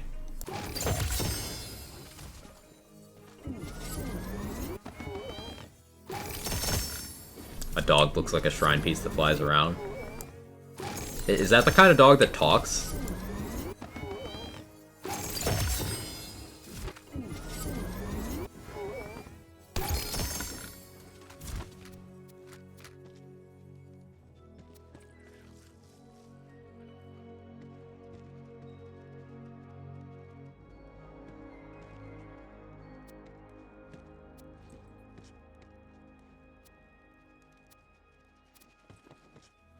Very annoying dog, understandable.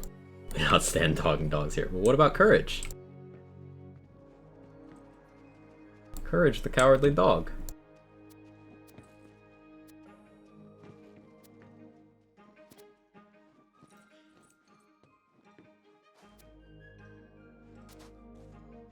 You know, I want that primordial liquid cooling.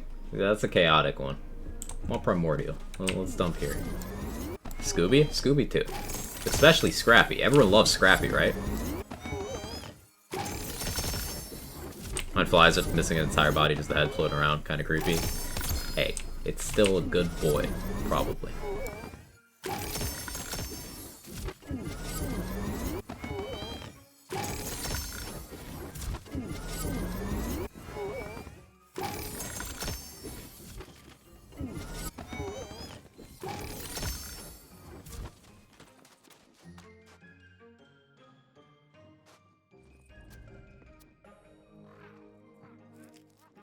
I might need to go farm some dedicated liquid cooling. It's a Ludite with Spore Fuse. That's scary. That's scary.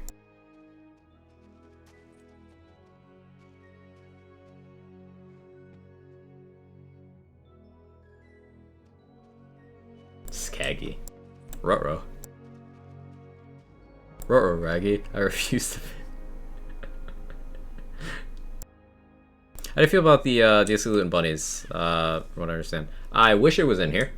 I wish it was in here because, contrary to what some people have suggested, it doesn't improve the quality of farming anywhere to make it so people simply can't get the loot.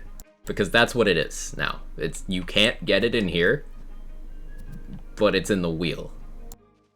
But if you don't get it from the wheel, you just don't have it. So, like, I legitimately have not gotten a single copy of the new armor. I've gotten the melee weapon once. I've gotten the SMG once.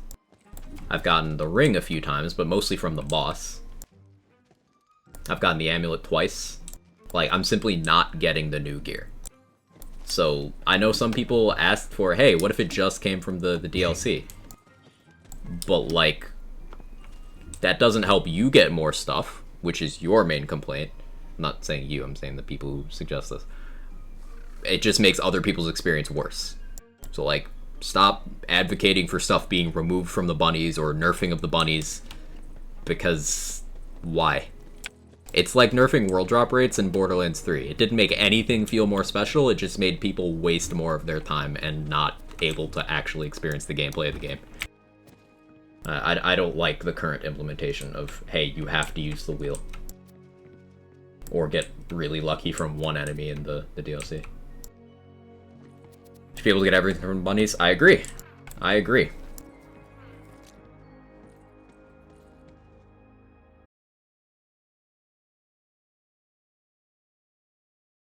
But only my way of getting loot should be valid. That clearly is the argument, Dace.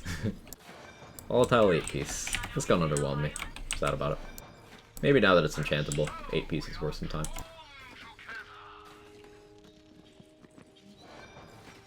think Bunny DLC loot would be fine so long as they don't suddenly choose to add 5,000 new legendaries at the game. But the thing with that is, yeah, Wisp, you're absolutely right. The more they add to the bunnies, the lower your chances of getting something individually. But that should be the trade-off on you getting high concentrations of loot. Like, that is why world drops at a high rate in Borderlands 3 functioned well. Because, sure, you'd see the color orange more often, but in terms of it being likely to be the specific one you're going after, much less the specific version of that specific one, slim to none, which made it balanced. It's just a passive progression mechanic that you could tap into while you were playing whatever you want.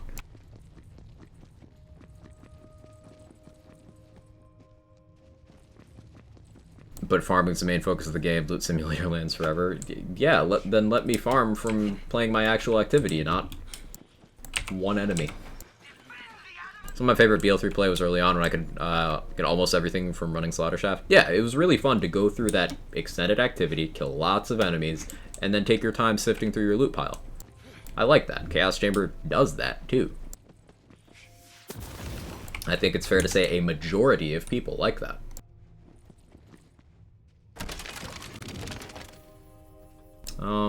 Let me spend some Moon Orbs real quick. I want to try to get the Stabo from the Shadows enchant on this Keep Prod, because considering how often I reload it, I think that could be beneficial. Getting more uptime. Fortunately, we didn't get it. I have to balance a fine line and make the chase for loot without making it too easy, too hard. Right, and because this system is the Borderlands 3 part set with increased variance, they could give us even higher rates than BL3, and we'd still have harder farms than that game, which had harder farms than every previous game. Like, they could do it. They could do it. The more you look at the numbers, the more you're like, huh.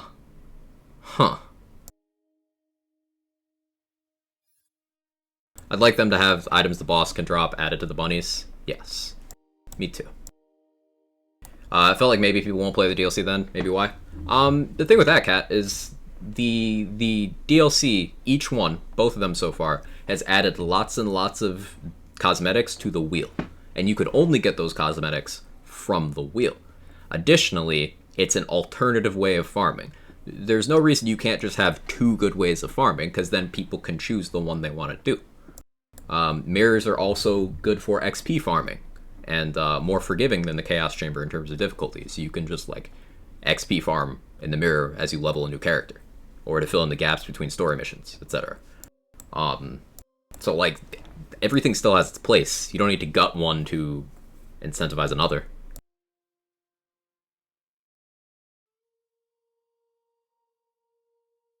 It would be a very good improvement to allow Rings, Armor, and Amulets have their passes rerolled. I don't disagree, Pollination, but I don't think they would ever do that.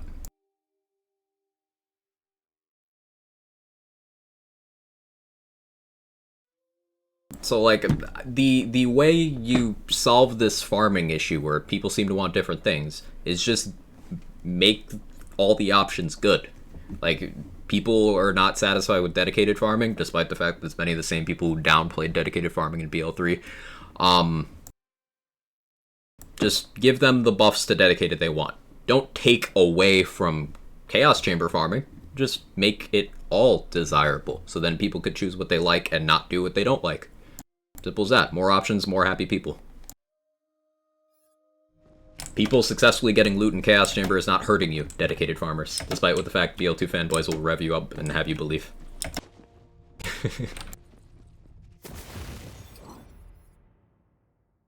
And vice versa. I'm not threatened by people getting more drops from dedicated farming than I do in the Chaos Chamber, because ultimately, I'm choosing what my gameplay experience is. That's how I feel about it anyway. So yeah, I really have to go to the bathroom, and I've been holding it. So I'm gonna end stream and do that. So I hope you guys had a wonderful day hanging out with me today. Kat, thank you so much for the raid. I appreciate all the love and support from everybody. I'll be live tomorrow. We'll keep farming. Primordial Skeet Prod going after times 19 2-mag Boilermaker. Still going after new sermons. Maybe accept doctrines or epitaphs with good parts as well. There's a bunch of gear I want. Farm for a bunch of things. So let's find somewhere for you all to go.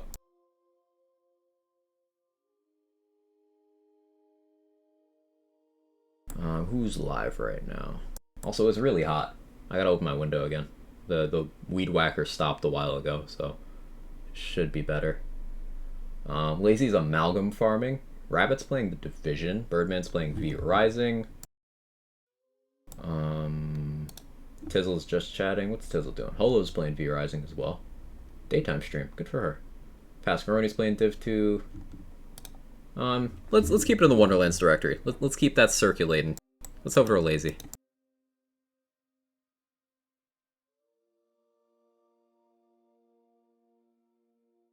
Have a good day, Quag. You as well, David. You as well. But again, I appreciate all you guys. Thank you so much for all the love and support. I hope you're enjoying Wonderlands as much as I am. I think it's important to keep in mind the amount of effort they're putting into post-launch support for this game. And remember, nothing's perfect, but they're putting a lot of work. And I'm enjoying the fruits of that so far. So let's try to stay positive as a community. There's a lot of negativity out there about the game, and I want to push back on that. From a realistic standpoint, like, you know, I see the issues, but I'm also not imagining issues where there aren't any. So, on that note, thank you again. I'll see you all in Lazy's. Raid message, let's do this.